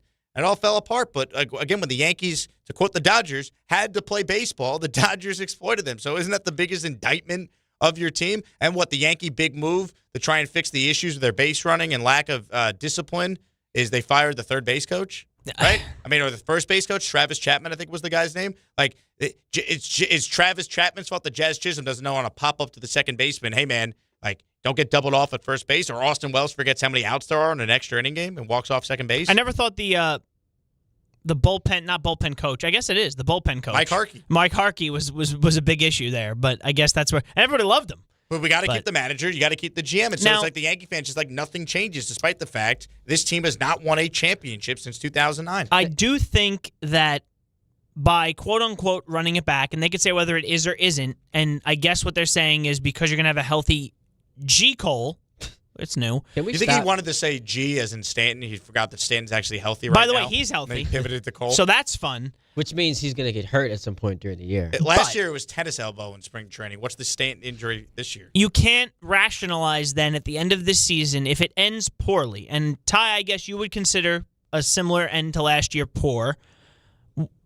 I guess not making the ALCS or not making the World Series would also be considered a failure. If you get clipped in the division series, like, forget Yankee standard. Like, everyone wants to talk about no team had more wins in the American League than the Yankees. You got annihilated in the division series. Like, that's a failure.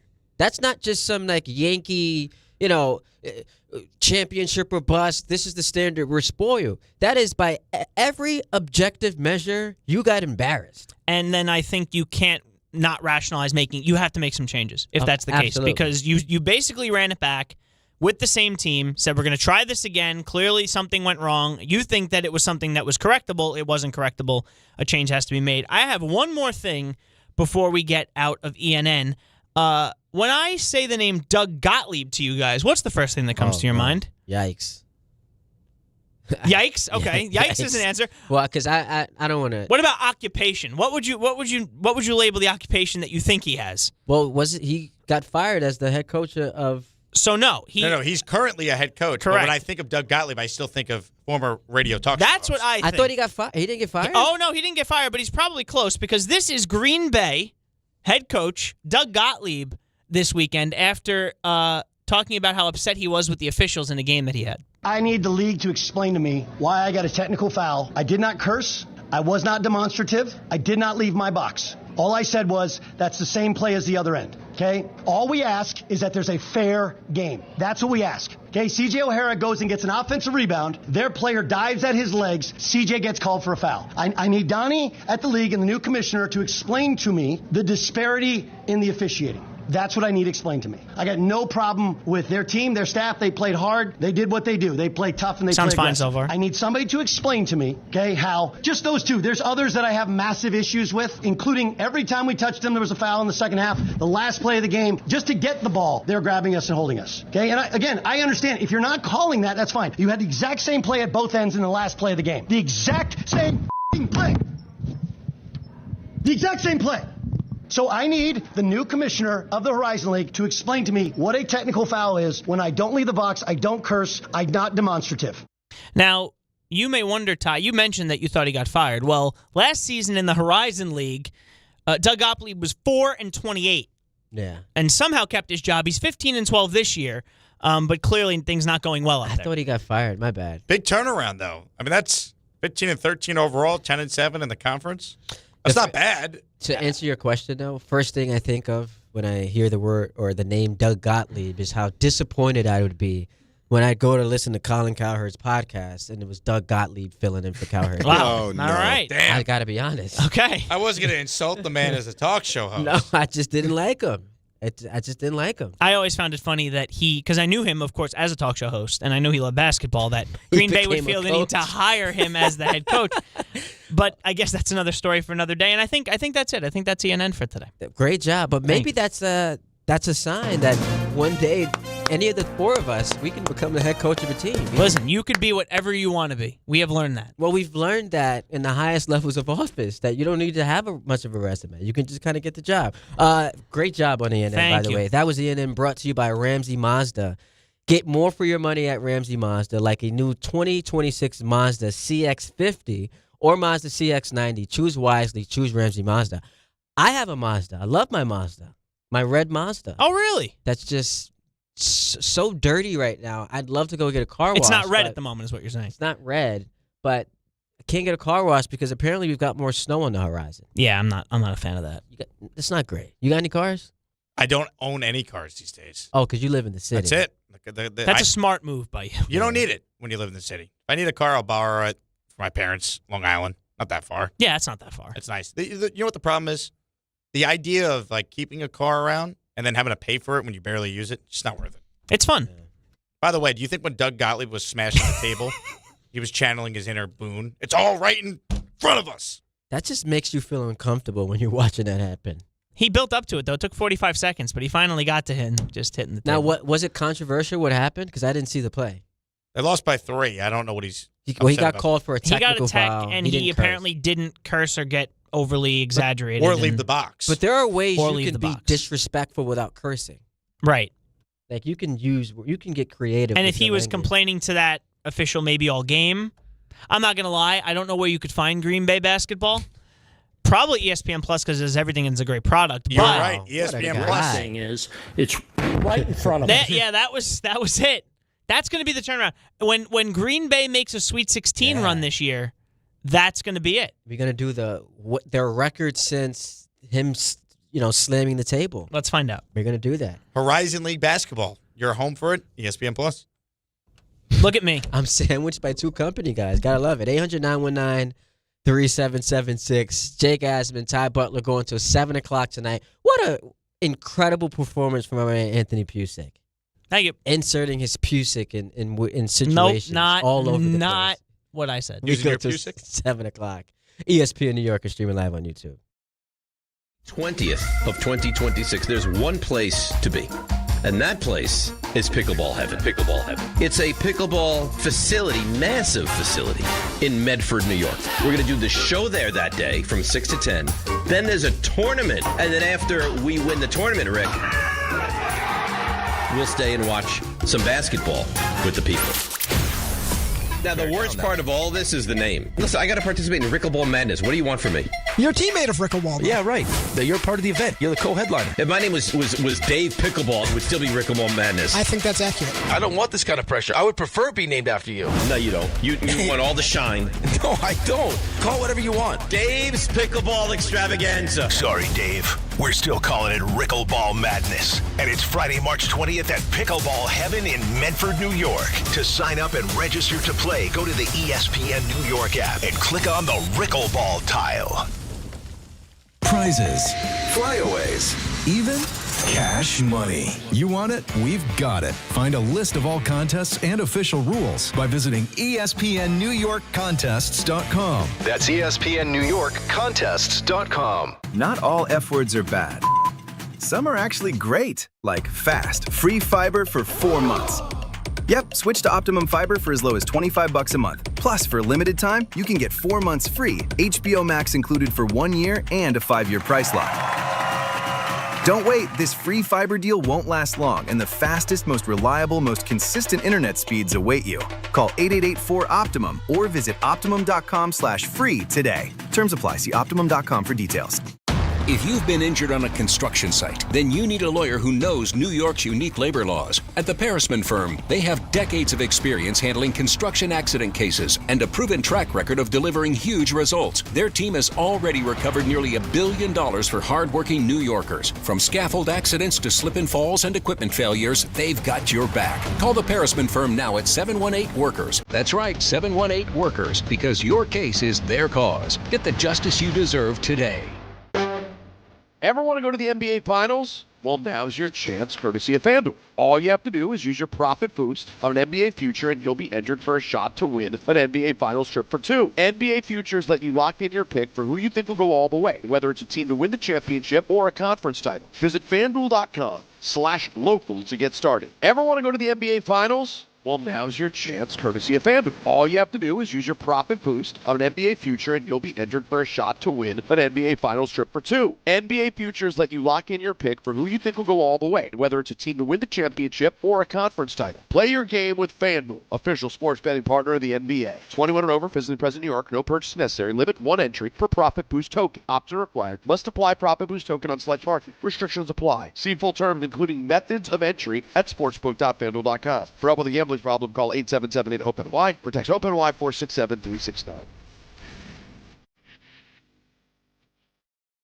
New year, new season, same goal. Feel good and stay in the game. But if neck pain, back pain, joint pain, or sciatica is holding you back, it's time to handle it. I'm Bart Scott, and I'm telling you to call Dr. J. Shaw at Sandwell Pain. Dr. Shaw is an Ivy League trained, double board certified, and he specializes in getting people back to living pain-free. No surgery, no scars, no long recovery, no pain medication. Just precise, non-surgical, image-guided treatments that work. Same day or next day appointments are available with offices in Woodbridge, Livingston, and Inglewood. Stop playing through pain. Go to SandwellPain.com. Relief starts today. Hey, it's Alan Hahn. Rings End is your locally owned Benjamin Moore retailer. They're your store for quality with a full line of brilliant and durable Benjamin Moore paints. They're your store for inspiration with thousands of colors and a variety of sheens. And Rings End is your store for expertise with one-on-one advice for contractors and homeowners. Insist on Benjamin Moore paint from Rings End because the gorgeous color you love can't be matched in another brand of paint.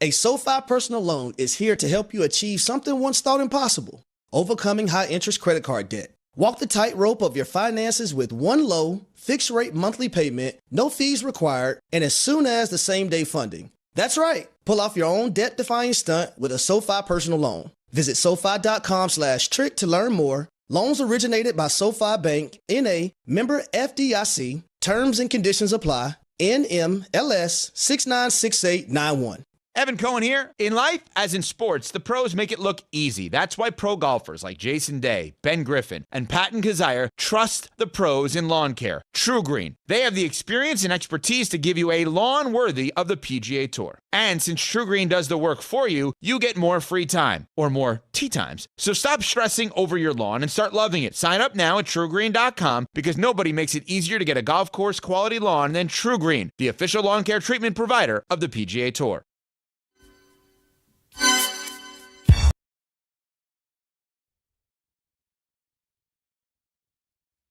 There we go. Some classic hip-hop right there. Game time. Brought to you by Tullamore Dew Irish Whiskey, because when it's game time, it's Tully time. So you've got women's hockey. USA versus Canada. That's right. Should be a fun one.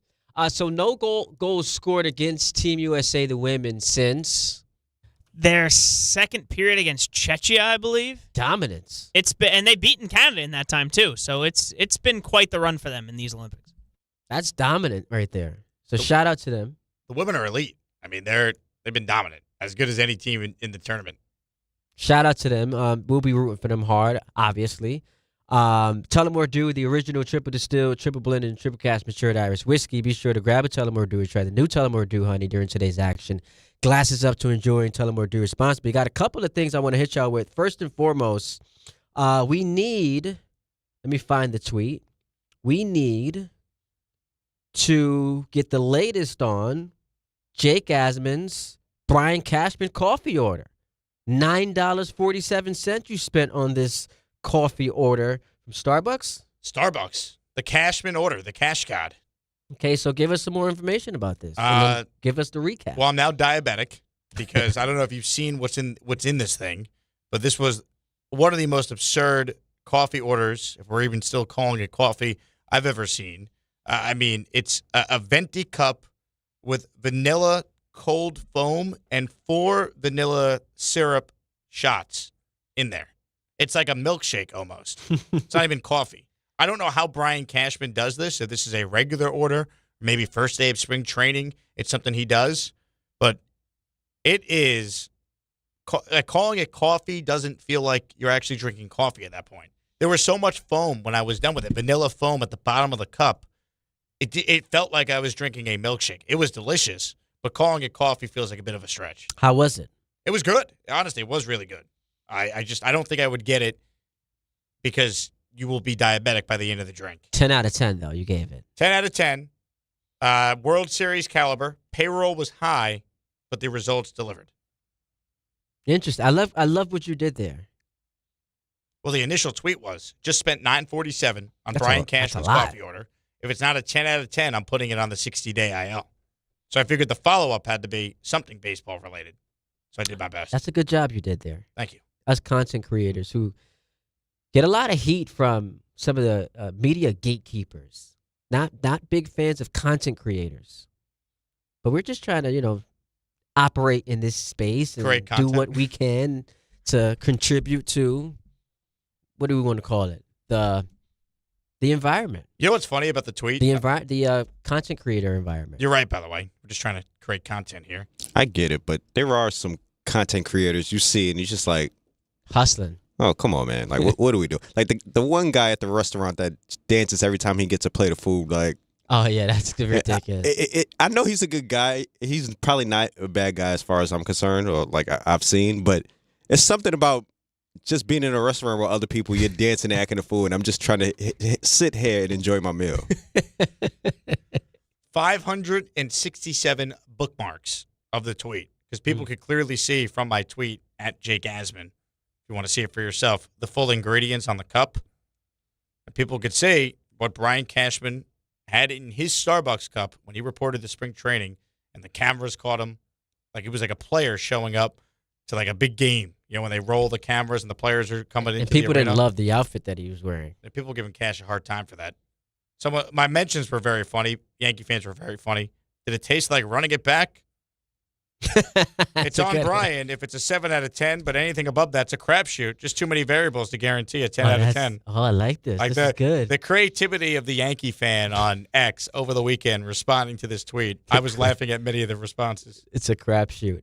Shout out to NBC and the NBA because the All-Star Game averaged 8.8 million viewers across NBC, Peacock, and Telemundo per Nielsen. It's the largest NBA All-Star audience since 2011. Now, I think, if I remember correctly, Jacob, that's the LeBron-Kobe game where Bron's got a chance to win it for the East. Kobe's guarding him and, embraced the challenge. He's, slapping the floor like he wanted the smoke.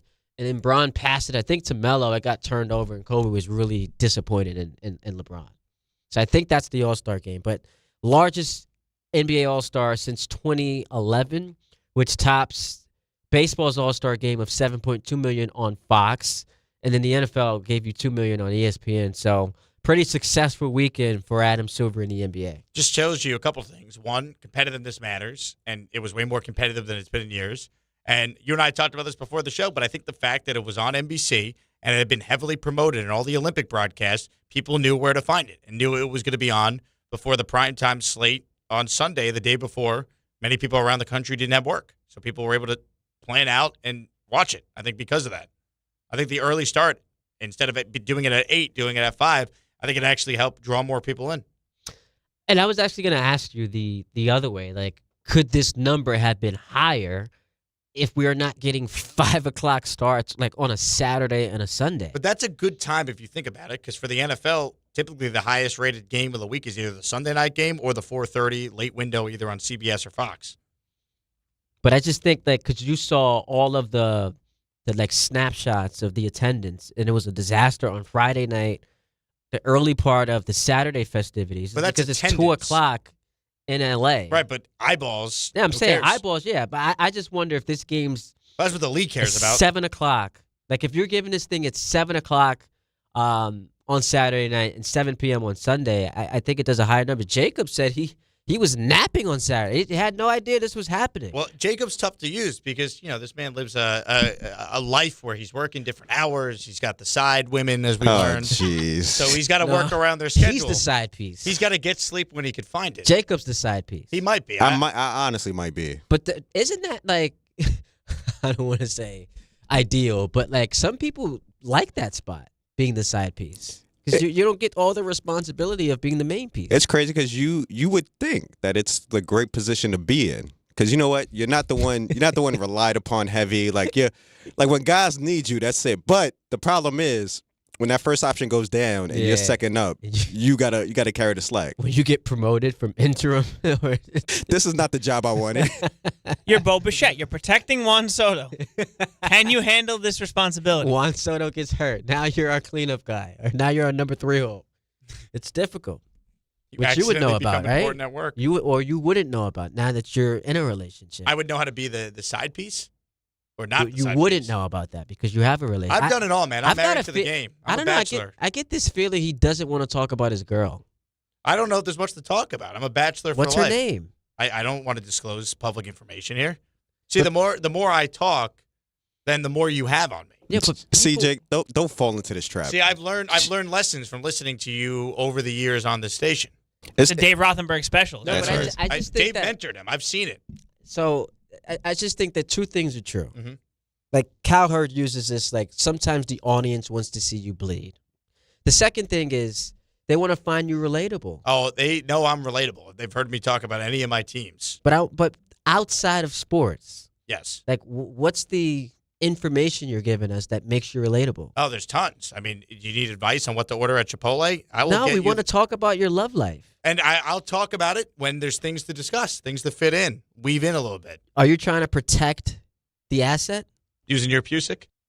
Trying to use my Asman here. All right? This is my brain I'm referring to. So, because here's what I'm wondering. Is it that you don't want the single ladies out there to know you're in a relationship because then that closes the door for some opportunities? Or are you really just keeping her a secret because Like you're doing the Stephen A thing. He's like, I will never allow a woman to disclose that we date publicly or she's going to be a goner. He said that? He did. That's hilarious. Because I've seen Stephen A. at events before, and I've seen him with women. Yes. So that's really funny. That's Same. I didn't know that's his philosophy on it. He did say that. You know what? Apparently, I'm taking the Stephen A. approach then. So you're going to be running for president at some point? Probably not. It is President's Day, though, so you can't rule it out. But that's the rumor out there, but for Stephen A. I just want to get the people to, get to know you a little bit more. I think they know me. I'm your friendly neighborhood ass man. Real quick, 800-919-3776. Steve Cohen was asked, you're ever going to be a team captain? As long as I'm owning the team, there will never be a team captain. Really? Okay, that was my decision. My view is the locker room is unique, and let the locker room sort it out year in, year out. And so... So you're not saying that there'll never be one? But no, they'll never be a captain. Wow. They'll never be a captain? They'll never be a captain. When did you make that decision? I've felt that way all along. Really? Yeah. I don't believe that. Because we all thought at some point Lindor was going to be the team captain. The Mets had a video that they then deleted that included at the end of their David Wright honoring him as a captain. It cut to Lindor at the end. They promoted it on social media, and it implied, Lindor's about to be named captain. And then they deleted it and pulled the plug on it. So they were going to have a captain. His name was going to be Francisco Lindor. Clearly, whatever happened last year in the clubhouse, the relationship between him and Soto, the Mets didn't want to create more tension there, so they just scrapped the idea of a captain altogether. That's my theory. I always thought it was odd when Juan Soto comes out and he says, Starling Marte is the leader of the team. Because, Francisco Lindor is that guy. He's that dude. That's the perception that he gives off, that the Met fan has openly talked about, how Lindor is their guy, he's the leader. But you wonder, there were some real issues clearly in that clubhouse. I know Joe Sherman said one of the reasons the Mets didn't pursue naming Lindor captain earlier was then teammate Brandon Nimmo did not like the idea of Lindor getting that title, so management was hesitant to create the tension. So it's honestly smart for Cohen to come out and say what he said, because he could just take all the scrutiny or criticism on this decision, if that exists, and put it on him, and you can isolate any of the conversation about, the Soto and Lindor relationship. If you name him a captain, you can avoid like the Jeter A-Rod element, if you will. Juan Soto was asked about his relationship with Lindor. I think it's a great relationship. We talk all the time in the game and everything. We help each other. That doesn't sound convincing.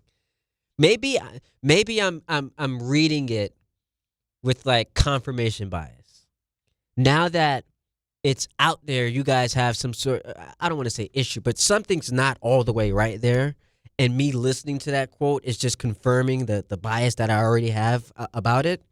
But when you listen to him asked about his relationship with Lindor, and he says, I think it's a great relationship. We talk all the time in the game and everything. We help each other. That's not persuading me that something's not that off there. No, especially when Lindor was asked about it, and he's like, not everyone has to be best friends in the clubhouse, which he's right. It just feels like clearly there was some tension there, which at the end of the day doesn't matter if they win, because there could have been tension last year at the beginning of the year when they had the best record in baseball through the month of June, or June 15th, whenever they started to hit the skids the rest of the way. So I don't think it's that big of a deal, but I will say this. The idea that Steve Cohen was always against the captain, if Juan Soto was not on this team, Francisco Lindor is named the captain of the Mets. 100%. 800-919-3776.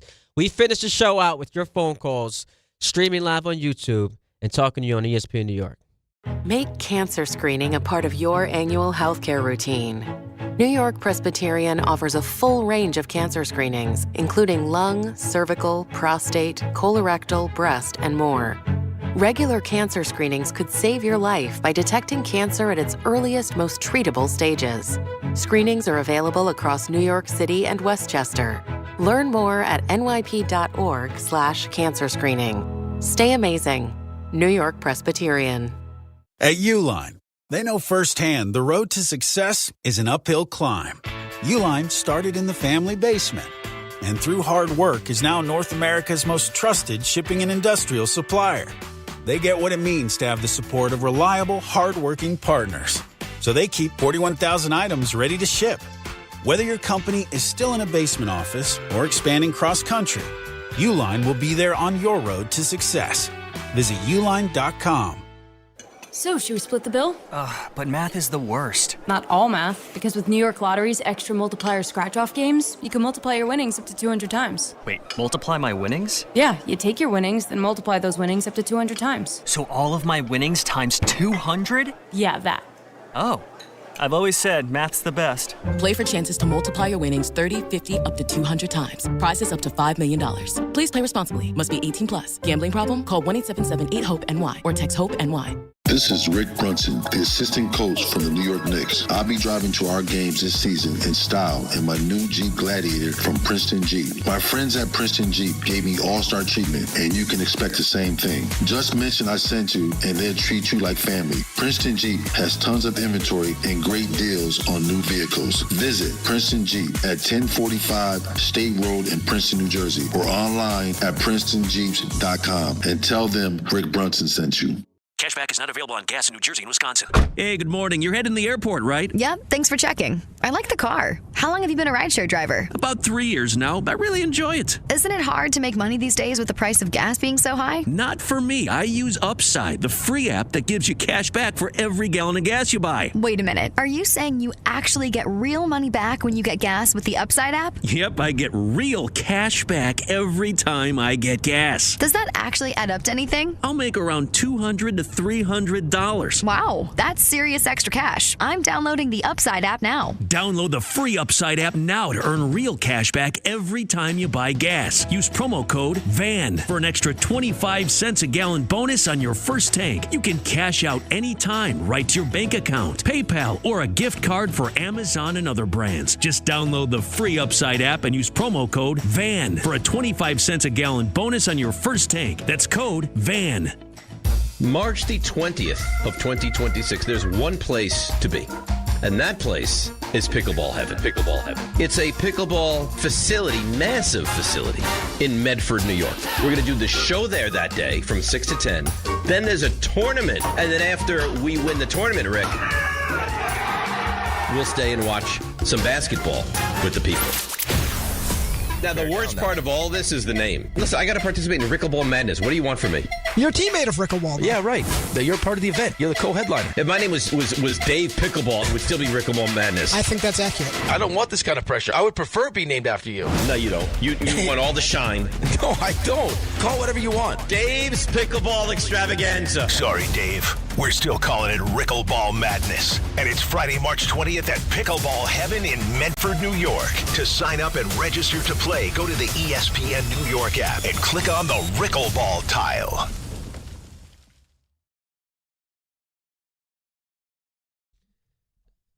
Hey, I like it like that. 800-919-3776. Yo, the chat is vibing with us today, man.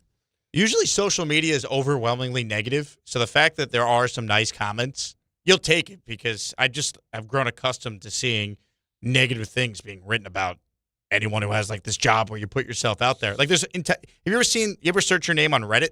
Oh my God. Yo, people were calling me all types of names, especially when I get a little controversial on Twitter. Like when I was doing the Nicki Minaj stuff, like her fans were nuts. I can't speak to that. But, bro. I had one, and this is how I know her fans are nuts. I was doing the show with Bart.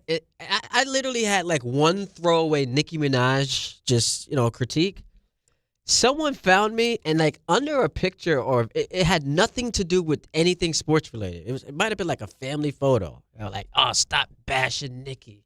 Yo, it's crazy. But yeah, you're right. It's like social media for the most part, overwhelmingly negative. There's Reddit threads that like debate my content or my show on YouTube. There's great Reddit threads about this station. Shout out to the Michael K. Show Reddit thread that hasn't figured out how to just brand itself as an ESPN New York Reddit. I've never checked it out. Oh, there's some great stuff on there. I mean, really? they're every day, and they're active, and they are been doing it for years. I used to always check it out when I was like just a listener of the show before I started filling in. And sometimes, even when I'm not on, I like to see what they're talking about in case I missed the show. I could get caught up real quick on what the Michael K. Show Reddit, which again is now covering the entire station, whatever they're discussing. So shout out to them. That's cool. A person who was in the YouTube comments was Danny in Long Island, and he calls up.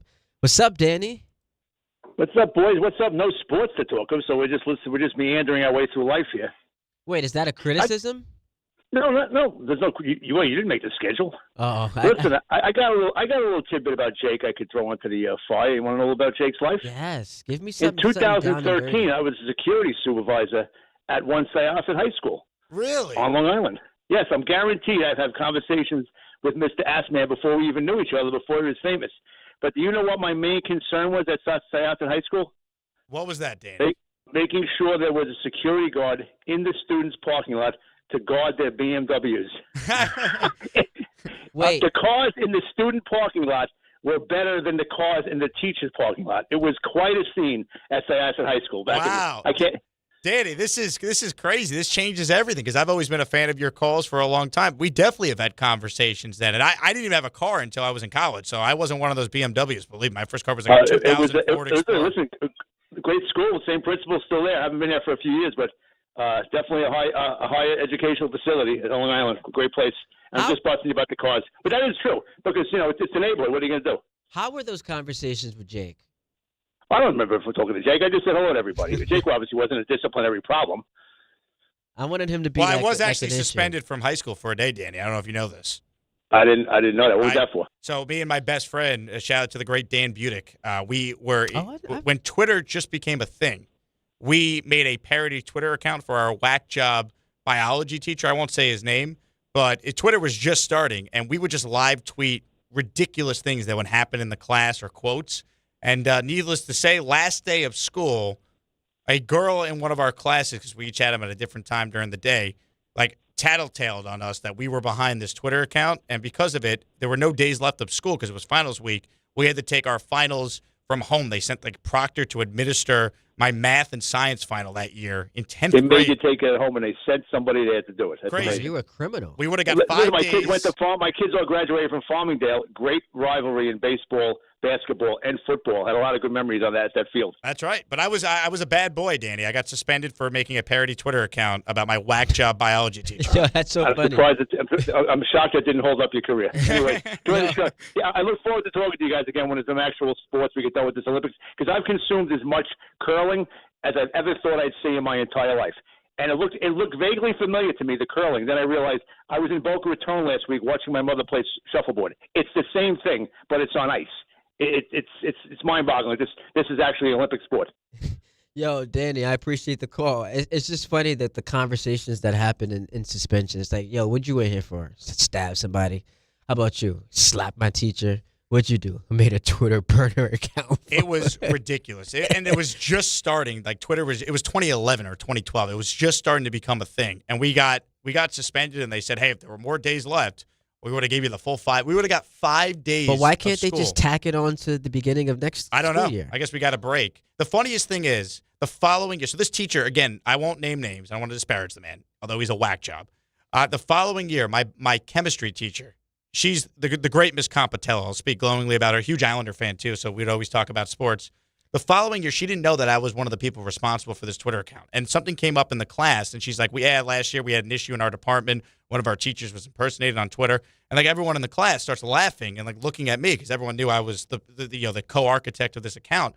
And she goes, that was you? That was awesome. We thought it was the funniest thing. So the teachers at Syosset High School in the science department all thought it was the greatest thing in the world that we had this parody Twitter account for our wacko biology teacher. And yet you got suspended. I got suspended. It should have been the first 4 days of the following year. Carries over? Yeah. So what year was this? I was in 10th grade. I was sophomore in high school, and I remember it well because that is also, to this day, the last year the New York Jets have made the playoffs. See, I tie it all back to sports. It all goes back together. That's it. Sophomore year of high school, I was suspended for making a fake Twitter account of my teacher, and the Jets last made the playoffs. Maybe we need to get you suspended again. I'll take one for the team. That's the key. We've got a minute. Do something that can get you suspended. Not on my watch. Do it any other time. Do it some other time. We need it. Or you've got the Jake Asman show. I don't know how you get suspended from your own show. There's ways on YouTube to be suspended. I'm your friendly neighborhood Asman. What we need, because there's a correlation there. We should have led the show with this. I'll do anything, honestly. Get suspended. I'm desperate. Really do a deep dive into the Assman thing and show your ass on the YouTube camera. I don't know if that would work. Didn't Dave do something about, like, he'd do something about his butt cheeks when the Giants beat the Eagles? He turned around and was shaking his ass, and that didn't get any suspension. No, I think if you pull your pants down right now that and might just work. show bare ass to the YouTube cameras, you can get you suspended. Nope. Don't do it? Ask Bart how that went down. Oh, man. Bart did that? Not quite. Not something similar, but he almost showed the front side of his. Oh, no. Yeah. He almost gave you the Toenails full and now Bart. this? Almost gave you the full Bart Scott. Well, what a pleasure it was to do the show together today, man. Had a really good time. I enjoyed every second of it, including the last 5 minutes when it led to a discussion about butt cheeks being exposed. Shout out to Pusick. Shout out to Perry. DHR back tomorrow right here on ESPN New York and streaming live on YouTube. Deuces. There are a lot of reasons why people buy at Ramsey Mazda. It's their selection, it's their customer